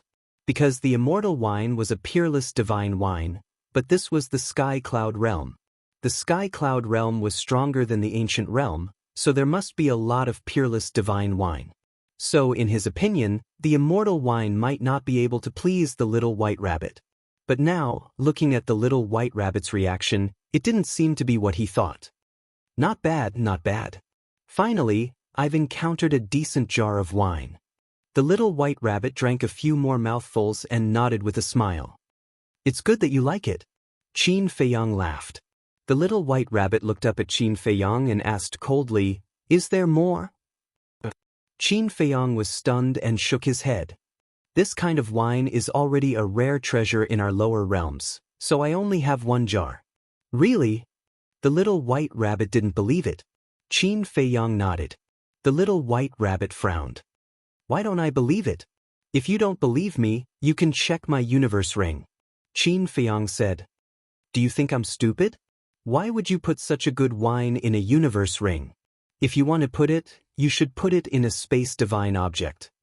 The little white rabbit said. Qin Feiyang smiled embarrassedly and said, Is this wine really good? The little white rabbit nodded and said, Even in the sky cloud realm, it's considered the best. Qin Feiyang nodded and then glanced at the mermaid princess. If Miss Fairy comes here to open a restaurant, she will definitely make a lot of money. The mermaid princess could not help but laugh. Don't flirt in front of me. Is there more? I like honest people. The little white rabbit looked at the two with a fierce light in her eyes. Qin Feiyang was about to speak. Boom. Suddenly, in the distant sea, two powerful auras rolled out. Qin Feiyang immediately looked up with a trace of surprise in his eyes. One of the auras seemed to be the sovereign divine weapon, the horsetail whisk. The other aura was even stronger than Old Hai and the red-haired old man. It seems that it's as you expected. The mermaid princess's face also sank slightly. The little white rabbit saw the changes in the expressions of the two, and a light flashed in her eyes. Your enemy? Qin Feiyong looked at the little white rabbit's eyes and felt that something was wrong. He smiled and said, We just came to the sky cloud realm, how could we have any enemies? Is that so? The little white rabbit smiled faintly. Qin Feiyong felt bitter in his heart. This little rabbit was really more clever than a ghost. In his heart, he was quite anxious. He had to leave immediately. Senior, the wine has been given to you. Can we go now? Qin Feiyong asked. Don't worry. The little white rabbit waved her paw and stopped the two, saying, Since it's not an enemy, what are you afraid of? We are not afraid. Qin Feiyong said. Don't pretend. What kind of people have I not seen? Do you think you can hide this from me? Let's talk about the conditions. The little white rabbit said disdainfully. Qin Feiyong smiled bitterly and said, Please say it. I will help you escape their pursuit, and as a reward, give me another 100 jars of this wine. The little white rabbit patted the wine jar and said, You are a bit dishonest. How can you take advantage of a burning house? Qin Feiyong smiled bitterly. Who told you to lie to me? The little white rabbit snorted and said indifferently, They will be here soon. You choose between the wine and your life. Qin Feiyong looked at the mermaid princess, and the mermaid princess also looked helpless. Qin Feiyong said, Little Gold, how much wine do you have? I only have 200 jars in total. I pestered Hui for a long time to get it. The five-clawed golden dragon said with a little grievance. He definitely had to take out this wine, otherwise Qin Feiyong would be in danger. But he really couldn't bear to. I know how you feel now, but don't worry, when there is a chance in the future, I will definitely get you some divine wine of the sky cloud realm.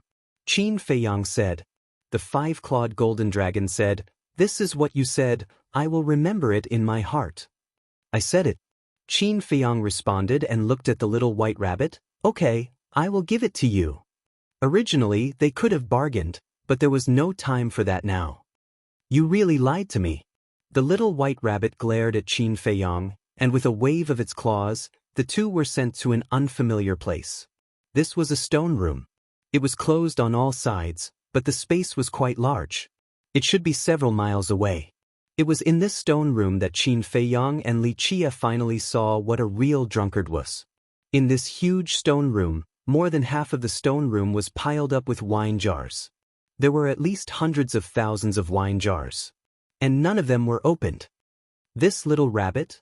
It is even more exaggerated than Hui and Little Gold. The mermaid princess shook her head and laughed. And this place must be the little rabbit's spatial divine item. It actually used a spatial divine item to store wine? This was the first time they had encountered such a thing. Boom. Not long after Qin Feiyong and the little white rabbit disappeared, two streams of light broke through the sky and landed on the mountain peak. One of them was a horsetail whisk. The other was an old man in blood-red clothes. With blood-red hair and blood-red robes, he looked like he had just walked out of hell. His murderous aura was monstrous. Yo! Isn't this the old man from the Western continent? Why do you have time to come here? The little white rabbit glanced at the old man in blood-red clothes and said indifferently. The old man in blood-red clothes looked at the little white rabbit, snorted, and flew straight toward the space-time crack with the horsetail whisk. What are you doing? What are you doing? Do you think I don't exist? Have you forgotten the rules? The little white rabbit swished and stopped in front of the space-time crack. Looking at the old man in blood-red clothes, a cold light flashed in her eyes. The old man in blood-red clothes snorted and took out 100 wine jars, threw them to the little white rabbit, and rushed into the space-time crack without looking back. The little white rabbit grinned. With a wave of her little paw, the 100 wine jars immediately entered the stone room. These are the rules? Qin Feiyong looked at the wine jars in a daze. Even these have to follow the rules. Looks like it's extraordinarily strong. The mermaid princess said. Little girl, you're quite perceptive. The little white rabbit suddenly appeared in front of the two of them. Qin Feiyong asked suspiciously, Senior, who exactly are you? Guess? The little white rabbit twisted the wine jar and drank while looking at Qin Feiyong playfully. I can't guess. Qin Feiyang shook his head.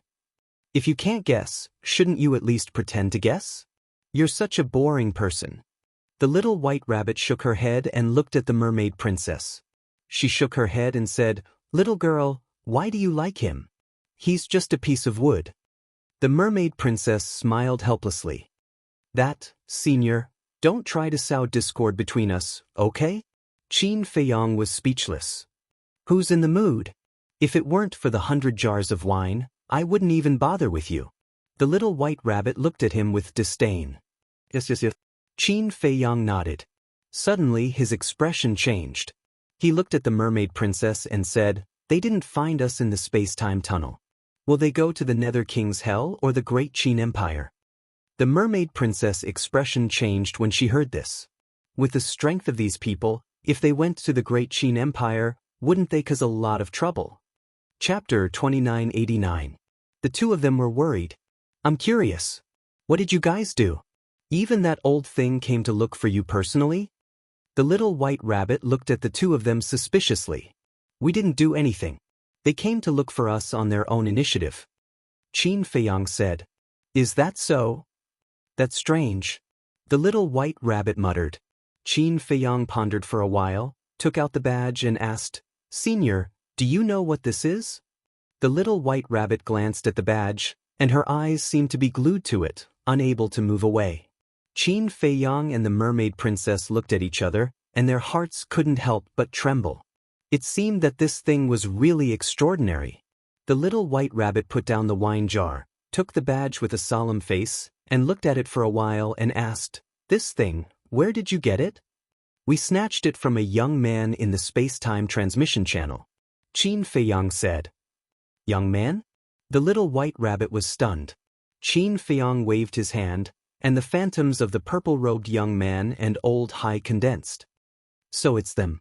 I'm curious. Why did I only see the sovereign divine weapon come out and not them? It seems that they have died in your hands."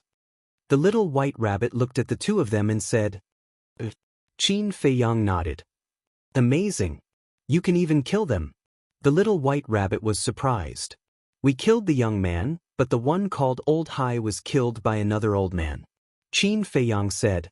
The little white rabbit asked, "That little old man?" Qin Feiyang nodded. "Interesting." The little white rabbit raised the corner of her mouth, looked at the two of them and said, "I'm really curious. Who are you people? To be able to make them come down personally." "We're just ordinary people. I really don't know why they want to find trouble with us." Qin Feiyang also had a look of annoyance. Looking at Qin Feiyang, the little white rabbit's eyes flickered. Suddenly, there was a hint of surprise in the little white rabbit's eyes. Then, with a wave of its paw, a streak of divine power swept out and sliced Qin Feiyang's wrist at lightning speed. Streams of blood immediately flowed out. "Senior." Qin Feiyang looked at Little White Rabbit in shock and anger. "Shut up." Little White Rabbit coldly shouted, staring at the blood on Qin Feiyang's wrist. "What is it doing?" The mermaid princess was suspicious.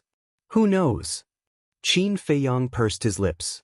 Suddenly, the Little White Rabbit exclaimed, "This is actually purple gold dragon blood." What?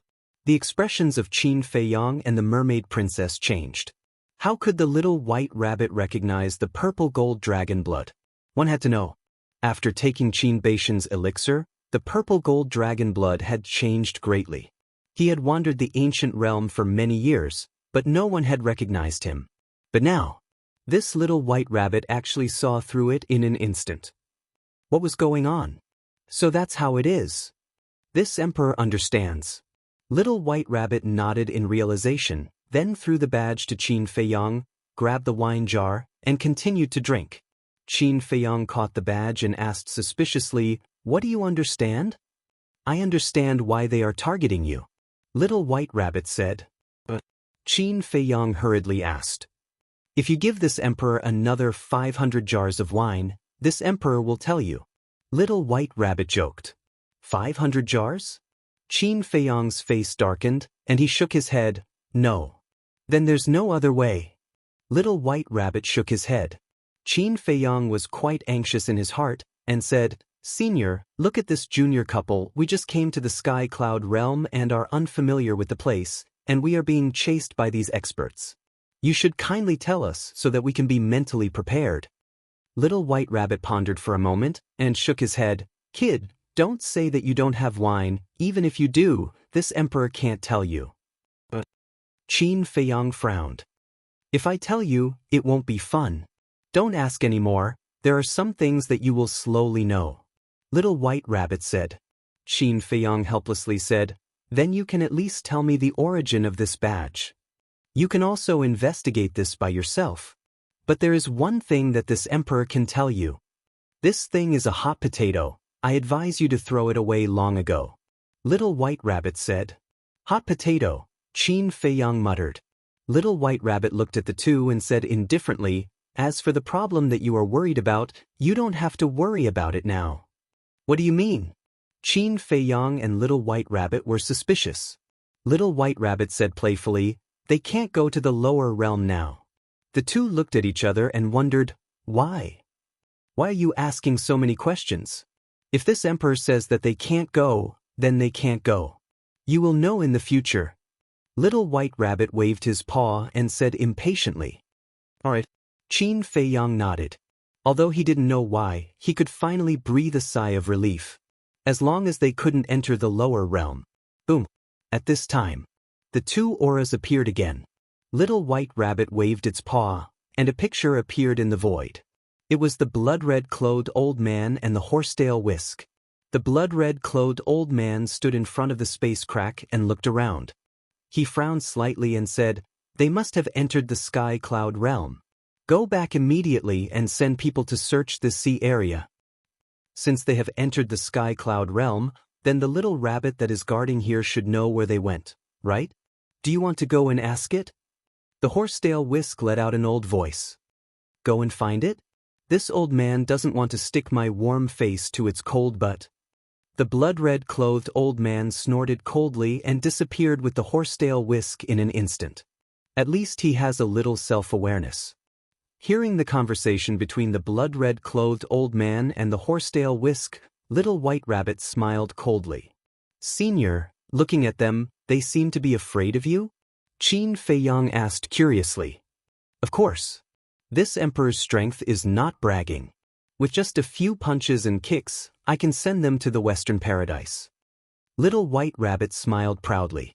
Qin Feiyang and the Mermaid Princess looked at each other. Is it true? Little White Rabbit said, don't talk nonsense.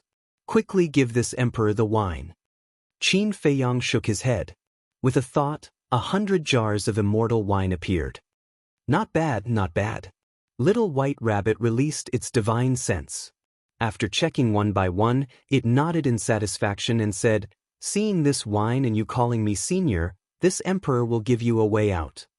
Thank you, senior. The two of us are all ears. Qin Feiyang quickly cupped his hands and thanked it. The blood-red clothed old man clearly wanted to seal the sea area. Without Little White Rabbit's help, it would be really difficult to escape. Keep going east. As this emperor expected, there should be someone helping you. Little White Rabbit smiled mysteriously. Keep going east, Qin Feiyang muttered. All right, we'll meet again if fate wills it. With a wave of its hand, Little White Rabbit sent Qin Feiyang and Little White Rabbit out. Mermaid Princess scanned the surrounding sea and asked, Feiyang, do we really have to keep going east? Qin Feiyang pondered for a moment and thought to himself, I think it shouldn't need to harm us. Let's just listen to it. All right. Mermaid Princess nodded. Qin Feiyang lowered his head to look at the badge in his hand and muttered, is it really that hot? It was impossible to throw it away. This thing must have an extremely important meaning, and it might be useful in the future. Qin Feiyang then kept the badge, took out 2 illusory form Dan, and said, just in case, let's change our appearances. Mermaid Princess nodded and took the illusory form Dan. The two of them quickly changed, and in the end, they turned into a middle-aged man and a middle-aged woman. Following that, the two of them entered the Black Tortoise realm, changed their clothes, and flew towards the Eastern Sea area hand in hand. Quite cautious.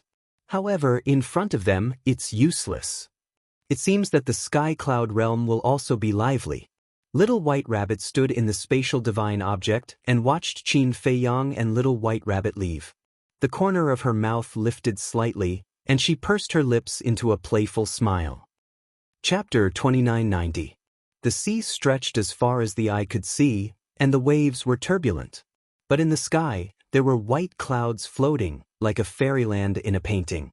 Above the sea, Qin Feiyang took the mermaid princess, using the walk formula, and moved as fast as lightning. Of course, along the way, they didn't forget to appreciate the scenery of the sky cloud realm. After all, it was their first time here, and they were full of curiosity about everything here. First of all, the essence chi of the sky cloud realm was quite rich. It could be said that even a place like the ancient realm was not even 1/10 as rich as the sky cloud realm. Secondly, the sea beasts here. Their strength was quite terrifying. The beasts that Qin Feiyang encountered along the way were almost all in the imperishable realm. This really confirmed what the small beast had said before. In the 4th level, there were as many imperishable realm creatures as dogs. Although they were prepared, Qin Feiyang and the mermaid princess were still shocked when they saw it with their own eyes. Half a month later, the two passed by an island. The island was not big, and there was a group of sea beasts on it. The weakest was at the 9th heaven realm, and there were a few sea beasts that had just reached the imperishable realm. Qin Feiyang and the mermaid princess did not disturb them and took a detour. "You two wait." But suddenly, a voice sounded in the sea below. Qin Feiyang and the mermaid princess were taken aback and quickly looked down, only to see a figure rushing out of the waves and landing in front of them. It was a bearded man, about 1.9 meters tall, with a bare upper body, looking burly and full of a valiant aura. Qin Feiyang and the mermaid princess looked at each other and couldn't help but be vigilant. But at the same time, they were very happy. After walking in the sea for half a month, they finally met a living person. Because it was urgent that they quickly figure out the specific situation of the sky cloud realm. The bearded man looked at the two, and a trace of joy gradually crept into his eyes. He bowed and said, "I'm Luo Tianshan, and I came to talk to you rashly. I hope you two can forgive me." "It's okay." Qin Feiyang waved his hand. "May I ask your names?" the bearded man asked. The mermaid princess was about to speak. Qin Feiyang grabbed the mermaid princess and looked at the bearded man. He smiled and said, "He's just a nobody. He's not worth mentioning." The bearded man was taken aback. He quickly apologized. "I was rude. I'm fine." "What's the matter, Brother Luo?" Qin Feiyang was curious. Luo Tianshan hesitated for a moment before he nodded and said, "There is indeed something that I would like the two of you to help me with. It's fate that brought us together. Brother Luo, feel free to speak your mind. So long as it's within my ability, I will definitely not refuse." Qin Feiyang smiled. "Brother, you're really a straightforward person." Luo Tianshan laughed. But then, he quickly stopped talking and turned his head to look at the island not far away.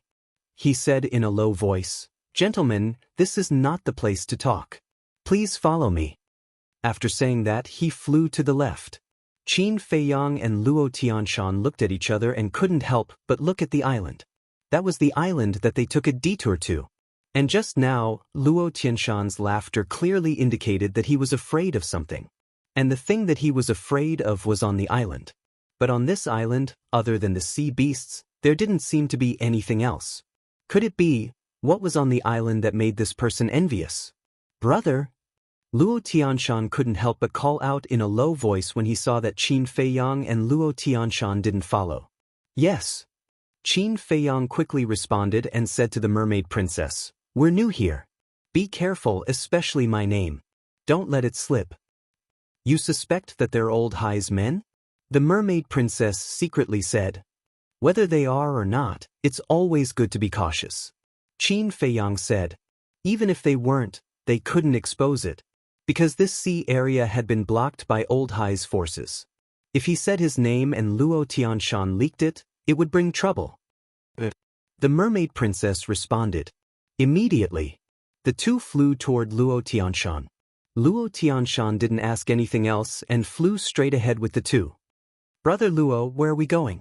The mermaid princess was suspicious.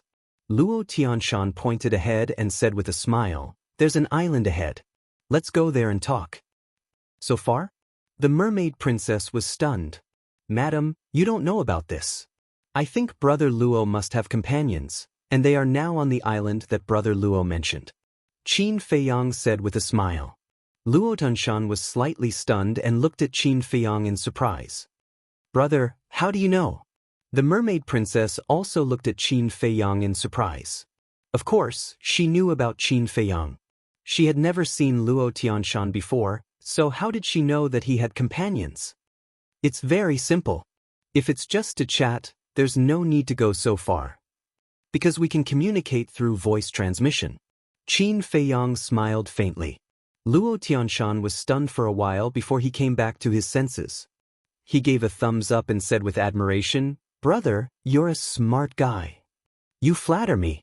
Qin Feiyang waved his hand. Luo Tianshan shook his head. He was too modest. Then he looked at the mermaid princess and said with a smile, Your husband is right. I do have a few companions on that island. Now I'll take you to see them. After that, he turned around and continued to lead the way. But when he turned around, he couldn't help but frown slightly. Would such a smart person ruin his plan? At the back. The mermaid princess looked at Luo Tianshan and said through voice transmission, Feiyang, to be honest, your brain is really admirable. You can even think of this. It's not as exaggerated as you say. This is my experience. It's just that you rarely venture outside, so there are some things that you haven't thought of. Qin Feiyang smiled faintly.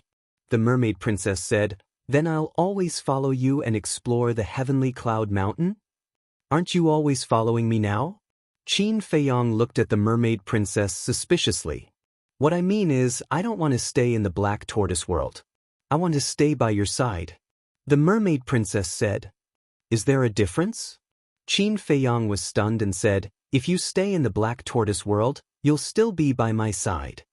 Of course there's a difference. We're separated by the black tortoise world. The mermaid princess pouted. Qin Feiyang was stunned. Separated by the black tortoise world? Hearing this, why did he feel like laughing? Although they were separated by the black tortoise world, entering the black tortoise world was just a matter of thought. There was no distance at all. I don't care. I'll keep an eye on you from outside, lest you take advantage of my carelessness and run off to flirt with other girls. The mermaid princess hugged Qin Feiyang's arm. Flirt with other girls? Hearing this, Qin Feiyang couldn't help but smile bitterly. My dear wife, don't you know me? Am I that kind of person? That's not necessarily true. The heavenly cloud world is full of outstanding people. There must be a lot of beautiful girls. When the time comes, you might fall in love with someone at first sight. The mermaid princess said. It's up to you. I also want you to stay by my side. Qin Feiyang reached out and hugged the mermaid princess's waist. The mermaid princess blushed and said angrily, What are you doing? There's someone here. What's there to be afraid of? I'm hugging my own wife. Why should I be afraid of others talking? Qin Feiyang pursed his lips and then asked in a low voice, My dear wife, we don't seem to have consummated our marriage yet, right? The mermaid princess's delicate body stiffened, and her cheeks turned even redder. It's all because of those two bastards. They ruined our good thing. Qin Feiyang angrily said. He chuckled and said, My dear wife, when do you think we should make up for this? The mermaid princess's cheeks couldn't help but heat up. She rolled her eyes at Qin Feiyang and said, What time is it now, and you're still thinking about these things? My dear wife, I don't agree with this. We've gone through the wedding ceremony. We're a real husband and wife. Isn't it normal for a husband and wife to think about this? Let's talk about it later. If we count according to the time in the black tortoise world, I'm already an antique that has been around for hundreds of thousands of years. But even now, I'm still a virgin. It's embarrassing to talk about it. Qin Feiyang's face was full of grievance. This shows that you're a good man. What's there to be embarrassed about? The mermaid princess was speechless. Qin Feiyang smiled and said, Shouldn't a good man be rewarded? Then tell me, what reward do you want? The mermaid princess asked helplessly. Come here. Qin Feiyang pointed at his face. You! The mermaid princess blushed and glanced at Luo Tianshan in front of her, then quickly kissed Qin Feiyang's face. Thank you, my dear wife. Qin Feiyang immediately hugged the mermaid princess. Luo Tianshan heard the sound and turned to look at the two hugging together.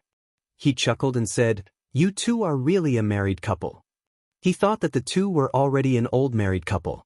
After all, Qin Feiyang and the mermaid princess were now middle-aged. But he didn't know that the two had just gotten married and were still in the state of being newlyweds. Naturally, the feeling was different from that of an old married couple. Of course. Qin Feiyang laughed and put down the mermaid princess. The mermaid princess stared at Qin Feiyang, then looked at Luo Tianshan and said apologetically, Brother Luo, I'm sorry. It's okay. We're all experienced people. I understand. Luo Tianshan waved his hand and then said, But I really envy you. Envy us? Qin Feiyang and the mermaid princess were stunned. It's said that when people reach middle age, the relationship between husband and wife will become family. This sentence is indeed true. Because many of my friends are like this. When you first fell in love and got married, it was quite fresh. But as time passed, it slowly became dull. But the two of you have been in the state of being in love for the first time. It's really rare. Luo Tianshan smiled and turned to continue leading the way. Qin Feiyang pulled the mermaid princess and followed behind him unhurriedly. Suddenly, the mermaid princess transmitted her voice. What's wrong? Qin Feiyang looked at her in confusion. The mermaid princess murmured, These words he said, What are you thinking about? No matter how much time has passed, no matter how the future changes, my feelings for you will never change. Qin Feiyang said. Really? The mermaid princess raised her head and looked at Qin Feiyang, blinking her bright eyes. Look at my father and mother. They can be considered as an old married couple. But now, aren't they still stuck together like glue? Qin Feiyang said. It seems to be true. The mermaid princess nodded. Although she didn't spend much time with the emperor couple, she usually looked at each other with eyes full of love. Chapter 2991. Qin Feiyang added, And my ancestor and great-grandmother, you must have seen how close they are. The mermaid princess nodded. So, you don't have to worry at all, because the Qin clan has a good bloodline and we're all loyal men. Qin Feiyang said. In that case, it's my fortune to be able to marry you? The mermaid princess said. Of course. Qin Feiyang smiled proudly. Shameless. The mermaid princess rolled her eyes. She had seen a lot of people boasting, but she had never seen anyone boast about themselves like this. While they were talking, the island in front of them finally came into sight. The island was about 100 miles long, floating on the sea like a boat. However, when she looked at the island, the mermaid princess couldn't help but frown. The entire island was in ruins, and they could smell blood from afar. When they got closer, the island was full of sea beast corpses. Blood stained the ground. Qin Feiyang frowned and said, Brother Luo, what's going on? A few days ago, when we came here, these sea beasts wanted to kill us. To avoid trouble, we just killed them. Luo Tianshan smiled faintly. Qin Feiyang and the mermaid princess looked at each other. It seemed that these people were cruel and merciless, and they had to be more careful. Brothers, come out and welcome the guests. When they entered the sky above the island, Luo Tianshan stopped and laughed. At that moment, with the sound of air breaking, 6 figures rushed out from the mountains below and landed opposite Luo Tianshan. These 6 people were all middle-aged, and there was obvious hostility between their eyebrows. The 6 of them looked at Qin Feiyang and the mermaid princess suspiciously. Qin Feiyang and Luo Tianshan were also looking at the 6 people. Suddenly, Qin Feiyang's pupils shrank. 4 of these 6 people were half-step invincible realm, and the other 2 were beginner invincible realm. Then, he glanced at Luo Tianshan. Previously, Qin Feiyang had paid special attention to this person. However, this person had concealed his aura, and Qin Feiyang could not see through his cultivation. But now, Looking at the other 6 people, he estimated that Luo Tianshan's cultivation was at least at the initial imperishable realm. He might even be stronger. The first wave of people they met in the Sky Cloud realm were actually all in the imperishable realm. This was truly a shocking matter. Brother Luo, who are they? One of the thinner middle-aged men looked away from Qin Feiyang and Luo Tianshan and looked at Luo Tianshan suspiciously. Luo Tianshan said, I met these 2 near the island. So you don't know him? The thin middle-aged man was stunned and frowned. Luo Tianshan nodded. When the other 5 heard this, they could not help but frown. The thin middle-aged man pulled Luo Tianshan to the side and transmitted his voice. I don't know them. Why did you bring them here? Don't you need help? I saw that their cultivation was not bad, so I brought them back. Luo Tianshan thought to himself. But the thin middle-aged man raised his eyebrows. Don't worry. I have my own plans. Luo Tianshan transmitted his voice. As long as you know what to do. The thin middle-aged man nodded. You still don't trust me? Luo Tianshan smiled slightly, turned around and walked to Qin Feiyang and Luo Tianshan's side, and said apologetically, I'm sorry, my brothers are a little afraid of strangers. It's okay. Qin Feiyang waved his hand and smiled, saying, Now you can tell us. To tell you the truth, there is a treasure on the island you passed by before. Luo Tianshan said. Treasure? Qin Feiyang and the mermaid princess looked at each other. Luo Tianshan nodded and said, If I tell you, you will definitely be shocked. Is it that exaggerated? Qin Feiyang smiled disapprovingly. I'm not joking with you. The treasure on the island is the first volume of the alchemy scripture. Luo Tianshan said word by word. Alchemy scripture. Qin Feiyang's eyes trembled. These people actually knew about the alchemy scripture? It was really a shock. Even in the ancient realm, no one knew about the alchemy scripture, but in the Sky Cloud realm, there were actually people who knew about it. Moreover, listening to Luo Tianshan's tone, it seemed that the existence of the alchemy scripture was not a secret in the Sky Cloud realm. Feiyang, calm down, maybe it's just the same name and not the alchemy scripture in your hand. Mermaid Princess saw the shock in Qin Feiyang's heart and secretly said. Qin Feiyang responded. How is it? Are you scared? Luo Tianshan looked at Qin Feiyang and smiled. Indeed. Qin Feiyang nodded calmly. As long as we get the first volume of the alchemy scripture, we will definitely have a meteoric rise in the future. So brother, you must help us. You can rest assured that when we get the first volume of the alchemy scripture, we will definitely not miss out on your copy. Luo Tianshan said. The first volume of the alchemy scripture. Qin Feiyang pondered again. This person mentioned the first volume again and again. Could it be that there was a second volume? Seeing Qin Feiyang's silence, Luo Tianshan thought that Qin Feiyang was unwilling and continued, Brother, I really treat you as a friend, otherwise I wouldn't tell you such important news. Thank you for your kindness, Brother Luo. However, we are only half-step immortal realm cultivators, not as good as you. What can we help you with? Qin Feiyang was suspicious. Brother, don't be modest. When I was hiding in the sea before, I saw your speed with my own eyes.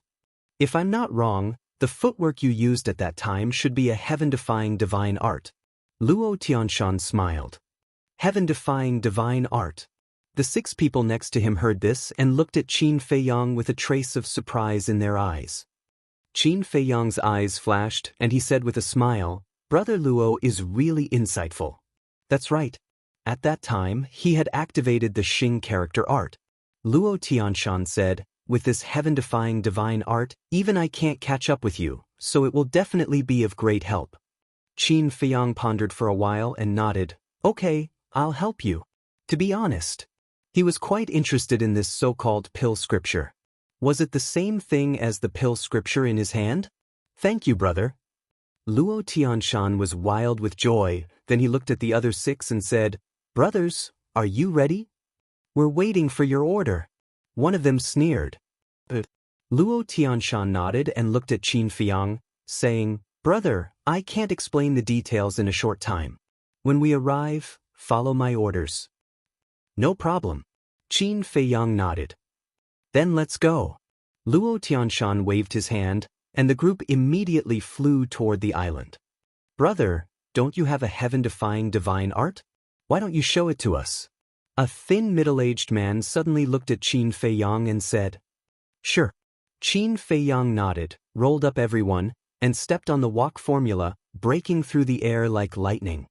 This speed, it's really a heaven-defying divine art. The thin middle-aged man was dumbfounded. The other 5 also glanced at Qin Feiyang, and a trace of killing intent appeared in the depths of their eyes. For Qin Feiyang, who had mastered the kill formula, killing intent was the most sensitive. He noticed it at the first moment, and his heart suddenly trembled. It seemed that these people were not only ruthless, but also very greedy. Qin Feiyang's eyes flickered, and said to the mermaid princess, You go to the Black Tortoise world first. But Mermaid Princess was suspicious. These people are not good people, you might be in danger if you stay outside. Qin Feiyang said. Mermaid Princess's pupils shrank, and secretly said, Then we might as well not go. We have to go. I want to see what kind of pill scripture they are talking about. And I've been thinking that the pill scripture I have is not complete. Qin Feiyang thought to himself. Not complete? Mermaid Princess was dazed. When I came out of the Nether King Hell and checked the pill scripture, I found that it was already the last page of the pill scripture. Theoretically, the pill scripture should have the formula to open the door to the eternal realm, but it's not there. So I'm thinking, is this pill scripture not complete? Qin Feiyang thought to himself. Mermaid Princess asked, You mean there's another part of the pill scripture? I don't know. But now, since there's a part of the pill scripture, I have to go and take a look. Qin Feiyang said telepathically. But Mermaid Princess thought to herself. Although she was also in the half-step undead realm, she didn't have a heaven-defying divine art or a heaven-defying divine artifact. Therefore, if Luo Tianshan and the others really had ulterior motives, they would only be a burden to Qin Feiyang. Qin Feiyang waved his hand and the Mermaid Princess disappeared. Luo Tianshan and the others were dazed. I've also noticed the sea beasts on the island. They're quite strong. I don't want her to be in danger. Qin Feiyang said with a smile. Luo Tianshan nodded and said with a smile, Brother, you're really good to your woman. When a woman marries you, it's the same as entrusting her life to you.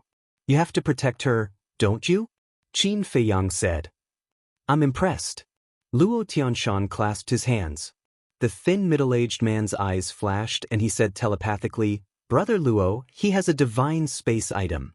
Luo Tianshan thought to himself, What's so special about a divine space item?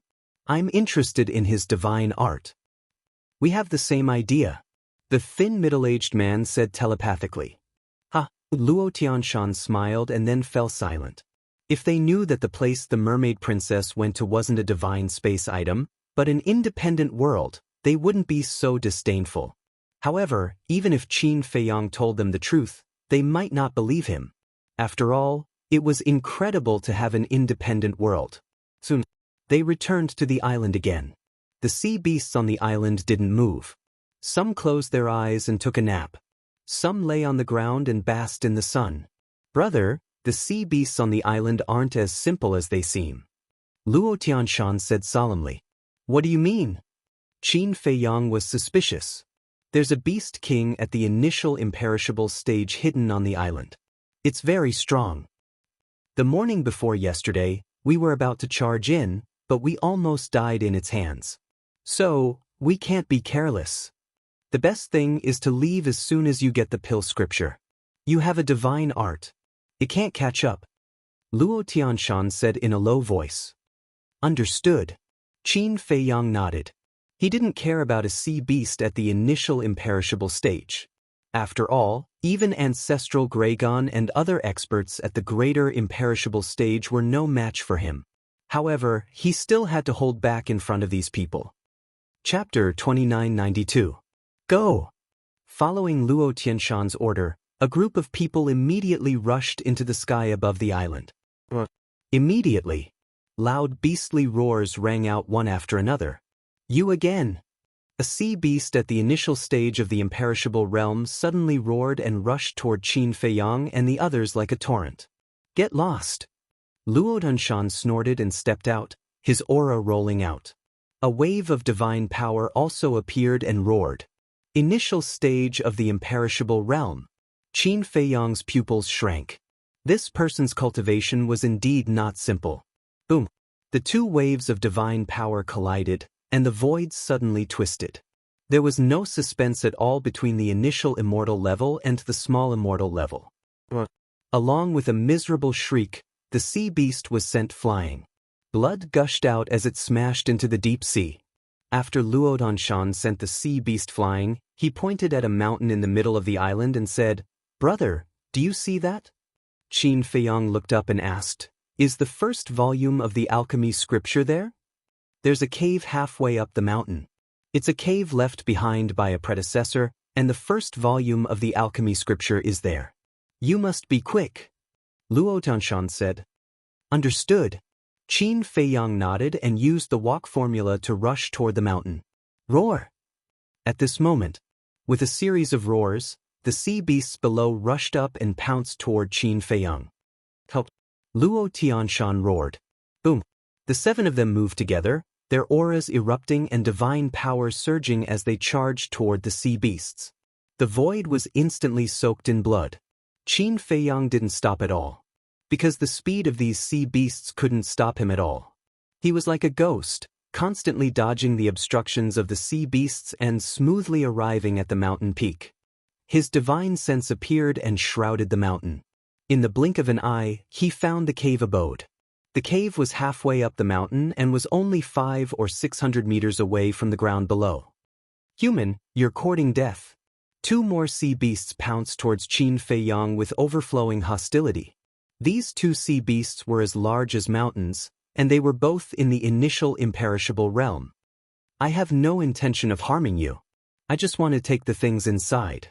Get out of my way." Qin Feiyang took a step forward, and his imposing aura surged towards the two sea beasts. Although he was only a half-step undying realm expert, he gave off an invisible pressure that made the two sea beasts fearful. However, the two sea beasts didn't retreat. They stood in front of Qin Feiyang, blocking the entrance of the cave. "Brother, let me help you." Luo Tianshan roared as he sent a half-step imperishable realm sea beast flying with a palm strike. Then he charged towards Qin Feiyang. "Do you think I don't exist?" Suddenly, a cold voice sounded from below. As soon as this voice came out, the faces of the seven people from Luo Tianshan paled. Boom! The next moment, a monstrous aura burst out as a half-meter-long crocodile soared into the sky. "Brother, this is the beast emperor I was talking about. Quickly find a way to enter the cave." Luo Tianshan exclaimed and immediately charged towards the crocodile. "It seems that the lesson I taught you last time wasn't enough." The crocodile smiled ferociously. Boom! Its half-meter-long body suddenly began to grow. In an instant, its half-meter-long body expanded to hundreds of feet, and the scales all over its body seemed to be cast from divine iron, exuding a monstrous aura. Qin Feiyang looked at the crocodile and Luo Tianshan. They were both in the initial imperishable realm. Why was Luo Tianshan so afraid of the crocodile? Boom! The moment the man and the beast collided, Luo Tianshan spat out a mouthful of blood and flew out like a meteorite. Qin Feiyang was stunned. He was sent flying just like that? He couldn't even withstand a single blow. It seemed that the crocodile was terrifying in its body and strength. If the difference in strength was too great, it would be fatal. Take himself for example. With the body and strength of a sovereign, he could crush creatures of the same realm with his fists. After the crocodile blasted Luo Tianshan away, it turned around and looked at Qin Feiyang, its eyes flashing red. "You'd better not provoke me," Qin Feiyang said. The seven people from Luo Tianshan were dumbfounded when they heard this. Better not provoke me? Shouldn't he be afraid when facing such a powerful beast? Why is he so arrogant? The crocodile was also stunned. This human must be a fool, right? The sea beast blocking the cave also had a mocking look in its eyes.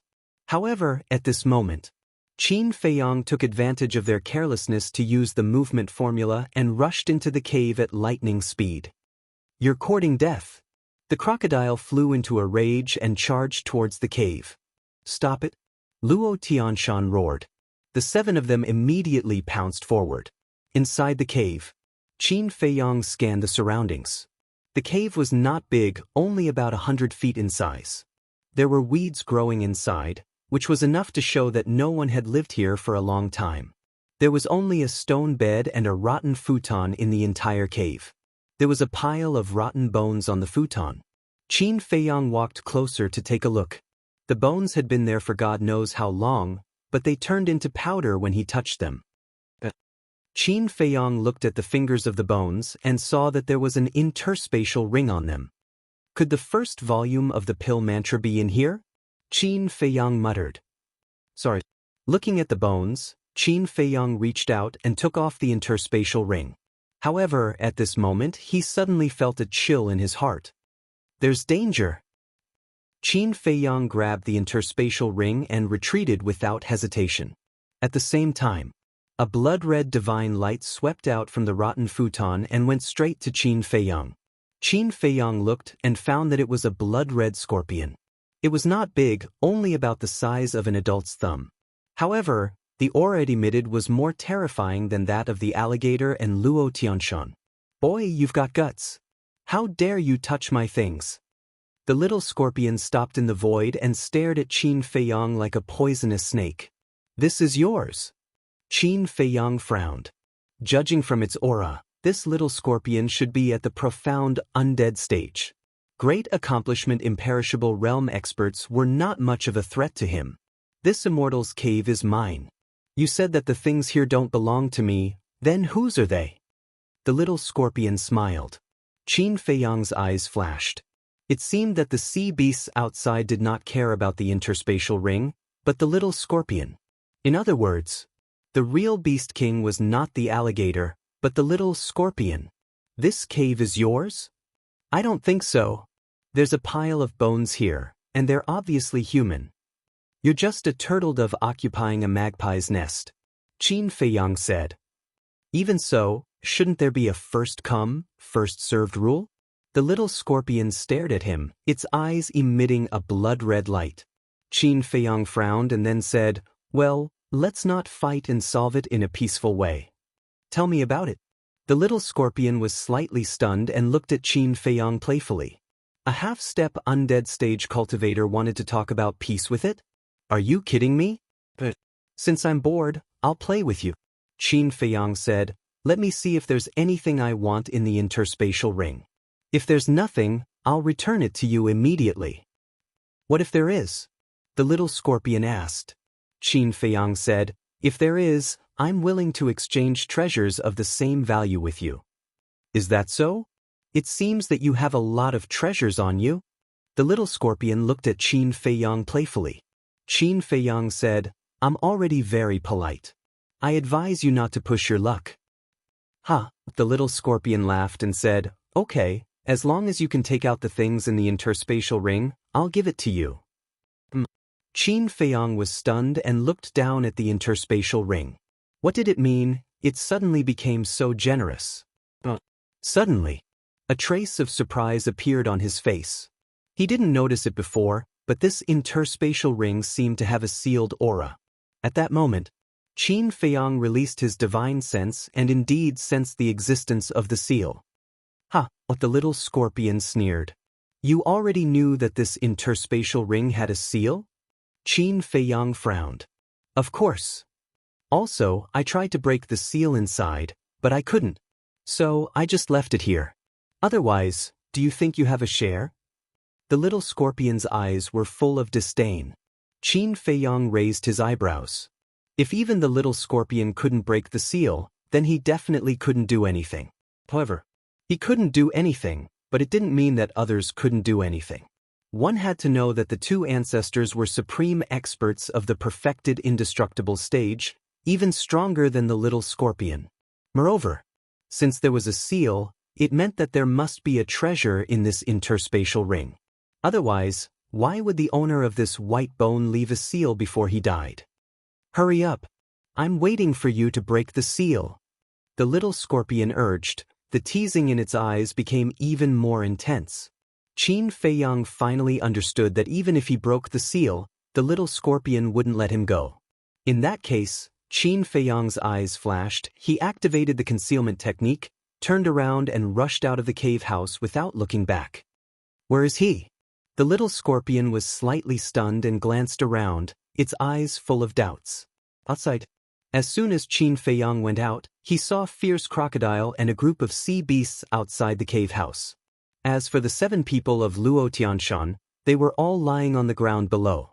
Qin Feiyang was about to silently pass through the encirclement of these sea beasts. Boom! But at this moment, in the cave house, a monstrous ferocious aura rolled out. This was the ferocious aura of the little scorpion. The little scorpion was at the Great Achievement Indestructible stage, while Qin Feiyang was only at the half-step indestructible stage. His stealth state was immediately broken by force. Fierce Crocodile and a group of sea beasts looked at Qin Feiyang standing in front of them and couldn't help but be stunned. This group of sea beasts fiercely pounced on Qin Feiyang.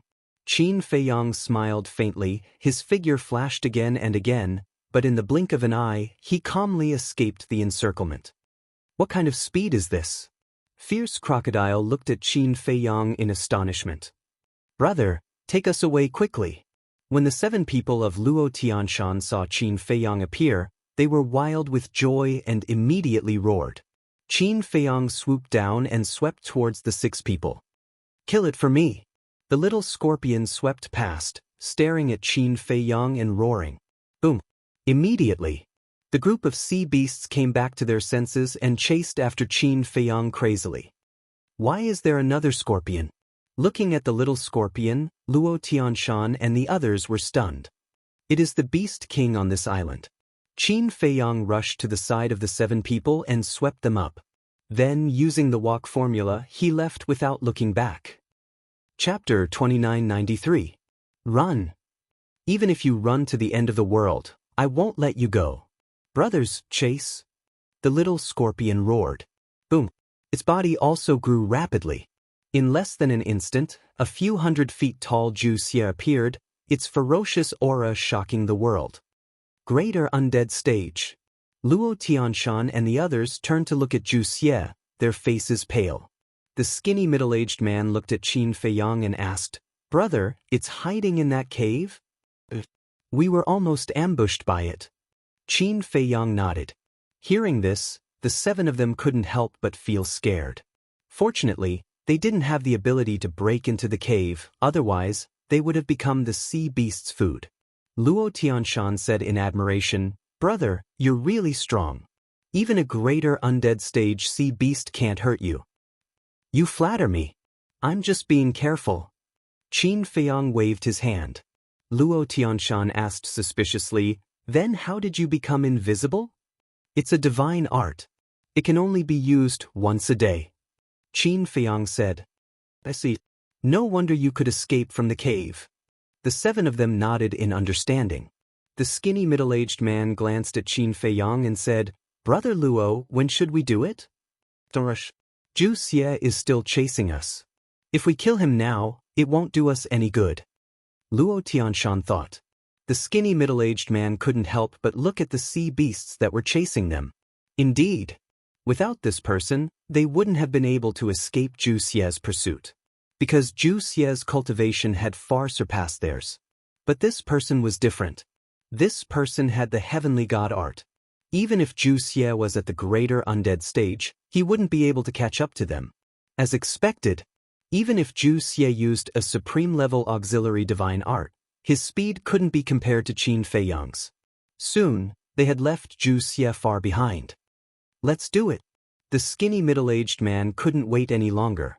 A divine art that defied the heavens and allowed one to become invisible was very tempting. Although they were all seriously injured, they believed that it would not be a problem for them to sneak attack Qin Feiyang from behind. Luo Tianshan's eyes flashed. He looked at Qin Feiyang and asked, Brother, did you get the first volume of the alchemy mantra? I didn't see any alchemy manuals, but I did find a universe ring. Qin Feiyang took out the interspatial ring from his bosom. Cosmos ring? Luo Tianshan was taken aback. He snatched the interspatial ring and dripped his blood on it to claim ownership. Immediately, Luo Tianshan frowned. Frowned? The other 6 looked at him suspiciously. Luo Tianshan said, "Why can't you bind it with blood? It can't be bound by blood?" The 6 of them looked at each other and immediately looked at Qin Feiyang. The skinny middle-aged man said angrily, "Brother, you're too unreasonable." "What about me?" Qin Feiyang was puzzled. "What else?" "Only an interspatial ring that has recognized an owner cannot be bound by blood. Weren't you the one who took the initiative to drip your blood to claim ownership? Brother, we treated you with sincerity. And in order to let you enter the cave residence, we almost lost our lives. But you went behind my back and dripped your blood to claim ownership. Tell me, are you being honest?" The skinny middle-aged man said angrily. Qin Feiyang wanted to call him an idiot. How could there be such a stupid person? Didn't he know to look carefully first? Luo Tianshan suddenly said, "What's wrong?" The 6 of them looked at him in confusion. Luo Tianshan muttered, "This interspatial ring seems to have a seal?" "Seal?" The 6 of them were stunned and released their divine senses. There was indeed a seal. "Well, brother, I'm sorry, I misunderstood you." The skinny middle-aged man looked at Qin Feiyang awkwardly. "It's okay." Qin Feiyang waved his hand. Luo Tianshan said with a smile, "Come, let's work together to unlock the seal." But the 6 of them nodded. However, they couldn't unlock the seal even after using all their strength. "Don't bother. That little scorpion said that even he can't unlock the seal." Qin Feiyang said, "What? Even he can't unlock the seal. Doesn't that mean we need someone stronger?" They frowned. "Then keep it first. We'll find someone to help us when we get back," the skinny middle-aged man said and gave Luo Tianshan a look. What he meant was to keep it quickly and not be afraid that Qin Feiyang would snatch it away.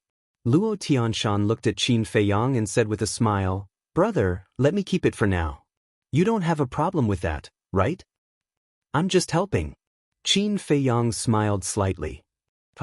Luo Tianshan smiled and put away the interspatial ring. The skinny middle-aged man looked behind and saw that Zhu Xie had disappeared. He said through voice transmission, "Let's do it." Luo Tianshan responded secretly with killing intent in his eyes. "He can't wait anymore," Qin Feiyang muttered secretly. Although he didn't look at Luo Tianshan, he could sense it through the sensitivity of the kill formula. However, at this moment, 2 figures suddenly appeared in the void in front of them. "There are people." Luo Tianshan's heart skipped a beat. He said to the skinny middle-aged man and the others, "Don't move." Qin Feiyang also saw the 2 figures in front of them. Their aura was very strong. They should have reached the peak Undying Realm, or even the peak Undying Realm. The skinny middle-aged man and the others also noticed the aura of the 2 figures and couldn't help but feel nervous. "Don't be nervous. They shouldn't be coming for us. After all, we just found the first volume of the alchemy mantra a while ago. It shouldn't have been leaked yet," Luo Tianshan said through voice transmission. They nodded and tried to stay calm. Luo Tianshan whispered again, "Brother, quickly deactivate your heaven-defying divine art so as not to attract their attention." Qin Feiyang immediately slowed down. After a while, they finally saw the faces of the 2 figures. They were 2 burly men, both dressed in black. They were about 1.8 meters tall and had bulging muscles, exuding a ferocious aura. Moreover, from the strength of their aura, Qin Feiyang finally judged their cultivation. Peak Undying Realm. That's right. Both of them were at the peak Undying Realm. This was an existence on the same level as Long Zun. They had only been in the Sky Cloud Realm for half a month, and they had already met one Undying Realm expert after another. Even Old Hua Little Rabbit, and the blood-red clothed old man who ordered the blockade of the sea area were all terrifying existences in the Sovereign Realm. This place was truly frightening. "Stop!" When they were close, Qin Feiyang and the others didn't stop and wanted to leave silently. But suddenly, one of the big men spoke, his voice filled with a fierce aura. "Greetings to the two lords." They were startled and hurriedly bowed.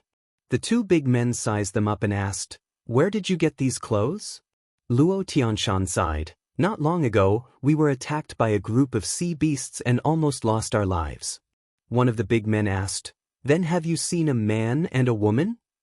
"A man and a woman?" Luo Tianshan and the others were stunned. At the same time, Qin Feiyang's heart trembled slightly. Could they be the subordinates of the blood-red clothed old man? Suddenly, Luo Tianshan glanced at Qin Feiyang. Wasn't there a man and a woman? Could it be that these two were talking about the couple in front of them? Qin Feiyang also noticed Luo Tianshan's gaze, but his expression didn't change at all. He looked at the two big men and smiled. "Lord, there are many people in this sea area. If you ask like this, we don't know who you are talking about. Do you know what they look like?" "Do you know what they look like?" Luo Tianshan also looked at the two and asked. One of the big men waved his hand, and two figures of a man and a woman appeared. Who else could it be but Qin Feiyang and the mermaid princess? However, Qin Feiyang didn't panic at all and pretended to look at the two figures. Luo Tianshan looked at them for a while, then looked at the two and shook his head. "Never seen them." "We haven't seen them either." Qin Feiyang and the thin middle-aged man also shook their heads. "You really haven't seen them?" Their gazes turned cold as a terrifying divine aura surged toward the group of people. "Lord, we really haven't seen them," Luo Tianshan hurriedly said. Qin Feiyang, the thin middle-aged man, and the others all had panicked expressions. But the difference was, Qin Feiyang was pretending, while Luo Tianshan and the others were really panicking. The two looked at Qin Feiyang and the others for a moment and said coldly, "Then let's go." "Thank you. Goodbye." Luo Tianshan bowed and said, then winked at Qin Feiyang. Qin Feiyang came back to his senses and immediately left with the others. However, after a few steps, one of the big men suddenly spoke again. They stiffened and turned to look at the big man. Luo Tianshan smiled and said, "Lord, is there anything else?" The big man's companion also looked at him suspiciously. The big man looked at his companion and said, "It was said that this couple is quite cunning, so we can't rule out the possibility of changing their appearance." "That makes sense." The companion nodded. Hearing this, Qin Feiyang raised his eyebrows without leaving a trace. It seemed that it was impossible to get away with it, because the big man obviously wanted to verify their identities. Sure enough, the big man looked at Qin Feiyang and the others, took out a few pills and said coldly, "Take it immediately." But Luo Tianshan nodded and ran over, grabbed a few pills, and returned to Qin Feiyang and the others, saying, "One for each, take it quickly." After that, he took the lead to take a pill. The thin middle-aged man and the others also stepped forward, took the pills and threw them into their mouths. Qin Feiyang also took a pill, but did not take it. He played with it in his hand.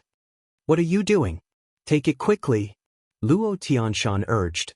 The two big men also noticed Qin Feiyang's abnormality, and there was a trace of cold light in their eyes. Qin Feiyang smiled and was about to speak. But then, accompanied by a series of roars, Zhu Xie chased after them with a group of sea beasts. "Oh no!" Luo Tianshan and the others' faces changed. The two big men also looked at the group of sea beasts and could not help but frown. It was also at this moment. Qin Feiyang's eyes flashed, grabbed the pill, and stuffed it into his mouth. But in fact he did not take it. He only pretended to take it. As for the pill in his hand, he naturally sent it to the black tortoise world. "You finally caught up. Why don't you keep running?" Zhu Xie flew over and sneered.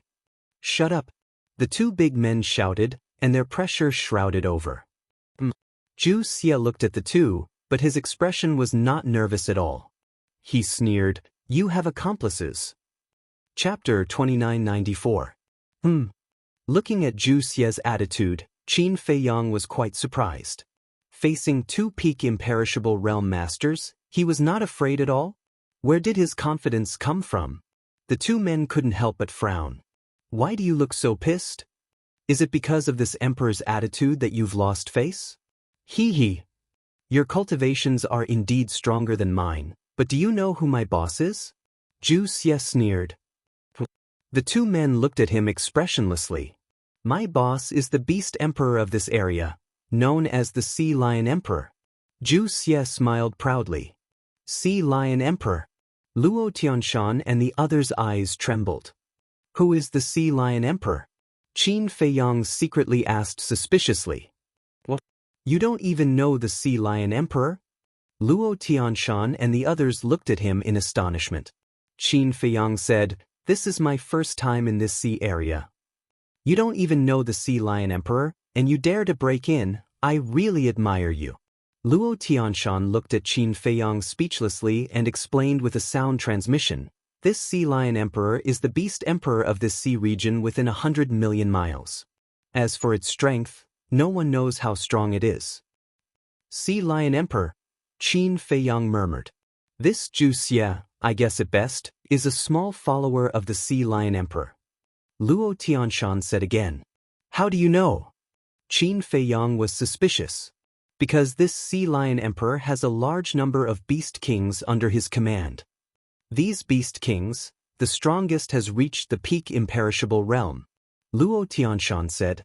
Qin Feiyang said in surprise and bewilderment. From what you said, wouldn't this Sea Lion Emperor be a terrifying existence at the sovereign realm? There are rumors saying so. But I don't know the details. Small people like us are not qualified to come in contact with such an existence. Luo Tianshan said. Qin Feiyang was puzzled. Then how do you know that the first volume of the pill scripture is here? This, Luo Tianshan hesitated for a moment before replying. To tell you the truth, I'm not sure if the first volume of the alchemy mantra exists. Qin Feiyang was taken aback. I came across a treasure map by accident, said Meng Hao. It's a location marked on the map.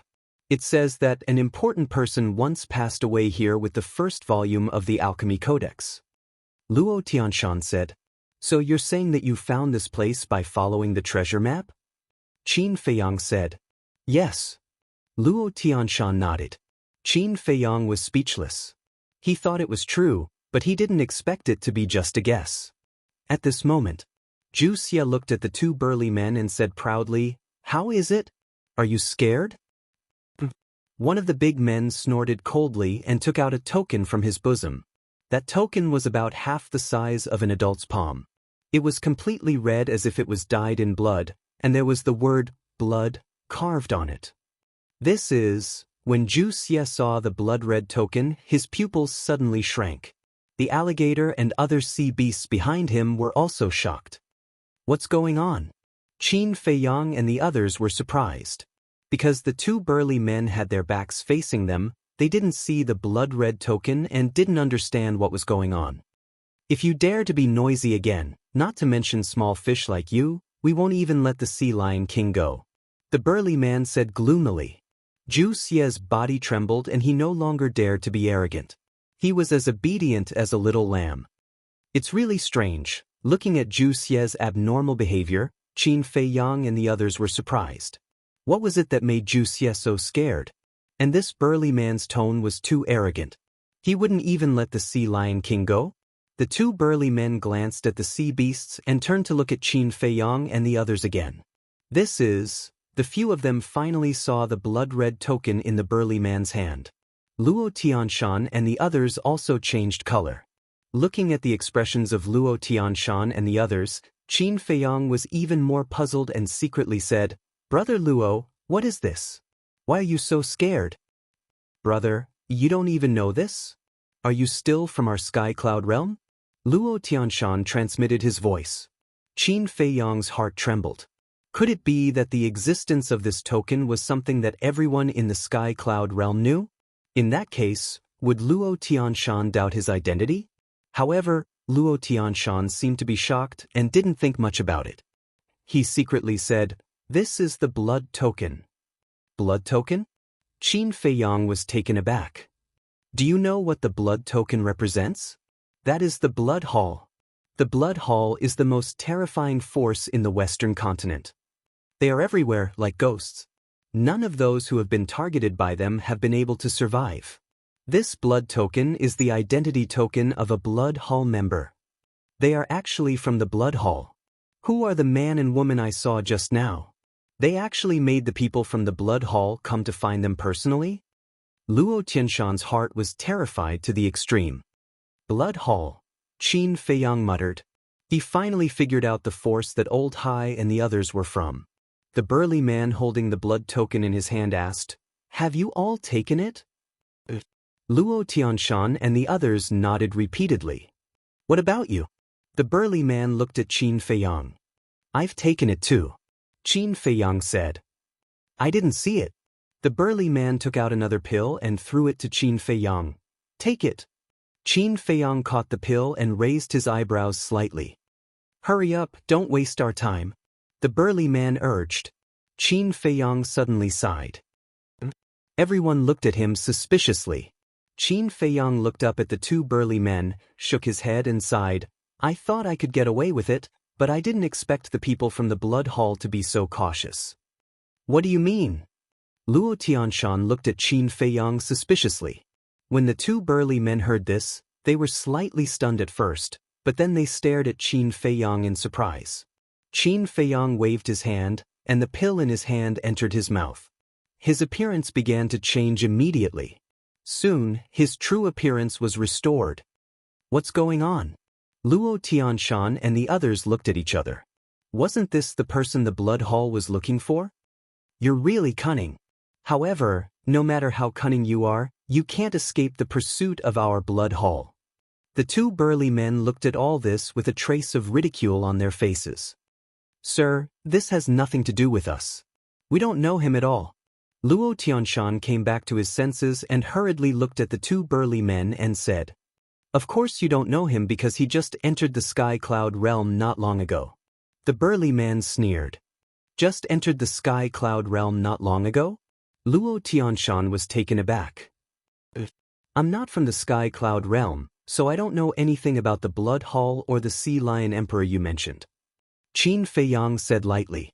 Luo Tianshan looked at Qin Feiyang in astonishment. "If you're not from the sky cloud realm, then where are you from?" "Cut the crap." The two burly men glared at Luo Tianshan and looked at Qin Feiyang. "Qin Feiyang, come with us." "Where to?" Qin Feiyang asked with a smile. "Of course, to the blood hall." The burly man said. "What if I don't go?" Qin Feiyang asked. "You have no choice. Because this is an order from the blood hall master himself. If you don't go, you will be killed on the spot." The burly man's eyes flashed with killing intent. "What? The blood hall master himself gave the order?" Luo Tianshan and the others looked at each other and couldn't help but feel shocked. Who the hell is this person? What did he do to offend the blood hall? He actually provoked the blood hall master to give the order personally? The skinny middle-aged man's eyes flashed slightly and he transmitted his voice. "Brother Luo, this is an opportunity." "What opportunity?" Luo Tianshan was suspicious. "An opportunity to please the blood hall. As long as we help to take down this person, the blood hall will definitely thank us. Maybe if they are in a good mood, they will also let us join the blood hall," the skinny middle-aged man secretly said. Luo Tianshan heard this and suddenly felt a rush of excitement. Since he planned to kill this person anyway, he might as well use this opportunity to please the blood hall. Thinking of this, the two men suddenly had a strong killing intent and raised their hands at the same time to attack Qin Feiyang from behind. The two burly men were taken aback and then began to ponder. Although they disdained the actions of Luo Tianshan and the skinny middle-aged man, this way, it would save them some effort. Luo Tianshan and the skinny middle-aged man also thought that they would definitely succeed. Because in front of Qin Feiyang, they had always maintained a sincere attitude, so he would definitely not be on guard against them. However, they did not know that Qin Feiyang had already noticed their killing intent. They also did not know that they were facing such a terrifying young man at this time. Just as the two men were about to attack, Qin Feiyang, who had not reacted from the beginning to the end, suddenly took a step forward. It was also with this step that Qin Feiyang disappeared in front of the two men. The two men were stunned. A trace of surprise also appeared on the faces of the two burly men. The next moment, Luo Tianshan and the skinny middle-aged man shuddered. This was because they felt a piercing cold current behind them. They saw that Qin Feiyang was standing behind them. "Brother Luo, be careful behind you." Seeing this, the other men quickly reminded them and immediately rushed toward Qin Feiyang. Hearing the few people's warning, Luo Tianshan and the skinny middle-aged man immediately realized that something was wrong. They wanted to avoid it, but it was already too late. Qin Feiyang reached out with both hands and slapped the two men's backs. The two men spat out a mouthful of blood. Of course, their energy reserves were shattered, and their entire bodies were sent flying like meteorites. What kind of power is this? The few people who rushed toward Qin Feiyang could not help but break and stop behind Qin Feiyang, looking at Qin Feiyang in shock. Even if it was a sneak attack from behind, it was impossible to heavily injure Luo Tianshan and the skinny middle-aged man. After all, Luo Tianshan was at the minor immortal realm. The skinny middle-aged man was also at the minor immortal realm. And this person was only at the half-step immortal realm. A half-step immortal realm cultivator actually heavily injured a minor immortal realm cultivator and a minor immortal realm cultivator with one palm. This was unbelievable. Could it be that he was hiding his cultivation? Those people did not dare to go forward again. They were already shocked by the strength that Qin Feiyang had displayed. Not only did they not go forward, but they also retreated in horror. Qin Feiyang ignored them and did not pay attention to Luo Tianshan and the skinny middle-aged man. His gaze swept toward Zhu Xie and the other sea beasts. Seeing Qin Feiyang look over, the sea beasts could not help but gulp. In the end, Qin Feiyang's gaze once again landed on the two large men. "I didn't expect you to be so strong." The two men were also extremely shocked. Although they knew Qin Feiyang's name and appearance, they did not know much about Qin Feiyang's strength. "You flatter me." Qin Feiyang chuckled. "Don't be arrogant. Even people stronger than you don't dare to go against our blood palace. Let's go. Follow us to see the palace master." The two men's eyes turned cold. Chapter 2995. Palace Master? Qin Feiyang was taken aback. After pondering for a while, he waved his hand and a shadow appeared. It was the blood-red-clothed old man. When they saw the blood-red-clothed old man's shadow, the two looked extremely respectful. Qin Feiyang asked, "He is your palace master?" The two nodded. "Your blood palace really thinks highly of me. Even your palace master came to find me personally." But, Qin Feiyang raised the corner of his mouth slightly and said, "Didn't your palace master tell you that I have a sovereign divine weapon?" A sovereign divine weapon. As soon as these words came out, not only the two men, but also Luo Tianshan, giant scorpion, and the other sea beasts trembled. A sovereign divine weapon. What a joke! In the entire sky cloud realm, there were only a handful of sovereign divine weapons. How could a person from the lower realm have such a terrifying weapon? I really didn't tell you. But thinking about it, if I tell you about this, who in your blood palace would dare to find me? Qin Feiyang laughed. Stop pretending. If you have a sovereign divine weapon, I'll write my name backwards. The two men sneered. Qin Feiyang shook his head and asked, "Do you know what you're like now?" The two frowned. Qin Feiyang said, "You're all like that short-sighted frog at the bottom of the well. You're courting death." The two men were furious. Not only was he pretending, but he also humiliated them again and again. They really couldn't stand it. Boom!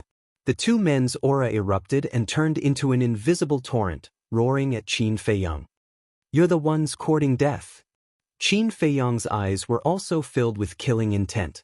His mind moved slightly, but the castle didn't appear. What was the meaning of this? Immediately, he was stunned. "Don't you have a sovereign divine weapon? What are you still doing there? If you don't take out your sovereign divine weapon, it's an order." Luo Tianshan and the others sneered. Qin Feiyang turned a deaf ear and frowned. What was the meaning of this castle? When facing Old Hai and the dragons, they didn't even need to greet them. But now, he had taken the initiative to let it out, yet he remained still? Wait a minute. Could it be because of the sovereign weapon? Thinking of this, Qin Feiyang shook his head and smiled bitterly. It seemed like it really was because of the sovereign weapon. The reason he fought the dragons was because he had the sacred ice sword. The reason he fought with Old High was because of the horsetail whisk. In other words, only when it encountered a sovereign weapon would the castle make a move. In the blink of an eye, the aura of the two men had already arrived. Qin Feiyang's body was instantly lacerated and blood flowed out. After all, this was the aura of someone at the great circle of the imperishable realm. How could he possibly withstand it? Hurry up and show it. What are you standing there for? Are you an idiot? A ruler's weapon can easily kill 2 lords in a second, said Yi Futian, shaking his head. Stop dawdling. Hurry up and take it out. Let us, the frogs at the bottom of the well, broaden our horizons. Luo Tianshan and the others laughed presumptuously. When the 2 men heard this, they also looked at Qin Feiyang mockingly. Everyone knew how to brag. But could they be more realistic? If you said that you had a heaven-defying weapon, everyone might believe it. But a ruler's weapon? You dare to say that you have such a weapon? Wasn't this slapping your own face? Did you think that they were scared? That they would immediately run away with their tails between their legs if they said that they had a ruler's weapon? Naive. Qin Feiyang took a deep breath and whispered, "Do I still need a ruler's weapon for small fries like you?" Clang. With a thought, the dragon-slaying sword appeared. The dragon-slaying sword was one of the heaven-defying weapons he had obtained in the Nether King's Hell. Although it was not as powerful as the Sunset Divine Bow, it had been in the land of origin all this time. Its strength had also increased by a lot. This is a heaven-defying weapon. Luo Tianshan and the others narrowed their eyes. Even if it was not a ruler's weapon, it was still shocking enough. Because the heaven-defying weapon's power was comparable to a half-step ruler's. The 2 men's expressions changed. Although they were both at the peak imperishable realm, they were still too far away from a half-step ruler. Kill them, Qin Feiyang said coldly. Clang. The dragon-slaying sword immediately awakened, and a world-destroying sharpness suddenly surged out. The 2 men's auras were directly annihilated. Qin Feiyang took out a life-divine pill and threw it into his mouth, looking coldly at the 2 men. Retreat. Seeing the dragon-slaying sword awakening, the 2 men's pupils constricted, and they immediately turned and fled. You want to leave after provoking the young master? The dragon-slaying sword's artifact spirit snorted with disdain. Then, the sword tore through the sky and slashed at the 2 men. Accompanied by 2 screams, the 2 men's blood splattered across the sky. However, they were not dead. The dragon-slaying sword said, "Young master, should we keep them? After all, they are at the peak imperishable realm. They can still run errands." No need. A mere peak imperishable realm can't enter my eyes at all. Qin Feiyang shook his head. Then there's no other way. The young master doesn't like you. Go to hell. The dragon-slaying sword slashed again, and the 2 men screamed in despair again. Their bodies and souls were destroyed. This, Luo Tianshan and the others, the giant scorpion and the other sea beasts all looked at Qin Feiyang and the dragon-slaying sword in shock. 2 peak imperishable realm experts were killed in seconds just like that? And one had to know that they were from the Blood Palace. The Blood Palace was a behemoth that no one dared to provoke. This was a ruthless person. He wasn't even afraid of the Blood Palace. Run! Luo Tianshan roared. Immediately, a group of 7 people, as well as the giant scorpion and other sea beasts, fled frantically. Since you're all here, then don't leave. Qin Feiyang said, using the walk formula. He landed in front of the skinny middle-aged man. Don't kill me! The skinny middle-aged man's body trembled, and he hurriedly roared. But before he finished speaking, Qin Feiyang slapped him with his palm, and a terrifying power surged out. The skinny middle-aged man had his Qi destroyed before, so he could only rely on his divine soul to fight. How could a mere divine soul and divine sense be Qin Feiyang's opponent? However, with just 1 palm, the divine sense was directly shattered. Immediately after, Qin Feiyang slapped the skinny middle-aged man's head. With a crack, the head exploded like a watermelon, and the divine soul was annihilated on the spot. Clang. At the same time, The dragon-slaying sword carried a sharp edge that could destroy heaven and earth, killing the other 5 people. Looking at this scene, Luo Tianshan stood there in despair, not daring to move. The giant scorpion and other sea beasts were the same. Not to mention the dragon-slaying sword, even Qin Feiyang's strength was not something they could contend with. Qin Feiyang walked step by step in front of Luo Tianshan. Plop. Luo Tianshan immediately knelt in the void, his face pale and trembling. "Is there anything you want to say?"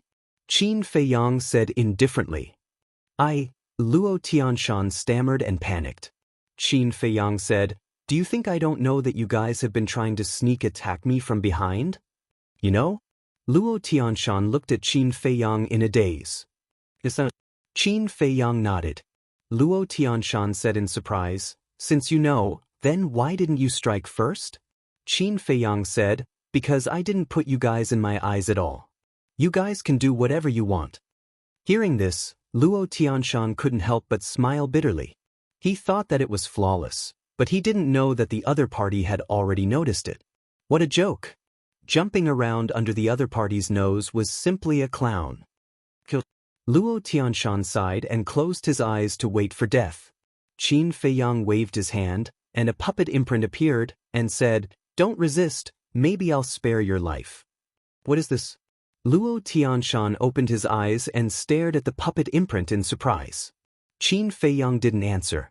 With a wave of his hand, the puppet imprint disappeared into Luo Tianshan's sea of consciousness. Luo Tianshan suddenly screamed miserably. At this level, even if the sea of qi was broken and his cultivation was abolished, Qin Feiyang didn't dare to easily use the puppet technique to control others. Because the puppet technique controlled the divine soul. As long as the divine soul was fine, the other party could resist when they were controlled. And the stronger the other party's cultivation, the more terrifying the backlash caused by the resistance. The divine soul would be shattered, and the divine soul would be annihilated. Therefore, the other party must be willing. Especially people like the purple-clothed youth, they left their divine soul in other places and were not afraid of death. Because even if they died, they could be reborn. Therefore, if he was controlled, he would definitely resist desperately. But it was different now. Luo Tianshan was so afraid of death that he obviously didn't leave his divine soul in advance. And in the face of the threat of death, he naturally didn't dare to resist.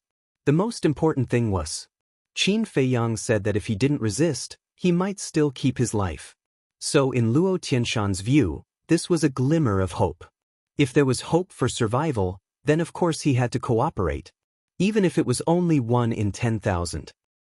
The puppet technique was successfully completed. After all, Luo Tianshan was the strongest in the undead stage.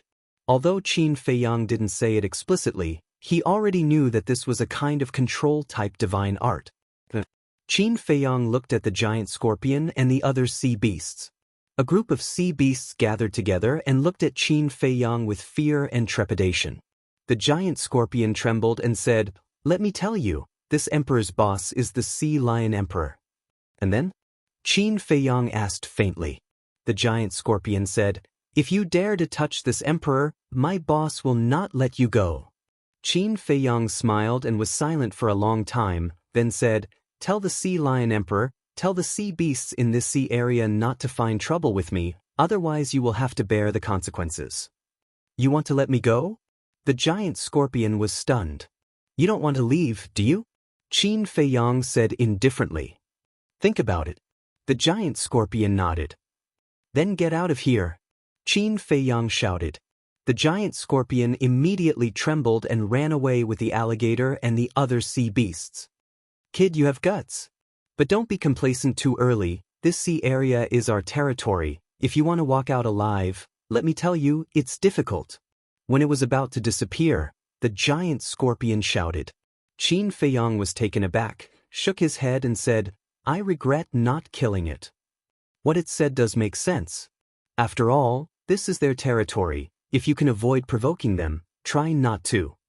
The dragon-slaying sword spirit said.